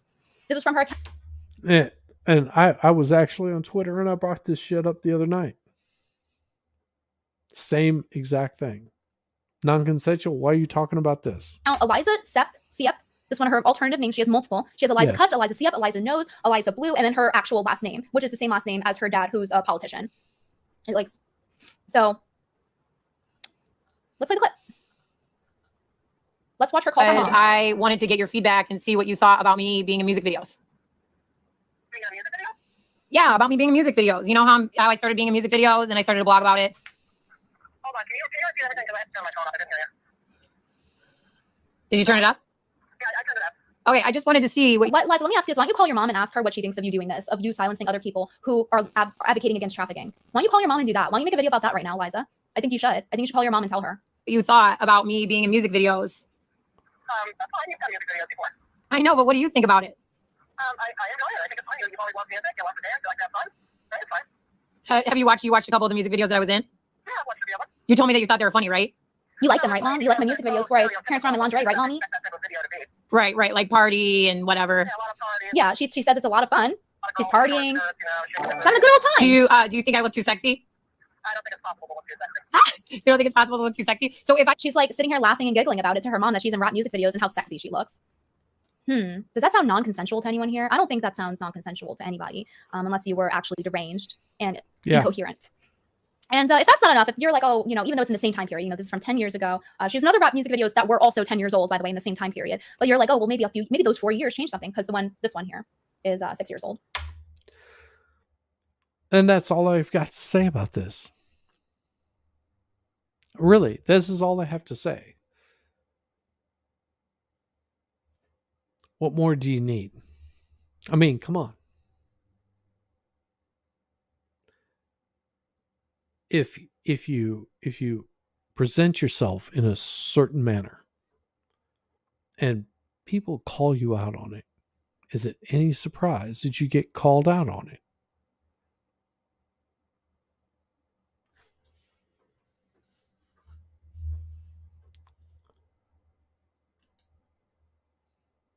I don't think there is. But we'll go back to this, because I'm going to finish this out tonight. But that's my outtake on Eliza Blue. That's how I feel about it. That right there explains how I feel about it. What more do you need to know about Eliza Blue? Then she did some softcore porn shoot. And she's probably regretting that it's still out there. But you put yourself out there in that aspect. No different than, I played music and might have played some Southern rock and roll. It might have been considered like a little bit not correct. Politically, that is. Do I care? No. If you find old videos of me, feel free to throw them out there. You find those old porn videos of me, which I guarantee there is one out there somewhere. You're welcome to share that too. I don't care. Nothing I'm ashamed of. Trust me. No, you're not going to find it, because as far as I know, that would have been a private thing. But regardless, I'm sure it is out there. Do I care? No. Am I embarrassed by it? No. I don't care. This is what being a big boy is all about. You own up to your mistakes in your youth, and you own up to the dumb shit that you done. Anyhow, we're going to go back to this trial. We'll finish this thing tonight. We're about halfway there. I'll finish it by midnight. If not, I'll end it and start a new one. So, Answer the question. It seems that way, yes. And in fact, when we did see specific times during those months, during the day when there was internet activity, I showed you on the internet history what was happening, correct? Correct. And it didn't appear to be browsing sessions. Correct. So that would make December 2nd and December 3rd different in terms of the usage of the internet during those daytimes. That is correct. Now, you were asked some questions about November 10th, and the search is done beginning with suicide. Yes. And then physician-assisted suicide. Correct. And then among the string of searches happening on that day, one of them was nicotine. Yes. Now, clearly, in terms of who is actually sitting at this computer when this activity is occurring, there's really no way to know that. Correct. And even in modern times, you still don't have a camera recording someone sitting in front of a computer when you analyze current computers today, right? For the most part, yes. Computers hopefully are not recording us as we're sitting in front of them, right? Correct, unless somebody's recording themselves. So even today, when you're doing an investigation, if there is a question in terms of who was at the computer and who was using it, you have to look for some type of context clues. Yes. Now, for instance, it could be very easy where there's a login and a password. Yes. And so it makes it unlikely that it's anyone but the person who's logged in. Yes. But not impossible if their password is available or someone knows it. Yes, that's correct. But this computer was not that way because the username was Buddy and there was no password. Yep. Come on. And so when examining this computer to determine who was using it, who was conducting these searches, you had to look for clues. Yes. So clues like that might align with the person's life and with their interests, right? That's true. Yes. So things like clues. Fishing, correct. Things like what to do in Chicago. Correct. And things like vacationing at Big Cedar. Correct. And so whether that means anything to you personally as a computer analyst, that's what you're looking for in terms of clues of who's accessing the computer. Yes.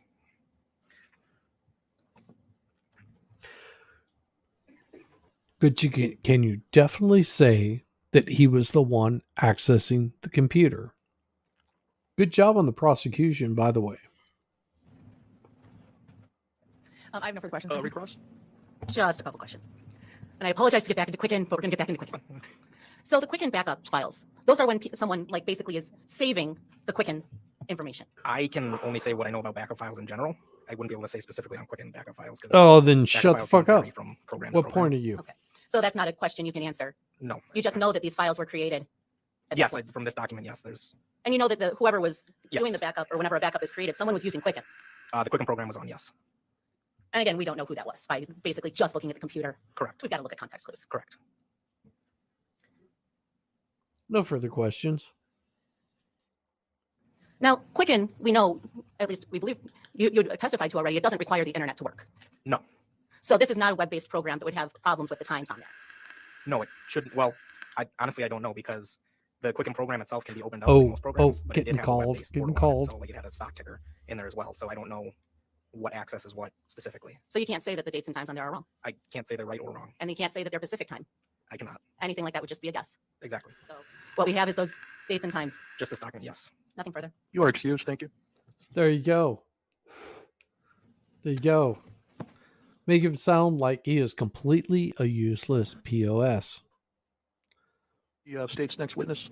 So, Judge, we have certified documents that we've agreed upon that show the dates of when divorce was filed by Julie Jensen. So I would just like to read that out loud to the jury at this time. Is there an agreement from the defense as to that? Yes. Thank you. Go ahead, Ms. McNeil. So this is exhibit number 61. And so exhibit 61 indicates that a petition for divorce was filed by Julie C. Jensen on June 24th of 1991 regarding her husband, Mark D. Jensen. And then, get the correct day. Then on dated the 27th day of June 1991 and signed by both Julie Jensen and Mark D. Jensen was a stipulation to dismiss the divorce filing. And I think that filing date, if I can read it correctly, is July 15th of 1991, but it was signed by the parties on June 27th of 1991. Right, that should be marked and made part of the Get record. it. It's a stipulation. Get it in there. It is marked. So And what number is it? that is 61. That's all she has to 61's do gonna is be get received. it in there. And so, Judge, I hate to violate the rule, but we do have some afternoon video. These are short. These are very short. I hope your definition of short is the same as mine. Less than half an hour. How about that? All right. Okay. Your Honor, before we go on break, I would move exhibits 66, 67, I believe, 55 into evidence if that hasn't already been moved. All right, those are received also. Come on. Good, good. I think they're still there. They're up.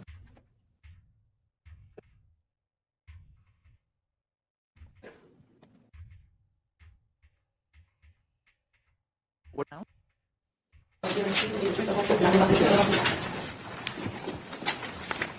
Come on. Could you please state your first name and last name and spell your last name? Joey Scully, Scully. Ms. Scully, did you know Mark Jensen? Yes. And did you in fact work with him? Yes. Do you recall where it was that you worked with Mark Jensen? Robert Baird and Company. And at what time were you employed at Robert Baird? With Mark or? Let's start with when you were employed there. I was employed in 1984 And how long did you work there? till 2004. At some point, did Mark Jensen join the office? I think it was either 1992 or 93. Probably 93 And how long did Mr. Jensen work at Robert W. Baird? till 1998. Did he leave Robert W. Baird to go to Stiefel, Nicholas, and Racine? Don't come What off was your looking better. job at Baird between 1992, 93 to 1998? We opened the new branch in Kenosha, and I had worked in Racine, and I went with manager at Baird to join the Kenosha branch. My title was branch operations supervisor. What were some of your responsibilities as branch operations supervisor? It was mainly in the clerical and within. Did you open all mail that came into Robert W. Baird? I did, or one of the other assistants were. Was it your primary responsibility? And why is it that you opened the mail that came into Robert W. Baird? I think I might have even started earlier, so I just did. There was a morning envelope that came from the home office, but our regular mail came at noon, so I would pick that up on my way back from lunch. Do you know whether the brokers were permitted to open their own mail? They just never did. Okay. No, During the time that Mark Jensen worked at Robert W. Baird, Does did he not ever mean indicate to you that anything. he was receiving mail that contained sexually explicit photos? No. Did he ever indicate that he was receiving packages or envelopes on his car window in the parking lot that contained sexually explicit photos? I don't think so. Did he ever? I don't think so. I don't really remember never. Did he ever indicate to you that he was being harassed in any way at the workplace?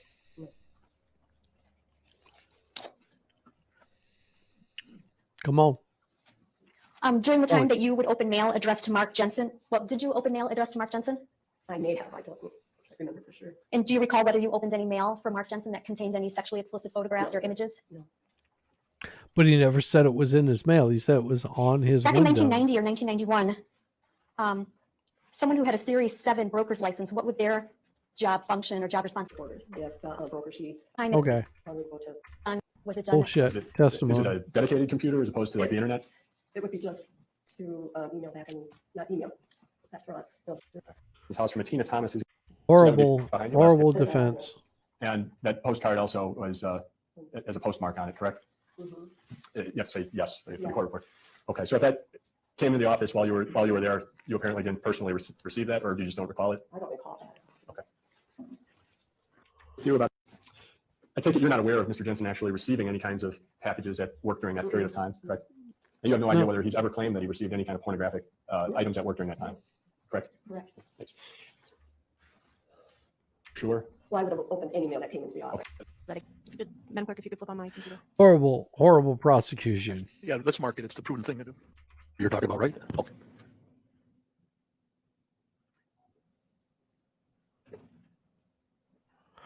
That's a pretty funny joke.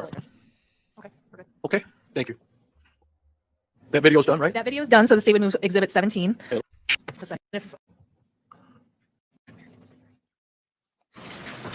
And spell your last name for the record. Marion Passetti, P-A-C-E-T-T-I.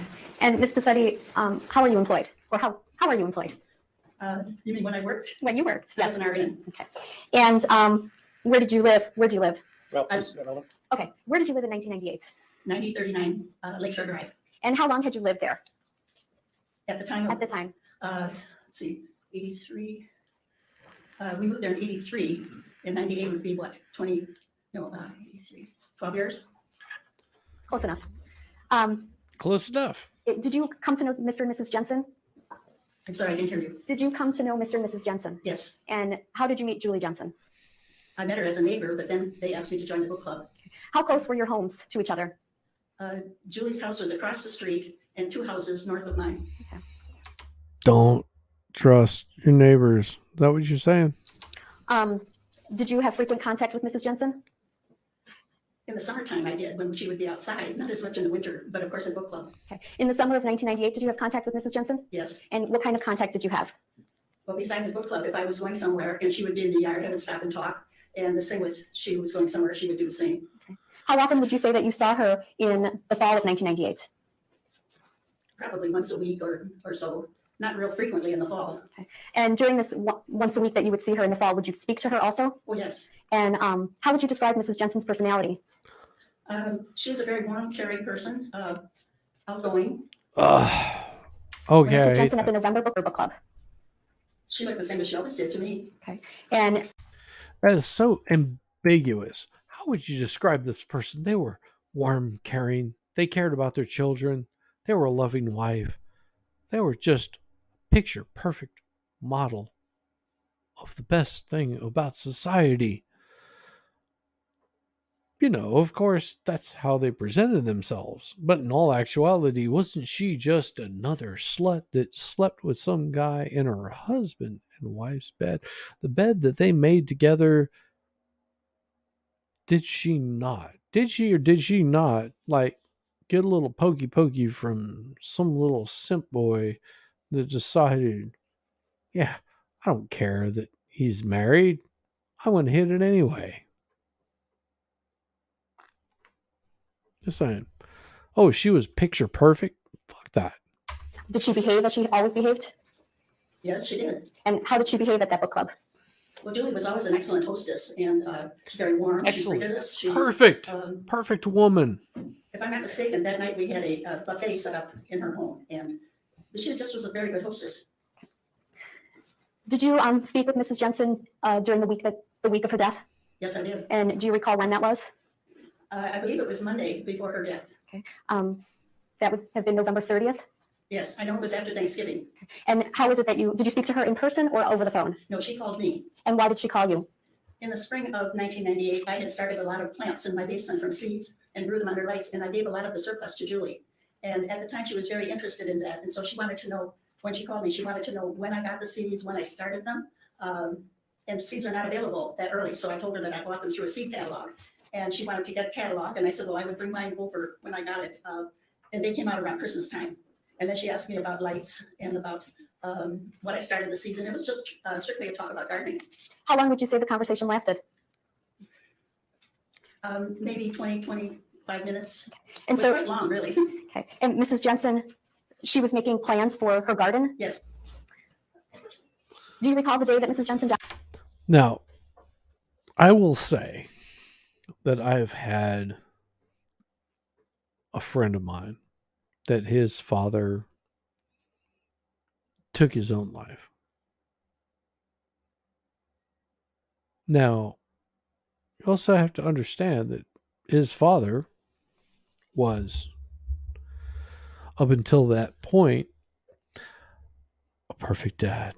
He was a perfect man. He did everything right. He was so sweet and kind and loving to his wife. He had also set aside a nice little fund for his children for college. He actually had booked a nice little family vacation in the summer, had the cruise lines all picked out. He had scheduled for him to be coaching his son's team. He was on the roster for it.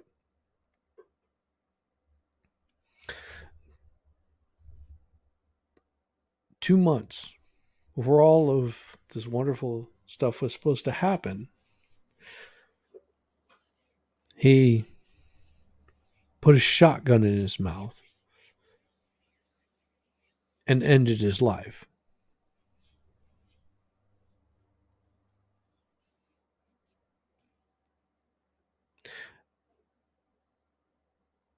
What drives someone to that point? I don't know. And it's so disheartening and disappointing that there was so much going on in this person's life. There was so much life to live. There were so many good things happening that he didn't see a way out. There's always a way out. And doing that was not one of them. I mean, it was one of them because he chose it. So whenever this person's getting up there talking about saying, I had all this great stuff going on and she was so warm and so caring and so was this guy. He was warm. He was caring. He was the picture perfect husband.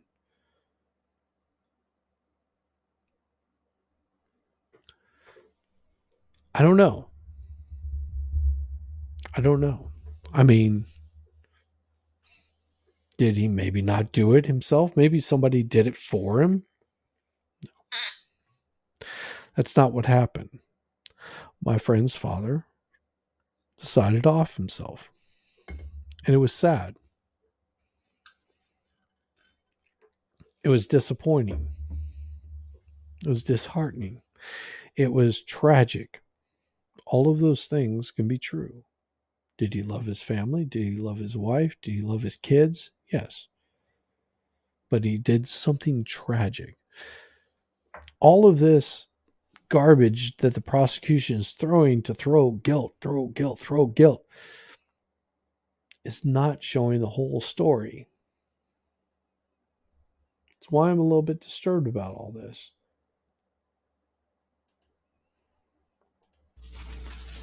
When you saw Mark Jensen after his wife passed away, you thought that he might be in shock, right? Yeah. And Don't care. Stand that, yes. Monday, Don't care. after Don't the care. following day, No. depression, grieving, right? Do I know how much time he spent with his family grieving? Right. No, of course not. You don't know whether he had spent a lot of time with his pastor up to that point, right? No, I do not. So that's all I have. Thank you. Everybody. All right, so that is State's Exhibit 18, and the state would move that at the Prosecution 18 will be defense. received. See how short they were? Are we done with the videos? All right. Let's take our Friday afternoon break, folks. Horrible, tragic. He was convicted on March. Then in Racine County case number 07 CF81, he was convicted for issuing worthless check. He subsequently to Well, and then we should just make sure our math is correct in terms of subsequent convictions. Well, why don't we do this? I've got it written out here, I should say. Carly McNeil sent them an email with this information on it.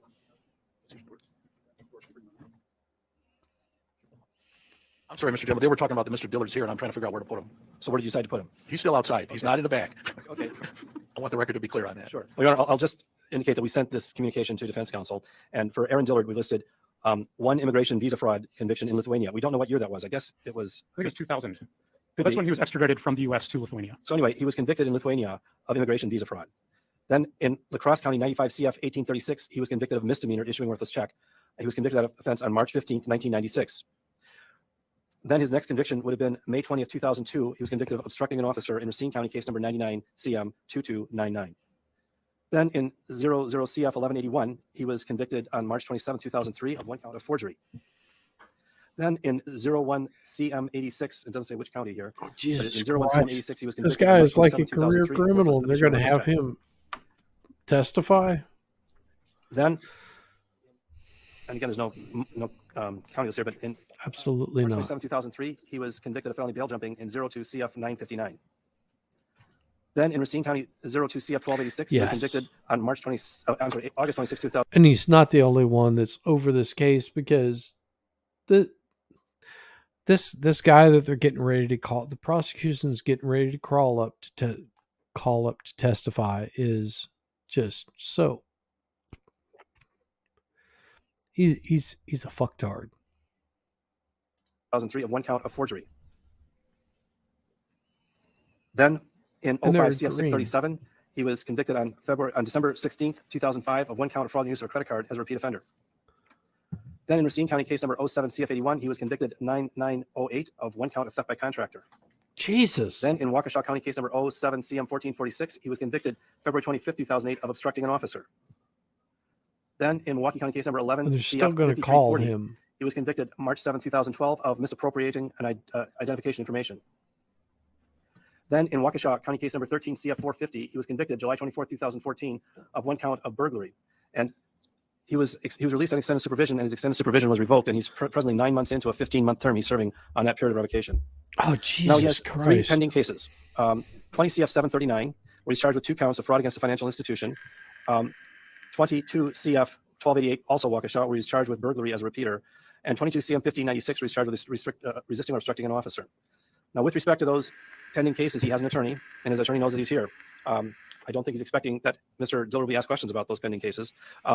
So the question is, No, what he should be counted? should be. And, you're the judge, and you make the call. I don't think it's true that he's wedded to his testimony from 2008. I think his testimony from 2008 is prior testimony, and it's hearsay, and it only becomes admissible if he's cross-examined on it, and it's a prior inconsistent statement. Otherwise, it's hearsay. So No, I think they're he's looking gonna at his testimony here impeach today, him. and if he testifies truthfully, Don't call him. If I can refresh his recollection, if need be, by his prior statements, for example, he wrote a letter to his lawyer back in Don't 2007 call about this this guy. case and about what he wanted. And I also think that it's reasonable to ask him questions about what kind of a benefit he received in 2008, because he did receive a benefit in 2008 when he testified. He was required to testify truthfully, but he was in prison at the time that he made this statement, and he was released from prison by the time he testified. And he was released from prison as part of a plea agreement that we entered into, that we granted him release from prison if he testified truthfully in this particular case. I think he got an early Imagine release or that. something. So he was released from prison. He walked through the front door instead of walking through the back door in cuffs because of what he said in 2008.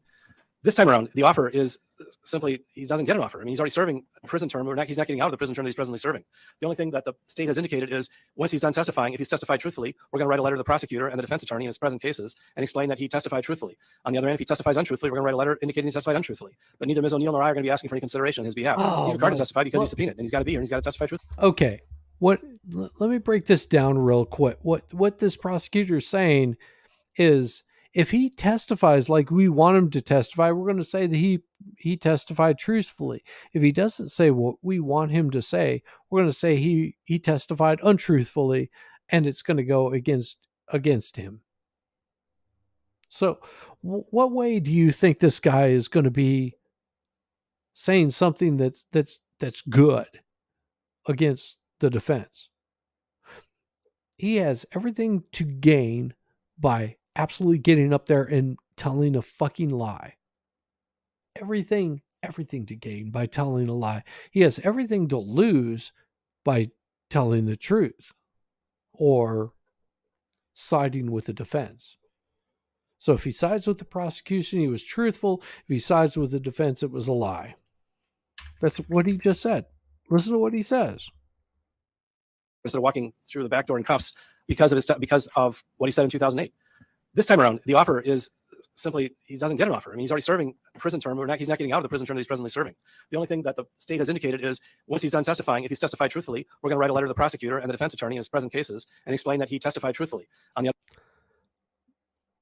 see what I mean? That's just what he said.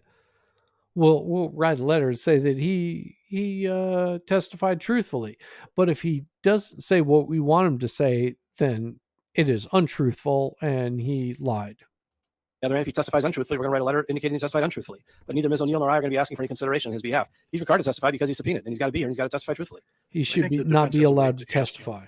If he testifies today, then he would get this letter from the prosecution that he testified truthfully to the judge. I mean, I think that is allowable. I agree with that. That's the only thing that we've offered him. So the question is, what about all this other stuff? Well, here's my thought.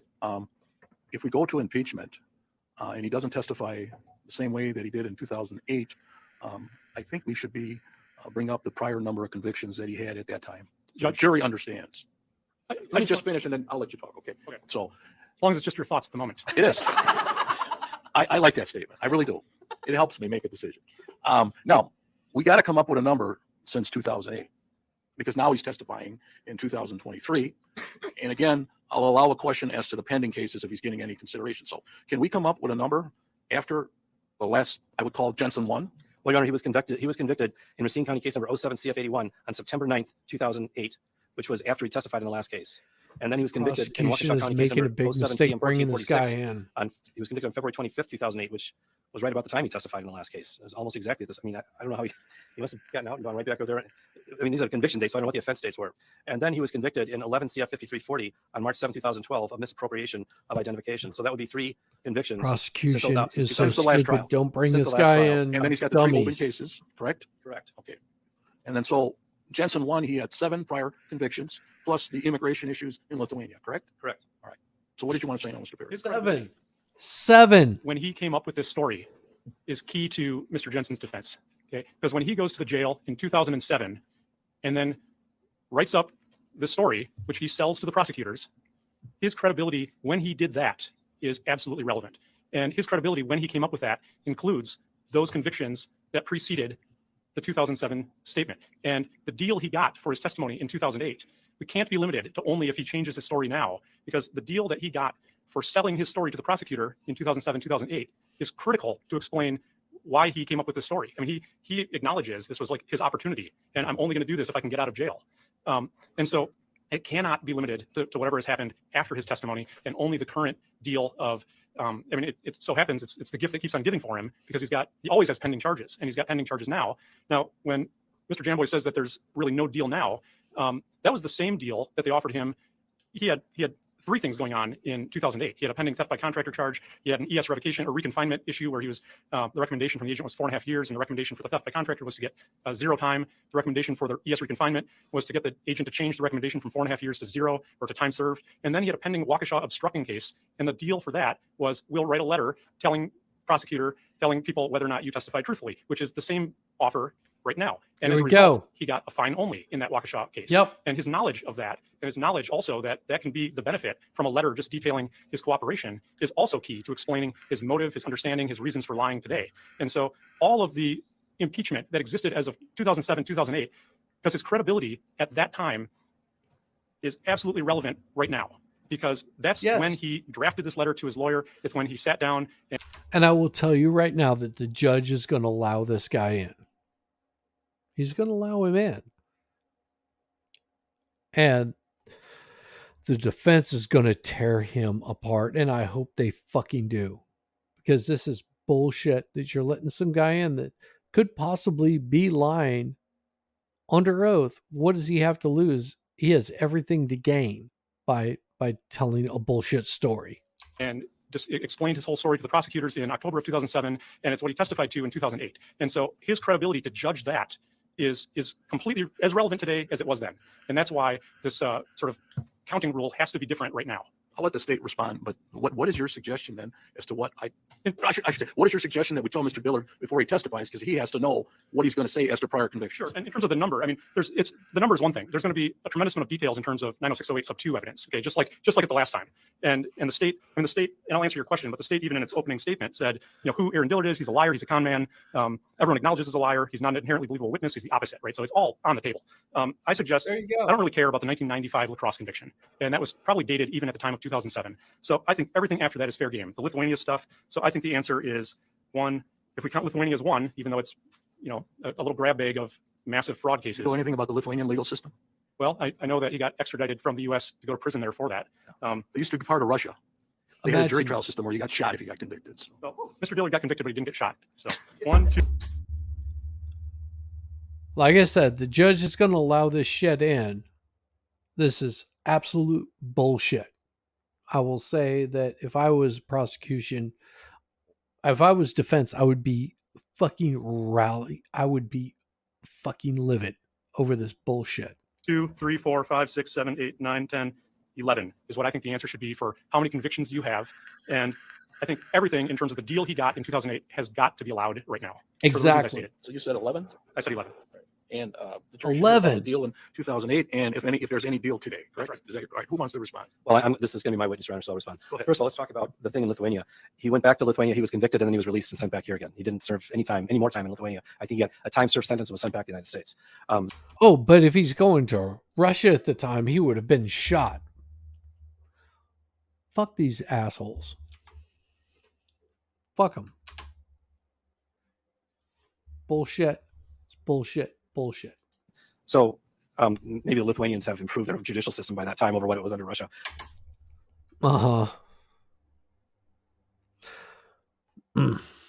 Judge is going to let this bullshit fly. But he, and that was sometime around 2004, which is 19 years ago. Now, how we count convictions. Dude, if 19 years ago I was convicted for robbery, and subsequent to those 19 years ago, not only did I commit that armed robbery, then I continued to scam people out of money for the past fucking 15 years. It would be goddamn relevant that this person is not someone to be trusted. It's a separate thing from the discussion of whatever he received for testifying in 2008 and whatever he's being offered to testify this time. We don't need to offer him anything to testify this time. He's subpoenaed and he's here and he's required to testify. He doesn't have any choice in the matter. And so it should stand to reason the prosecutors are going to write a letter. And I don't have any problem with asking him, is it true that you got 3 pending cases in Waukesha County? And the special prosecutor has indicated he's going to write a letter to your defense attorney and to the prosecutor indicating whether or not you testify truthfully in this case. But we made it clear to Mr. Dillard, we are not going to be making any recommendation for leniency or anything like that. So if I have no problem with him being informed of that. In terms of him testifying in 2008, that's really not relevant unless there's something that he testifies about inconsistently here with what he testified about concerning this incident in 2008. He's here to testify. He's got to testify truthfully. And if he testifies in an untruthful manner, he could be charged with perjury. If he chooses to perjure himself, he could be subject to the same sanctions the other witness would be subject to. So in terms of perjury is such a bullshit fucking charge. It is such a bullshit charge. Because all he has to do is go, I don't know. I don't remember shit. Dude, this is bullshit.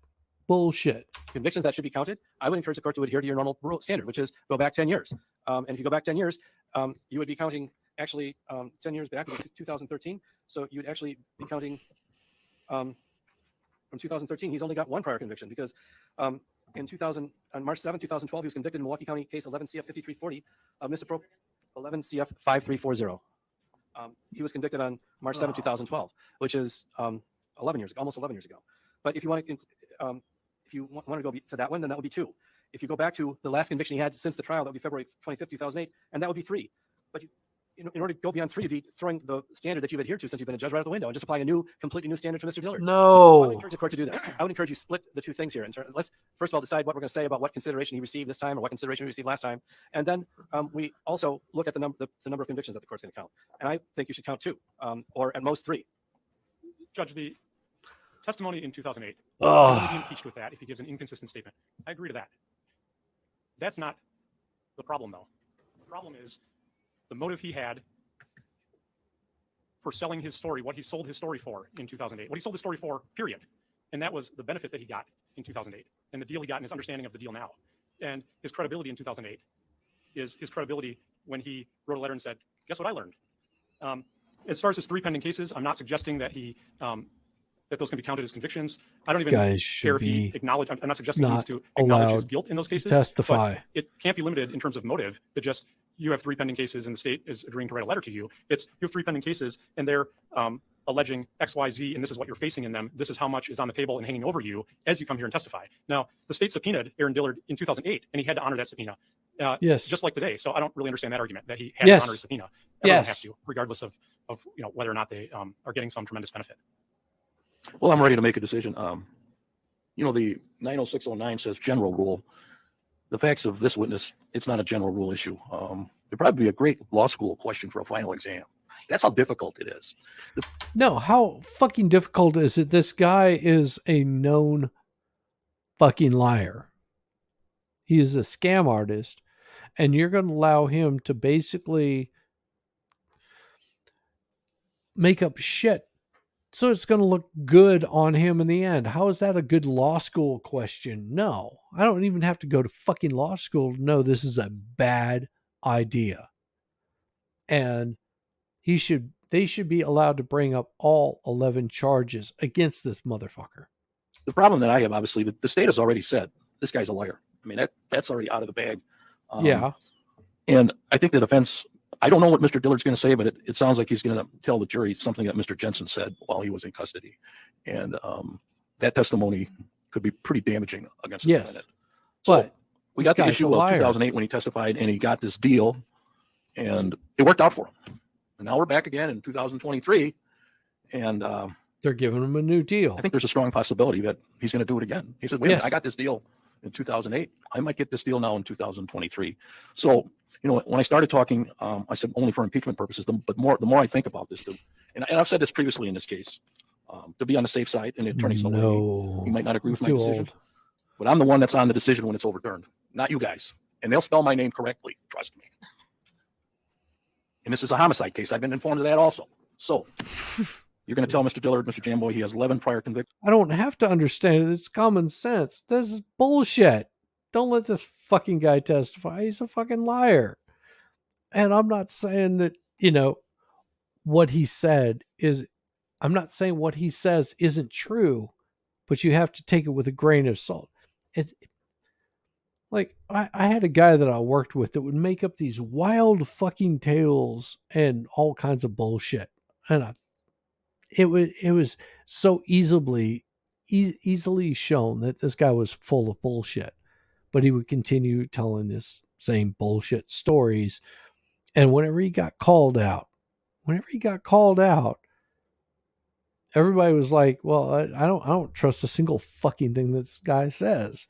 So you call this guy, if prosecution calls this guy in, they're fucking morons. They're absolute morons, except to basically make it appear that this guy is telling the truth, and defense is going to fucking chew him up. I love it. Chew him up. The defense is going to be allowed to talk about the deal in 2008. Yep. And the defense can ask questions about whatever they think if there's Crush a deal him. in 2023. So with that, I'm trying to figure out where you want to talk to Mr. Dillard because I don't want to put him in the back by the jury. You want to just bring him in here? Let's do it right here. Is he out there? Bring him in and we'll take our break, okay? All right. Oh. Thank you. Take a break now? Yeah. Yeah, take your How much fucking time do you need to break, talk to you Mr. Dillard? pieces of shit. Just a few minutes. You missed it earlier, Darth. You missed it earlier, Darth. We had the little cuck boy that slept with his wife on the stand earlier, and they wouldn't show his face. You know why they wouldn't show his face? Because I imagine he looked a lot like the prosecutor. He looked like some little beta cuck. I guarantee you, this guy had no fucking hair. He was fat. He was balding. Couldn't take care of himself. Probably barely even freaking showered. They had this boy up there, saying how wonderful this woman was and how much he loved her. Yeah, the dude that like banged this guy's wife. This guy right here. This guy right here looked. I guarantee you looked like him, except with less hair. Fucking They call him Kurt. That's bad. That's bad. That is so bad. Oh no. I guarantee you that Kurt looked much better than this guy. Just what would be the best description? Imagine Monograph. Imagine Monograph with that little whiny bitch voice that he has. That's what he sounded like. It was horrible. This guy was like, she's so sweet. I mean, she was so loving, but yet I was sending her Christmas cards, and reminding her of how much that, I loved her because we like stuck it in the stinky stink. And she never actually went down on me because I don't like, whenever I'm getting like, I'm getting, I don't like that. No, that would be so bad. Yes. Lenny is so right. It was horrible. It was horrible.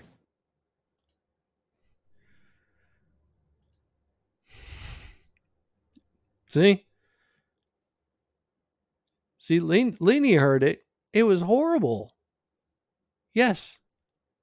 Right, we're back on the record on Mark D. Jensen. So the boyfriend said he didn't like the little this poor dude over here had to watch the guy that was on the stand that banged his wife testify. Oh, she never went down on me. It was so bullshit. It was such bullshit. And the fact that they're actually even letting this lying piece of shit on the stand, and defense should just tear him up. They should tear him up. Mr. Jamboys appears for the state. The defense appears God, with Mr. Jensen. The so next witness for horrible. the state is Aaron Dillard. That's number 14 on the witness list. I'd ask Mr. Dillard to stand and raise his right hand, and I'm going to swear in. You solemnly swear the testimony in this matter be the truth, whole truth, nothing but the truth, so help you God? All right, the witness raised his hand, is sworn in. Aaron Dillard is spelled Aaron. Dillard is Dillard. Try to get as close as you can to that microphone, Mr. Dillard. With that, Mr. Jamboys, you can start. Aaron Dildo. So, Mr. Dillard, you're wearing prison clothes, is that correct? That's correct. So you're an inmate right now? Yes, I am. And what kind of term are you serving right now? 15 months for revocation. And so you're revoked on a matter and you got 15 months? That's correct. And you've served 6 months of that? Yes, I have. So you got 9 months left to serve? Correct. And you testified previously in this matter back in 2008, is that correct? That's correct. And when you testified that time, you're testifying this time, you're going to be testifying about a conversation that you had with somebody while you were in the county jail. Is that true? That's correct. Who was the person that you had the conversation with? Mark Jensen. Do you see Mark Jensen anywhere in this courtroom today? And could you point to him? Yeah, he's sitting over there. I request the record show the witness identified. the defendant. Yeah, over Witness there. identified Mr. Jensen in open court.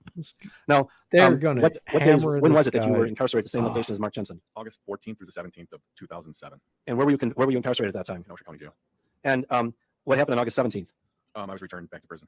Okay. And so you were in prison after this conversation with Mark Jensen. That's correct. But by the time that you testified at the trial, at the previous hearing in 2008, you were out of custody. Is that true? That's correct. And part of the reason, in fact, the reason you're out of custody is because you'd entered into an agreement with the state. Isn't that true? That's true. And the agreement was that if you would come in and testify truthfully about the conversation that you had with Mark Jensen, that you would be released from prison at that point. That's correct. And there were some other benefits you also had, that the state would write a letter on your behalf in another case that you had pending in a different county. Yes. And the state complied with all of its terms of its agreement. Yes. Judge, I'm just going to object to if this is all going to be leading, because so far it has been. Well, you're going to cross on the area too. So, I mean, it's not a surprise for either side where we're going to go. Sure, I'm not surprised. I just want it to be Mr. Dillard's answers. All right, go ahead, Mr. Jim. Thank you. Mr. Dillard, could you move the microphone a little bit closer, because the jury needs to be able to hear what you're saying? Is this better? That is better. Thank you so much. Okay. Now, tell us about tell us about how you first met Mark Jensen. I met Mark Jensen when I first got transferred from prison to Kenosha County Jail for a sentencing hearing. So, and what date was that? That was the 14th of August. And what time of the day was it that you first saw or met Mark Jensen? Around 6 p.m. And what happened around 6 p.m.? Where did you see Mark Jensen at 6 p.m.? In cell block I in Kenosha County Jail. Describe cell block I. Is there more than one cell in cell block I? I believe there's 6 cells. It's about a day room about 12 feet wide by about 20 feet long, and then the cells are lined up along that. And are these one-person cells or multiple-person cells? Number 1 and 6 are one-man cells, and then 2, 3, and 4, and 5 are two-man cells. And was Mr. Jensen a one-man cell or a two-person cell? From what I remember, he was in a 2-person cell. And do you know who his cellmate was? No, I don't. But you were not his cellmate. No, that's correct. So what were your first observations of Mr. Jensen when you first saw him at 6 p.m. on August 14, 2007? Oh, he's a lot whiny little bitch. Like, you're the popular guy around here, so we were just introducing ourselves. Everybody was getting to know each other. When you come into a pod, everybody wants to know who you are. And so Mark came out of his cell and introduced himself, and we started talking from there. And you're the one who told him that he was a popular guy around here? Yeah, when he came out, I said, "You're quite the popular guy around here." And what do you mean by that? Well, I had read a newspaper article about him. Okay, so you know what he was in for? Yes. Oh. And he'd been charged with murder as well. Oh. Yes. And so after you had that conversation with him, did you talk to him at all anymore that evening? Yeah, we did. We talked about the Edward Klug transcript and that he had his bond revoked because of he came out of the woodworks and 9 years later said that he wanted to kill his wife while at a conference. That Mark Jensen had said that to Ed Klug? Yeah, that Ed Klug had testified to that he came out of the woodwork and said that. So when Mark Jensen was So talking he to you read about that, what this did he in say the about that? newspaper. He said it was bullshit. He said that Ed Klug was lying? Yeah, he said Ed Klug was lying. And how long did you and he talk about it? Did you and Mark Jensen talk about this? That day we talked probably 2 hours. He had given me the transcripts to read from that testimony of Klug. He gave you the transcript of Ed Klug's testimony from the forfeiture hearing? Yes. Don't And, trust he gave the that to you to word read? this guy says. So did you read it? Yes, I did. Where was Mr. Jensen while you were reading it? In the day room. So was he talking with you while you were reading it, or was he just letting you read it? I actually took it to my cell and read it, and then came back out when I was done. How much time did you spend reading it? A good hour. And after you read it, you gave it back to Mr. Jensen? Yes, I did. And did you and he have another conversation at that time? Yeah, we did. It was getting pretty close to lockdown, but we had talked about it, and he said, "Yeah, it's." I told him it was kind of crazy that he came out of the woodworks and said this, and I said he's okay if his secretaries didn't testify to corroborate Edward Klug's testimony, saying that he said this to them. So did you have any further conversation with Mark Jensen that evening? No, pretty much not. So that evening, Mark Jensen, when the last conversation you had with him before you went back to your cell to sleep for the evening, and what was Mark Jensen's position with respect to what Ed Klug had testified about? That he was lying. So then, when's the next time that you talked to Mark Jensen? The next day at around 10 in the morning. And where did you see Mr. Jensen at 10 in the morning? In the day room. And where did you see him in the day room? I saw him sitting. We were sitting at the tables, and then we ended up going in the back of the day room and sitting by the heater. Just you and he? Yeah, just him and I at the time. And did he have any paperwork with him? No. So when you saw him and you sat in the back of the day room at around 10 o'clock in the morning, what did you and he talk about? We talked about the transcripts from Edward Klug's testimony. And how long did you sit there talking with him about Ed Klug's testimony? I'd say a good hour. And what did Mr. Jensen say to you at that time about Ed Klug's testimony? He said that Edward Klug was an attention getter and that he was lying and that he was full of shit and things like that. And how did you respond to that? I said, well, why would he make it up? And did Mr. Jensen have an answer for that? No, he didn't. He just said he did. He was lying. And so how long did you continue to talk with Mr. Jensen that morning? We had lunch right after that, 11 o'clock-ish. So then after lunch, we came out and we started talking some more. And we were talking about another inmate named JJ. I don't know his full name, but he was a younger kid that was kind of extorting him and taking money from him. Okay, so let's back up and talk about lunch. You said you had lunch at 11 o'clock? Yes. So it's not like you go out to Burger King or something. What did you do for lunch? No, they bring lunch to the day room. And so we just laid around and where like did you eat your lunch? gave each other a little bit And of did you see Mr. oral. Jensen ate his lunch? I would believe it would be the day room. But you ate your lunch alone in your cell? Yeah. And how long were you in the cell alone for? I'd say 20 minutes. And then what happened? Then I started talking back with Mark again. Had he finished his lunch by that time? Yeah, when he finished his lunch, yeah. So about what time was it you started talking with Mr. Jensen again? It's safe to say 11:30. And how long did you talk after 11:30 with Mr. Jensen? Well, off and on, we spoke a lot throughout the day. So I would say another 4 hours throughout the day, 5 hours throughout the day. So that first conversation, the first conversation with you that you had with him after 11:30, where was that? Where were you located when you had that conversation with him? In the day room. Where in the day room? Do you remember? At the tables. And were there other inmates around? Yeah. Were they within hearing distance? Yes. So what did you and Mark Jensen talk about at 11:30 onward? We talked about the Edward Klug transcript.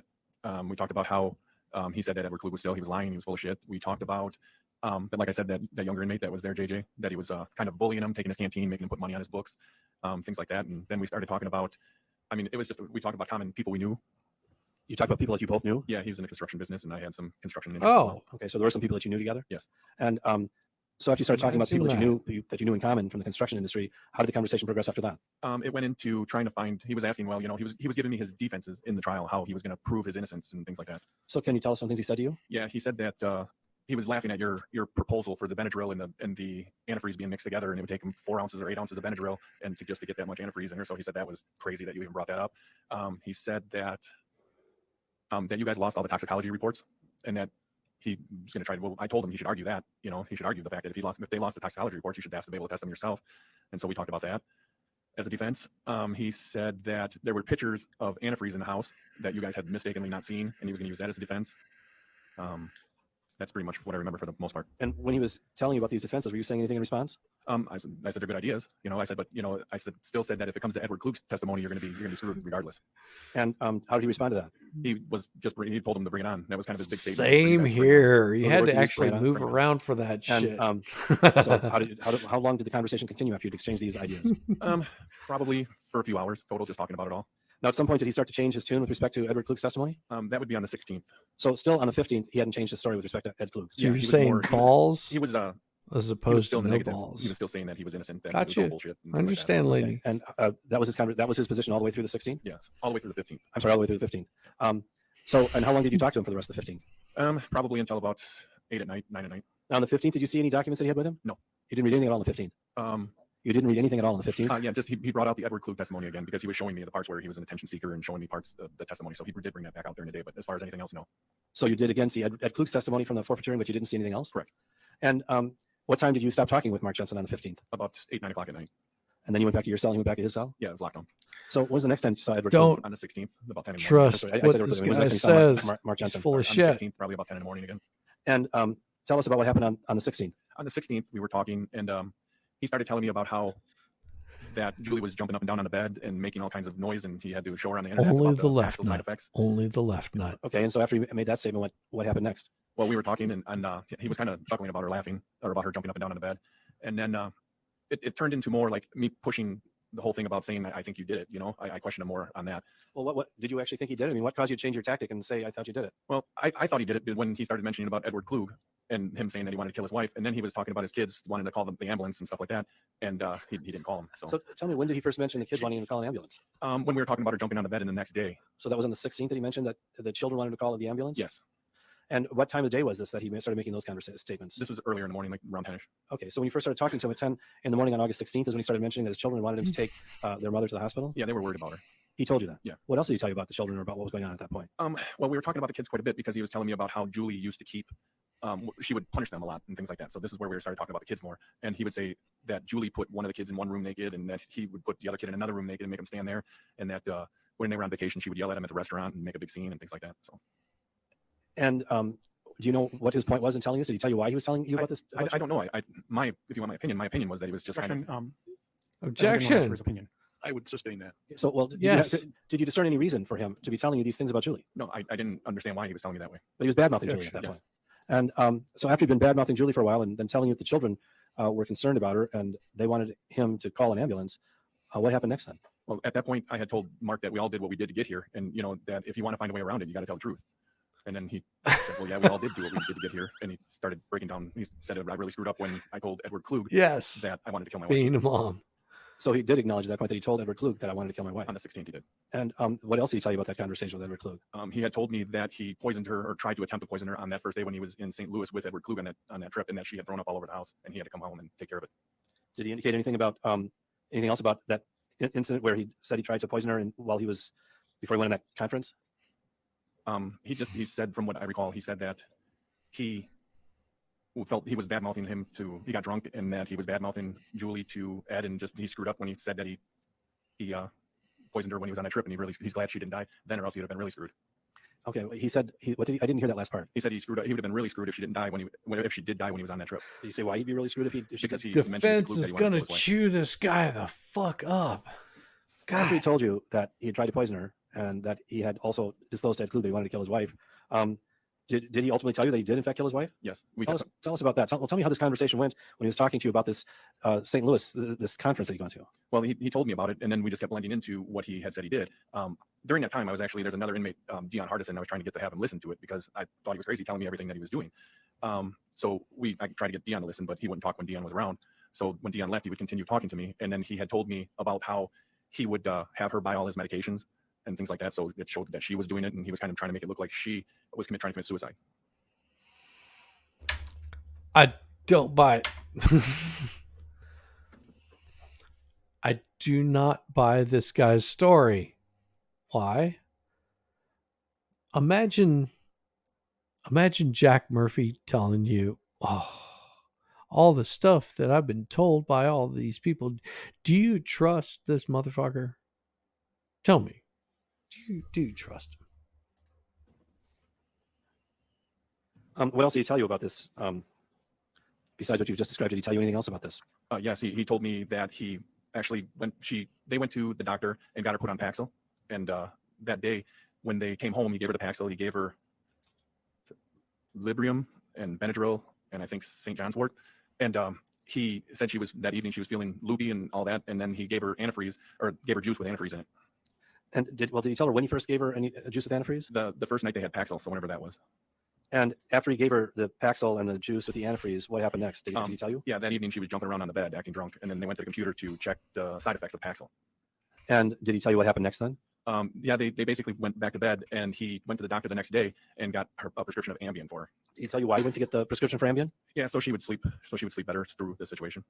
Through him poisoning her? Yes. Did he tell you what happened after he got the Ambien? Can you repeat that? I'm sorry. Did he tell you what happened after he got the Ambien? Yeah, he gave her the Ambien. He gave her more juice with antifreeze in it, and she was sleeping, and then she started throwing up a little bit. And then this is the next day. So that night, the kids were sitting with her watching TV, and they were just kind of having a family thing, and he had the kids with her. That was that evening. Yeah. Did he tell you what happened then after that? If the children had been watching TV with her? Well, then the night ended, and then it started the next day. He said that she was breathing really raspy in the morning, and that she was breathing bad, and she wasn't moving around at all.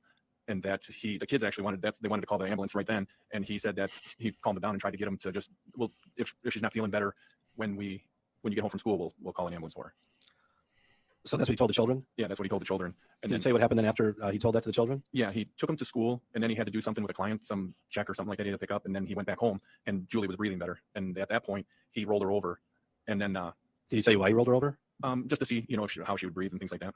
And did he tell you what happened next after that? Yeah, he at that point he had her on her side. Then he rolled her on her stomach, and he was seeing how she was doing then, and she wasn't breathing any. She was breathing the same. She wasn't breathing any worse. So at that point, he felt nervous and figured he had to do something on his own, and he sat on her back and then pressed her face into the pillow.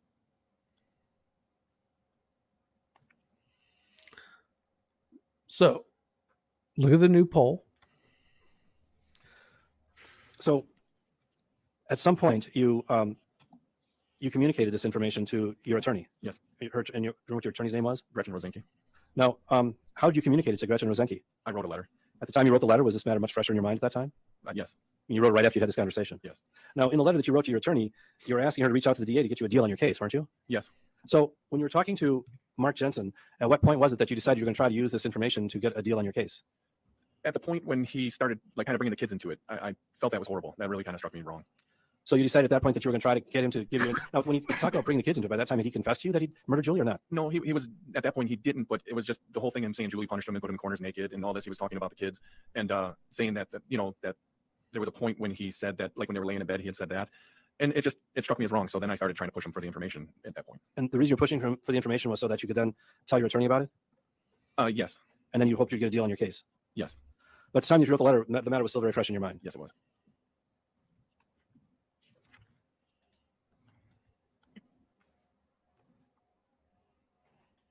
Well, and I sort of I do have a little sympathy for this guy.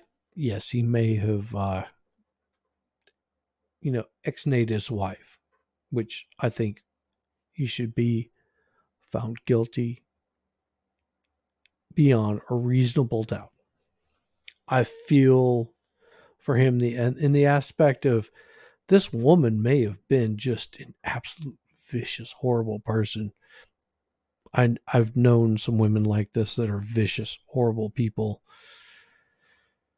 Do I think they should be removed from the face of the planet? No, maybe just locked away. But I don't trust this guy. I think he's lying. Personally, I think he's full of shit. I think he's doing it to get a deal. Yeah, just have to look at it. Loophole. That's funny. Loophole.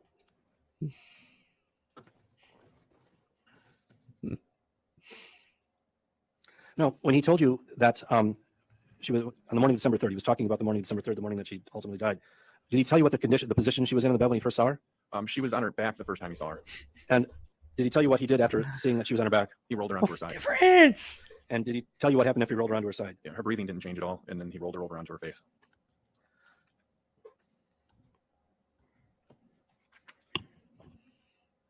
I mean, I think he offed her, but I've got the prosecution's not making a good case here. I'm going to show you this. I'm going to ask this document marked as an exhibit. I'm going to show it to you.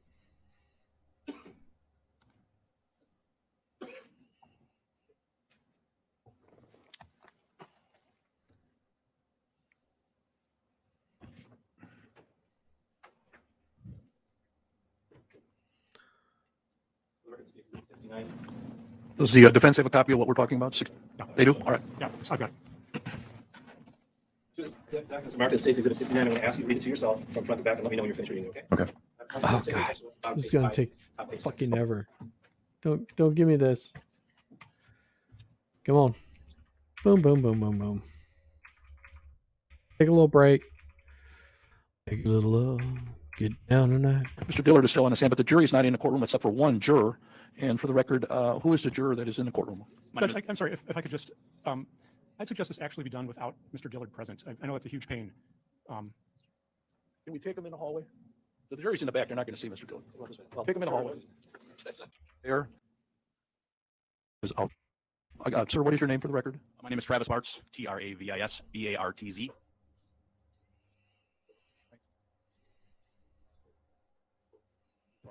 Correct? That is correct. And I pulled the attorney in the conference room. We had Ms. McNeil there and Mr. Perry there, so both sides were represented.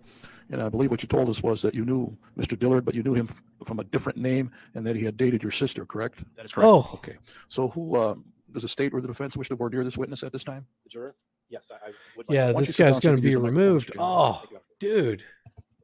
So, sir, how long ago was that? It was about, I would say, about 2 years ago. Okay. And how long did you date your sister? For about, I want to say, a year. Okay. And what name did you use? I believe it was Aaron Swanson. Okay. Oh. And would that experience affect your ability to consider the credibility of Yes. the testimony of this witness? It's a difficult question. His experience, that's all I can say is his experience with my sister. I do not care for this individual. However, I'm taking his testimony, Yes. everything I hear, Yes. as it is. And my job is to be impartial. Do you think you could set your personal views about him Yes. aside and just consider the testimony based upon what you hear in the courtroom today? Yes. I don't have a problem with this juror serving, Your Honor. Mr. Perry, you want to voir dire? Just have a second. One One second. moment.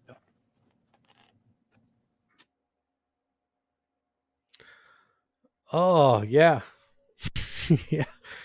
Yeah. This doesn't look too good because You're on a jury, sir. Thank you for that information. I'm making Oh. finding that based on the voir dire, Mr. Jamboys, he can remain. The defense did not wish to voir dire the juror.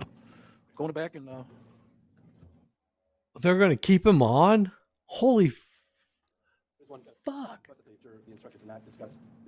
I agree. Do you understand that, sir? They're going to ask you the minute you go back there. Just tell them the judge is the bad guy. He said no. Okay? All right. And then we're going to bring him out, and we got to get Dillard back.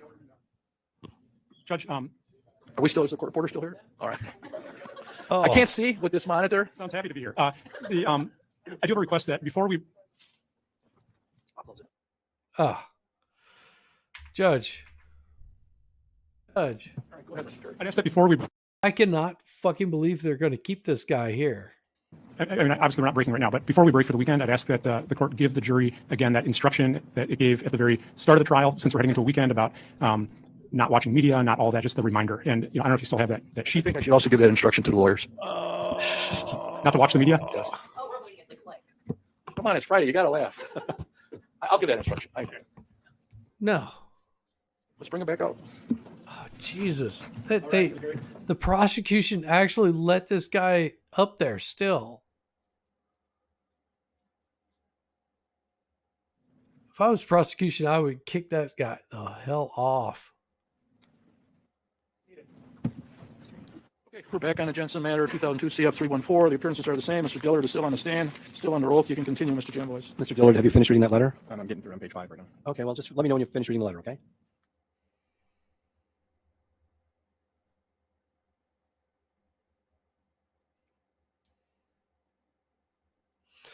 Whew.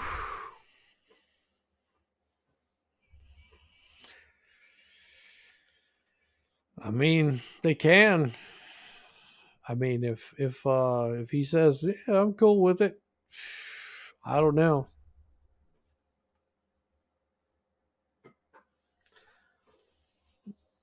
Prosecution should have rode that one out. They should have said, "Nope, we're not letting this guy in." Ah. Now, at the time that you wrote this letter to your attorney, the matters were fresh in your mind than they are today, many years later. Yes, definitely. And now that you've read that letter, does that refresh your recollection as to the sequence of events about what he did as he was killing her that day? Yes. So she was, first of all, she was sleeping on her back? Yes. And then what happened? Then he rolled her over a little bit on her side. And did he indicate whether she woke up or not? No. And so then what did he do with her face? Then that's when he rolled her over again further and rolled her onto her from her side to her face, like on her stomach. And then that's when he pushed her face into the pillow and sat on her back. And did he tell what did he tell what happened when he sat on her and with her face pushed in the pillow? Yeah, she passed away. Yep.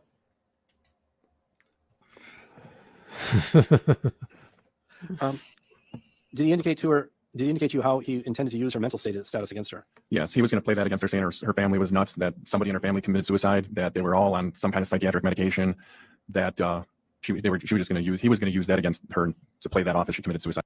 But he never did that. That was the thing. He never did that. Herself. Did you say anything about having some photos or pictures? Yes, he did. He said that was part of the thing. He said he cheated, or she cheated on him, and there was some pictures of her giving him oral sex. There were pictures of her giving who oral sex? I think it was a colleague of hers, somebody she was cheating on him with. And did you? That was a little beta cuck earlier. Just said that it was pictures of him giving somebody else oral sex. And these are just some horrible people. Now, after you obtained this information from Mark Jensen, how soon after you obtained this information did you write this letter to Attorney Gretchen Rosenke? About a week. Was about a week later? About a week later. So where were you when you wrote this letter? At Dodge Correctional. And That you were was very upfront with after Ms. he Rosenke to see what she read could the work on a deal on your newspaper. behalf. That's correct. Now, did you learn about any of the details of this case from any document or anything other than the mouth of Mark Jensen? No, I did not. So the only thing you... That is a fucking lie right there. He just lied. Sorry for the language, but that's bullshit because he just lied. He just lied because he said that he already read the newspaper reports. He's lying right there. Seen was the transcript of the testimony of Ed Klug? That is correct. From the forfeiture hearing? That is correct. So he's seen the testimony.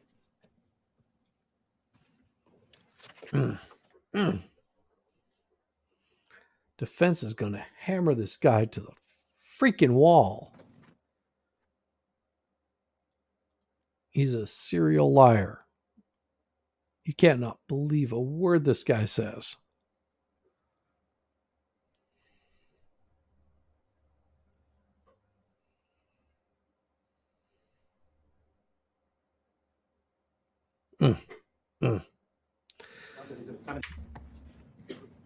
Yes, I can. And what is that? The transcript from Edward Klug's hearing. When Edward Klug had previously testified? Yes.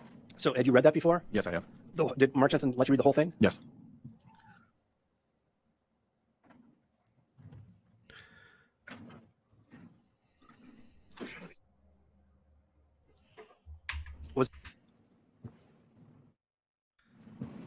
Did you try to go into his cell to look for additional documents? No. Is there a rule in the county jail about inmates going into other inmate cells? You're not allowed to enter. What happens if you do? You get conduct reports. Oh, Possibly like this guy's fucking worried about it. Now, you're sitting here in Prison Blues. Have you ever been convicted of a crime? Yes, I have. How many times? 11. Now, and you've got 3 cases pending in Waukesha County right now in addition to those 11, right? That's correct. You haven't been convicted of those crimes yet? That's correct. And when you're done testifying here, you're hoping that this, well, in fact, the prosecutor has promised, I promise I'm going to write a letter to the prosecutor in Waukesha County, indicating that and to your defense attorney, indicating that you've testified in this case, correct? That is correct. And I'm going to indicate in a letter that whether you've testified truthfully or untruthfully. Is that correct? That's correct. But I specifically told you I was not going to make any recommendation for leniency. Isn't that true? That's correct. So you're not expecting any recommendation of leniency from me or from Ms. McNeil? Correct. Good job on the prosecutor for bringing this up ahead of time.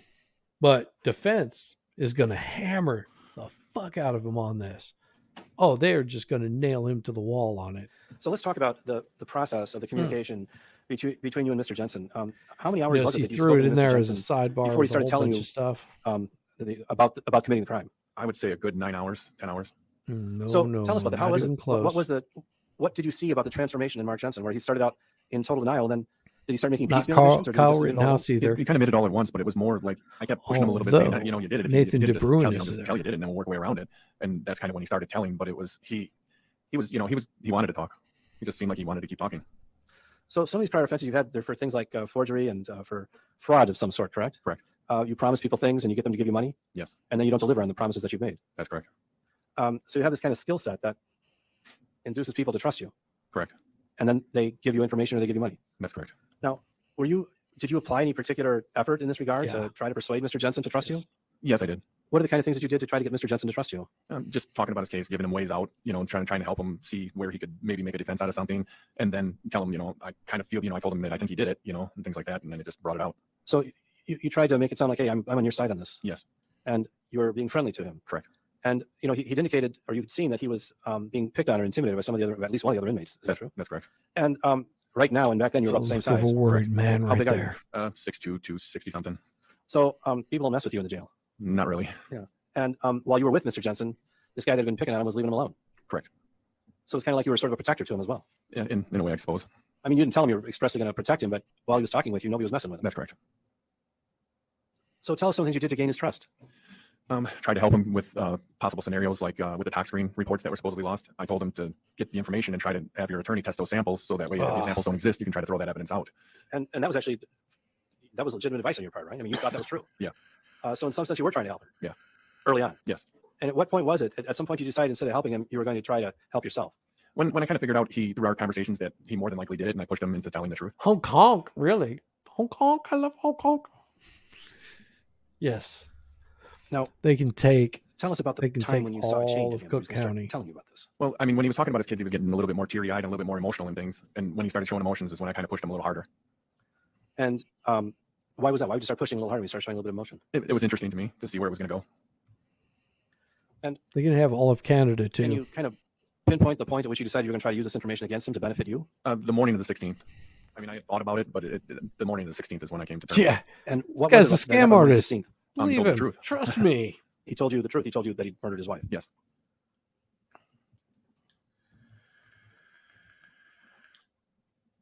Fuck this guy. Now, did he tell you anything about the type of Benadryl, the form of Benadryl that Julie was taking at the time in the days preceding her death? Yeah, gel caps. And did he make any remark about the fact that it was gel caps? Yeah. Like a Benadryl. Yes, he did. Did he tell you anything? Well, let me think if I can get it right. Did he tell you anything about the difference or the importance of gel caps versus like a Benadryl?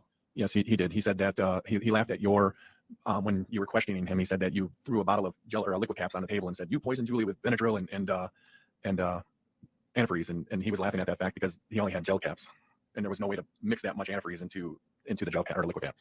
He told you that I had thrown a bottle of gel caps on the, or maybe it was either you or the detective were questioning him. Or the and said- detective, yeah, okay. and said you used this Benadryl to poison her and mixed it with antifreeze. and he laughed about that. Yeah, And instead of thinking it might have been he was talking about the detective. I believe it was a detective. Sorry. That's okay.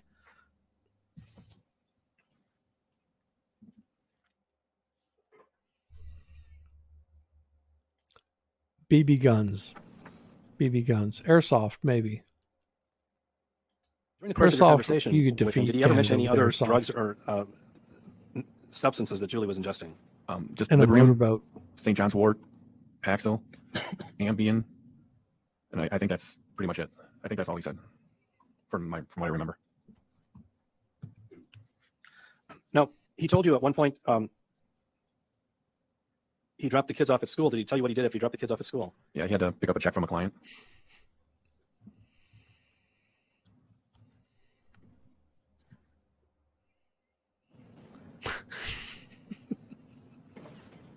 Did he tell you about what happened after he picked up the kids and brought them home? Yeah, It would he said happen. that when he went home, because he already knew she was dead, that he made them stay outside the room, and wouldn't let them in, and then said, he had to call the ambulance because she passed away. No, you indicated he also talked about poisoning her once before. Yes. And tell us about when did he have that conversation with you? He had that conversation. That was kind of the start of the whole telling of the truth. He told me that he poisoned her on that trip that he went to with work with that trip that Ed Klug happened, and that's when he said he poisoned her on that trip, and she had thrown up all over the house. And he said that he was glad that she didn't die on that trip. Did he tell you why he's glad that she did Because he die? ran his mouth off to Edward Klug.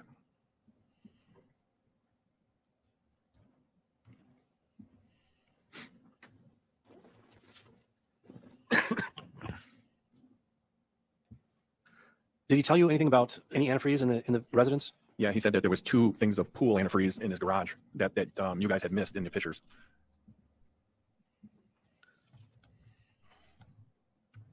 And he was going to use that as a defense as well. Yeah, as he should.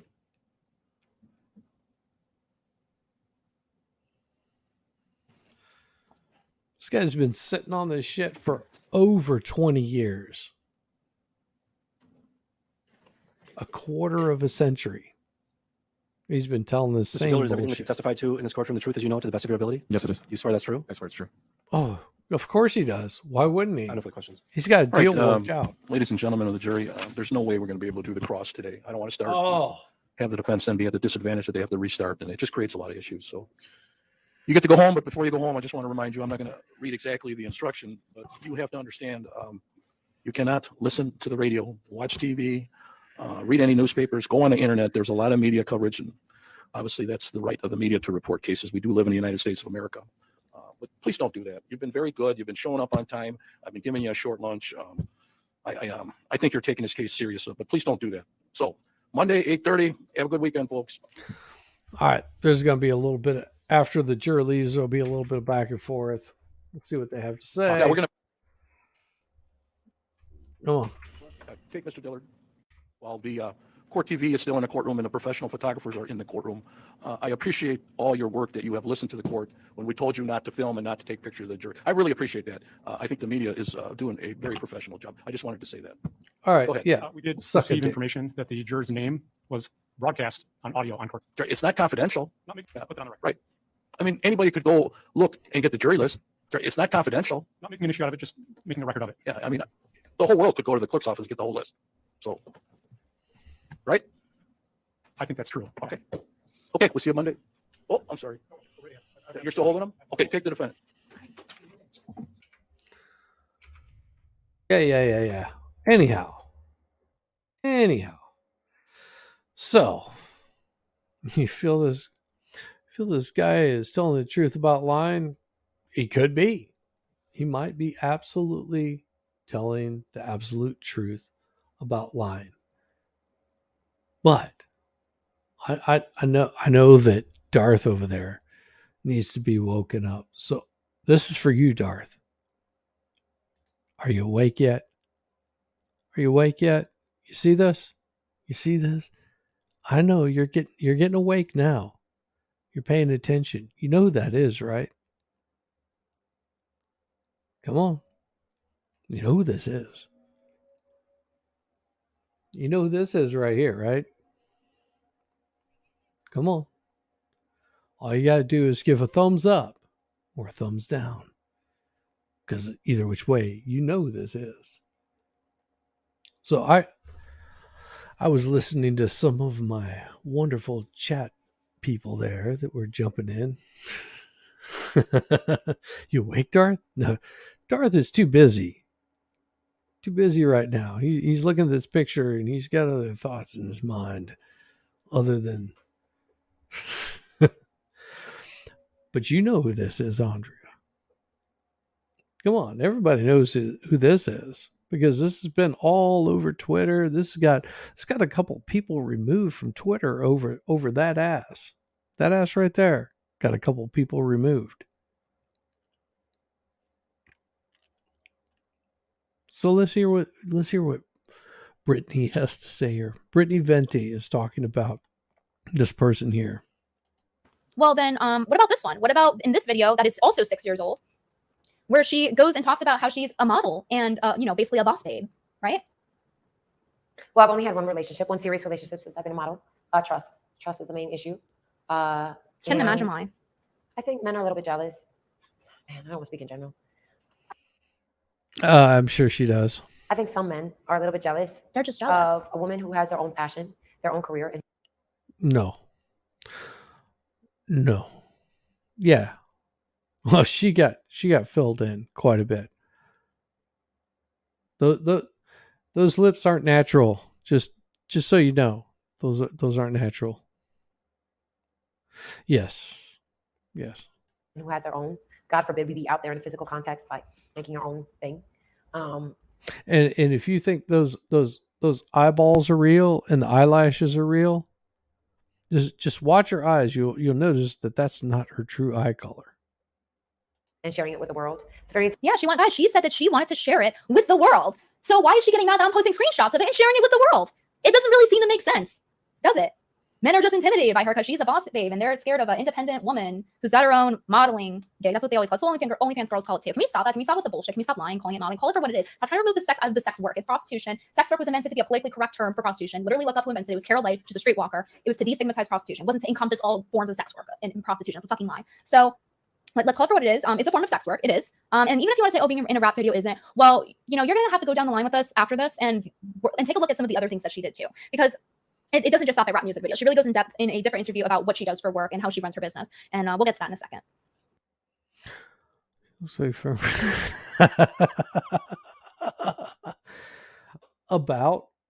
but that might be her eye color, but I think she's had a little bit of filler done here.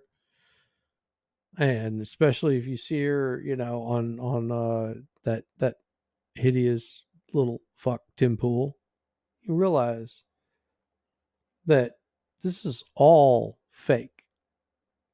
Everything that this is why people have a hard time trusting her. She's coming out fake as all get out. Fake eyelashes, filled in lips. Yeah. And keep in mind, she's an anti-trafficking advocate, right? So aren't I correct to question, hey, maybe this is a little confusing for people who see this and they're like, huh, is it? Look at her painted on eyebrows. You know what her eyebrows actually look like? They don't look like that. The trafficking you were talking about? So clarify, because there are porn stars or people who were in the porn industry when they were trafficked because they were under 18, right? When they got into the industry, they were groomed into it. A lot of people. Absolutely should. Absolutely should, because it's deeper than just this person. Darth, I'm telling you. It's deeper than just her. And that's my point. It's deeper than just her. Like, people go, oh, Jack Murphy, what a, little bitch boy, whatever, he's a total fraud, fake. Dude, it is more than just that little fucking beard. It's more than her blue hair. It is so much more than that. There's people out there currently right now. I guarantee you there's people out there that you probably know about, and you can see them every single fucking day. They'll be on YouTube, they'll be on Twitch, they'll be on TikTok, they'll be on all these fucking platforms, and they are lying to you. They are telling you, oh, we're so conservative, we're so Christian, we're so blah, blah, blah. And it's all bullshit. It is a fucking grift. It is all it is. Yes. Yes. Yes, absolutely. It's the people they grift. And she's no different. I don't know anything about Brittany. She seems to be pretty straight shooter. I see so many like content creators that are reading the Bible and this deep search, soul searching, but you see they came from nowhere. Look at these. Look at the Candace Owens of the fucking world. You have to respect someone like Ben Shapiro that's been doing it for decades and saying the same bullshit that he says. Same way with the quartering, same stuff that he says. Is he a grifter? Oh, fuck yeah. The quartering is a total fucking grifter, but he's also giving you a fucking product. He's saying, I got some coffee. You want to buy the coffee? And he keeps up to date with all the kind of stuff. So they have the right to steal other people's money on lies. Yes, they do. They will totally do it. But it's the people that you can verify what they're saying is the truth. Quartering's grift is, I've got this coffee. And it's coffee brand coffee. It's non-political. And we will sell it to you. That is a total grift. And I respect someone like that. I respect someone like Nick Ricada that says, yeah, I'm a fucking total retard. And I don't practice law anymore. I do YouTube. And you can agree with me or not agree with me. I don't fucing care. I respect people like that. People like this little what is Steph the Alter Nerd call her? Cow bags or something like that. Yeah, I think that's what she says. No, my casquette stays. I'm not selling that. I picked this up in France for a mere like 10 pounds, something like that, I think is what it cost. Oh, it was pretty inexpensive. It was comfortable. It's nice wool. It's made in Italy, believe it or not. It's sold in France. Nick is trying to buy a set of shoulders. Absolutely. I mean, look at people like MGTOW. All right. MGTOW, they're not selling anything. They're saying what they believe. And you can agree or disagree with them. Half the stuff, I'm like, yeah, you're pretty spot on. But some of it, it's grift. It's bullshit. I totally respect the guys. You look at people like Legal mindset. What is he selling you? Absolutely nothing. He's basically selling you his face, his smile, his charm, and his legal insight. And it's a total grift. But is he going to fucking lie to you? Not a bit. Not going to lie to you a single fucking bit about where they stand on something. Now, they may backtrack certain things, but see the kind of bullshit that these people get into? It's hilarious. These people are hilarious. In that industry, were groomed into it before they were even 18. We have bad Bobby or whatever her name is, Catch Me Outside girl. Exactly.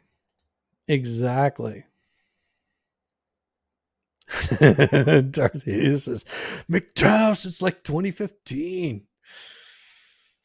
But he doesn't advocate for it because there's a personal belief.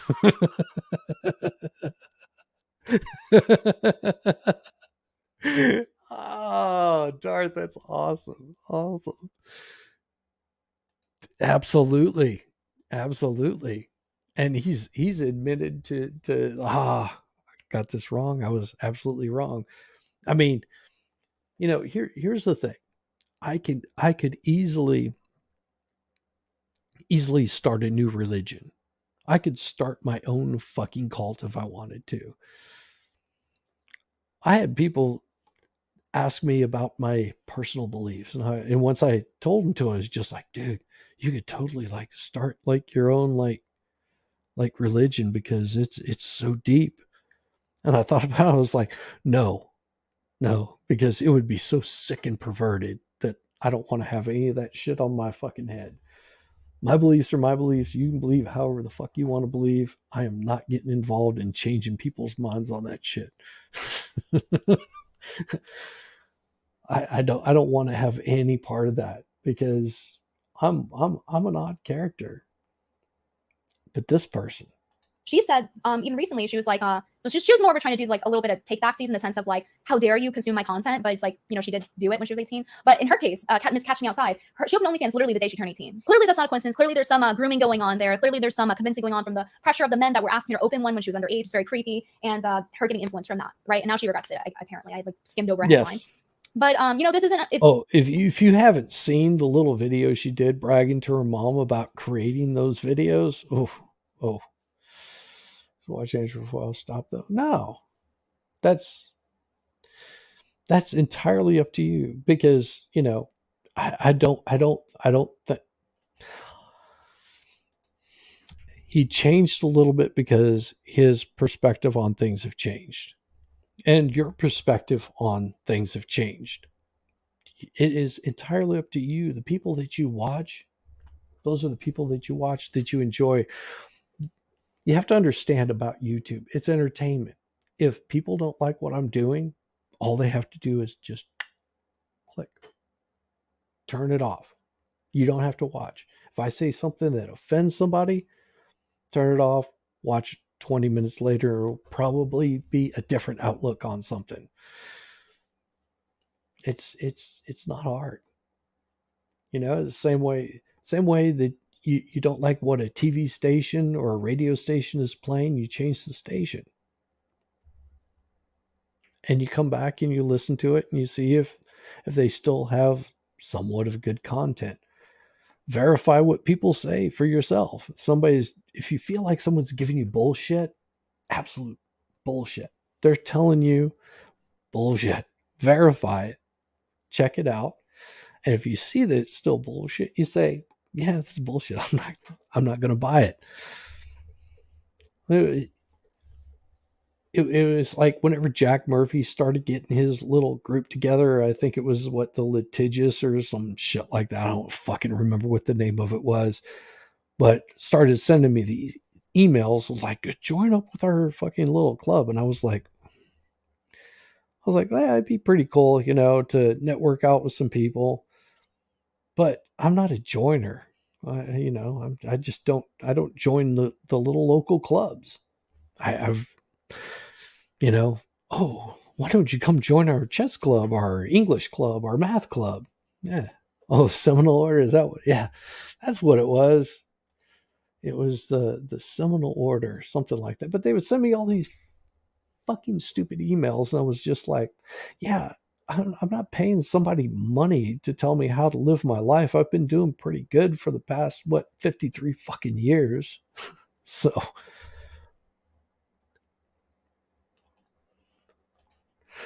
I said, hey, I don't need to follow somebody, and I don't, or is it Seminole or yes. I don't need to follow some little group that, it'd be great. It's great to network with people. And you look at this in the best way.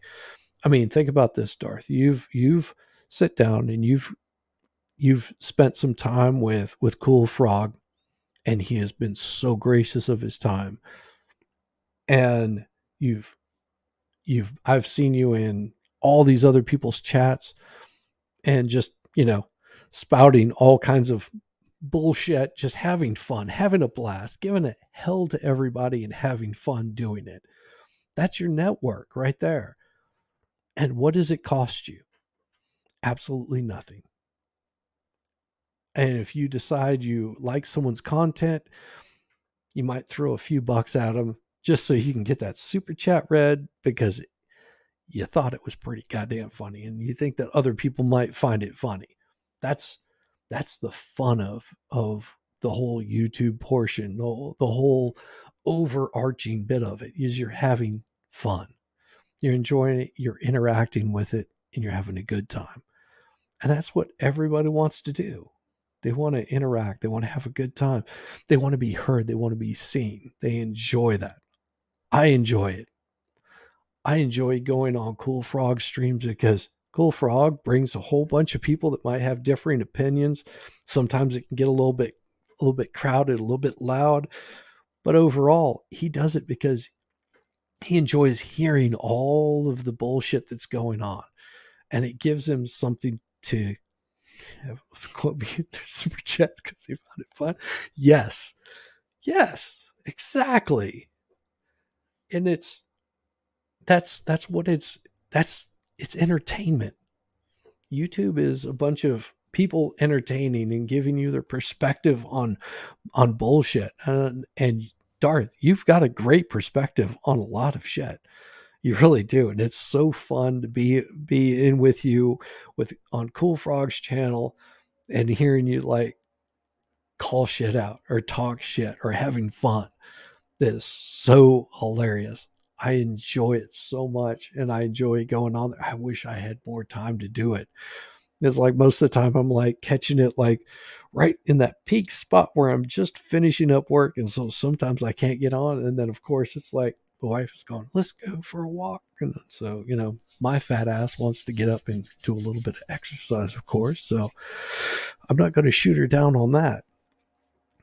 It's fun. It's entertaining. It's engaging. And Cool Frog, unlike, some other people are like, yeah, I've totally got the platform. Everybody shout out each other, say hello to each other. Go in there, even if you don't like them, hit the like button. Get their follower count up. Like let's get YouTube having to pay all these fucking people. Let's get it rolling. Let's make it pump. Get that every single channel monetized. Get them, every single one of them. Just get them monetized. Make YouTube work for their stuff, and everybody's going to wash out. In a year, I might have 20 followers. In a year, I could have 2,000 followers or whatever. It doesn't matter. Exactly. The rising tides raise all boats. Yes, that is very true. Very true. And time susses people out. It pushes out the bad ideas, and all the good ideas tend to stick around. Even if they're disagreeable, the good ideas stay. And that's what all of this social interaction should be.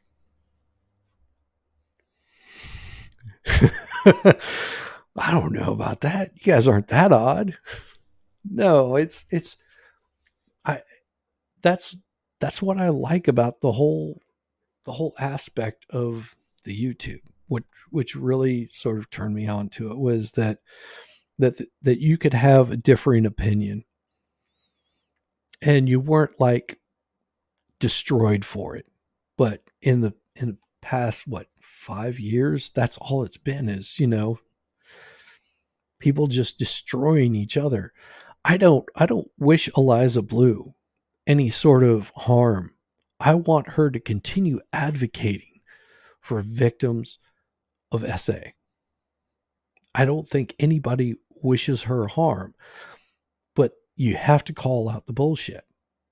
You have to call out the bullshit on women like this, because if you're allowing someone to basically profit, and she'll say, "Oh, I'm not making any money off of it." There were people that donated to her being able to quit her daytime job to start a podcast that she never started. Keep that in mind.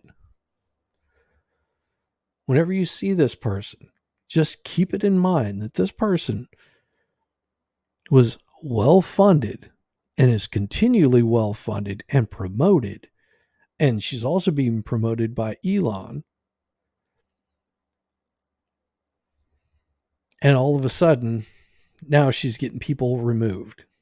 This isn't an unknown thing. People in the porn industry do get groomed into it. They do get trafficked because the younger you are, the more valuable you are in that industry, right? So it's not like she couldn't have done these music videos and then also had been a victim, so to speak, since she's a professional victim and such, and she has to mention it every 5 seconds along with trust. But she also mentions in this video how big she is on trust. The most untrusty person says that, clearly, because she's not consistent. She's not trustworthy because she's not honest. She straight up lied and said, I posted, strongly implied that I posted, she's clearly talking about me, we went over this, we all know, we see it, that I posted a non-consensual photo of her. That's what her best friend was saying too, that I posted a non-consensual photo of her. It's not a coincidence. So she is making, it's a very harsh accusation, especially for someone who's also against trafficking. And she couldn't just clarify. She couldn't just say, oh, hey, like, yeah, it's me being trafficked led into me doing this sort of work, or they're in separate.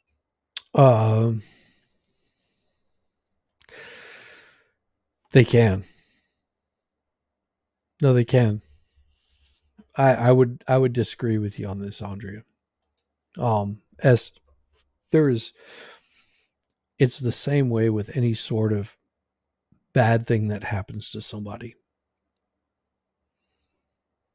Everybody reacts to being abused differently. Everybody has a different outcome. So I will disagree with you on this, that just because she was sexually exploited does not mean that she wouldn't dress this way. But she's also young. She is also young. Time periods, because this happened here, that happened there. She could have responded like that, but she didn't. She blocked my account. She blocked the Quartering's account. And also, I'd like to clarify one more thing. For her saying to the Quartering, oh, why didn't you ask my permission for criticizing me first? Don't need to. When both Quartering and I were pretty nice about it, actually. And it's really funny because she has a tweet. I remember like it being on my timeline on Twitter. She was like, oh, well, don't DM me. She literally said this, guys. I remember her saying this. She was like, because she always has this attitude of like, I'm tough, don't fuck with me. Do not DM me. I will contact you if I want to be contacted. So like, she wants to talk about DM her. You didn't want people DMing you, which is why I specifically tweeted it, by the way. Her DMs, I don't believe, were open. Number one. Number two, she asked people to not DM her. I can't verify if her DMs are. You can DM me anytime. I might just ignore it if I don't like what you have to say. But you can DM me at ShizzyWizNut. That's my Twitter handle. I have a Rumble channel. I have a YouTube channel. Make sure that you like and subscribe to all of them. You can see my links there in Linktree. I've got it in my bio. I even have my email address in the bio. You can email me. If I respond, cool. If I don't respond, cool. Most times, better than not, I will. I mean, I don't really follow Brittany. I really don't. But anybody that's being removed, I've always had this aspect on every single one of even people I disagree with, is they shouldn't be removed by the platform. They shouldn't be removed by the platform. They should be shown. They should be exposed. They should be able to spew out the most hateful, horrible shit possible. And the reason that they should is so everybody knows the type of person they are. That's what I believe. If you are a horrible person, you're doing horrible things, it should be exposed. Just shine a light on it. Say, yes, this person is a horrible person. They're doing something absolutely horrendous. Everybody needs to see this because it needs to be marked down for all eternity, where you wear that badge of shame for all time. All time. Even if you're saying if you're saying something good, it should be marked down for all time. If you're saying, puppies make my life most glorious, then you should be noticed for being a puppy lover. Not in that way. Don't think those sick thoughts. No, I mean, I think that exposing people to some of the vile things that they are is the best way to make them disappear off in shame. I mean, that's what's happening to Eliza Blue in real time. She's being shown for the kind of person that she is. And the fact that people are being shut down, bringing out the type of person that she is, makes it more noticeable. So, I don't know. I honestly don't know. I'm a fool. I like to have fun. I like to joke around. I like to give shit to people. But, Cool Frog was on with me earlier, and I probably ranted a little bit in my earlier one that was supposed to be just a 2-hour video of the trial. And I saw Cool Frog was on. I was like, you want to come on? Because I had been out of the loop. I'd been off channel. I've been out of town, and I usually just don't check. So I will look at it and glance at it, but I don't really opine upon it because the internet is not where I live. I have other things in my life that mean so much more. But I couldn't help but see that there was shit that went on with Steven Crowder and Boring and Steven Crowder, and Nick said something about it, which Nick's take on it was so spot on. And he basically said what a lot of people were thinking. And then of course you got this stuff happening with Eliza Blue, and I was like, what the hell is going on? And then some other stuff with these two gay guys in Georgia that were like fondling kids, and of course Cool Frog covered that. And I mentioned to him, I just couldn't remember what it was about. And as soon as I logged off, I was like, oh, it was the kitty diddler shit. And I was like, I hope he covers it, and he did. And we spoke about that. And, I am so glad that he covered that, because I think that exposing people that are doing bad shit is so important. If you haven't seen it, you need to go check it out. I haven't had a chance to check out what Cool Frog has done, but I really want to see it because I want to see his take on it. So that'll be probably my morning tomorrow, whenever I would normally be watching Meme or Legal Vices, because usually in the mornings, because I'm just waking up, I don't stream early in the mornings because I'm so tired at the end of the night. But I want to see what their take is on it. I want to see what Cool Frog's take is on it. I'd suggest everybody to go out there, find out for yourself. You get somebody's take on it, you go and search out the truth of what is happening in the world. No, none of us are the arbiters of truth. We just have a perspective on it. And you can take it for what it is. We're odd characters, all of us. We're all cool. We're all creepy. We're all vile. We're all nerds. We're all geeks. We're all smart. We're all, us. We're all unique. Enjoy the content we put out. Hit the like button. Subscribe. That's what what you do to just say, yeah, either I like you or I don't like you. I'm still going to, I'm still going to bring your shit to light, because at some point in time, I guarantee you, people are going to find out something about me that might not be too enlightening or too bright or too wonderful. I'm not worried about it. I'm an old man and don't care. I've done bad shit in my life. I've done good shit in my life. If you find things that I say reprehensible, well, call me out on it. I'm not hurt. You find the amount that I drink, my vaping offends you. Cool, be offended. I don't care anymore. That's why I do this stuff. I enjoy the company of weird people, and I think everybody should enjoy the company of weird people. Weird people make us not feel so weird.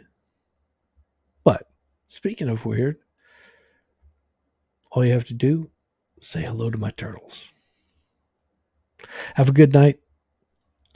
I'm off for the evening, and I will see you tomorrow night, and hopefully we'll hear more about this trial tomorrow. So, peace, y'all.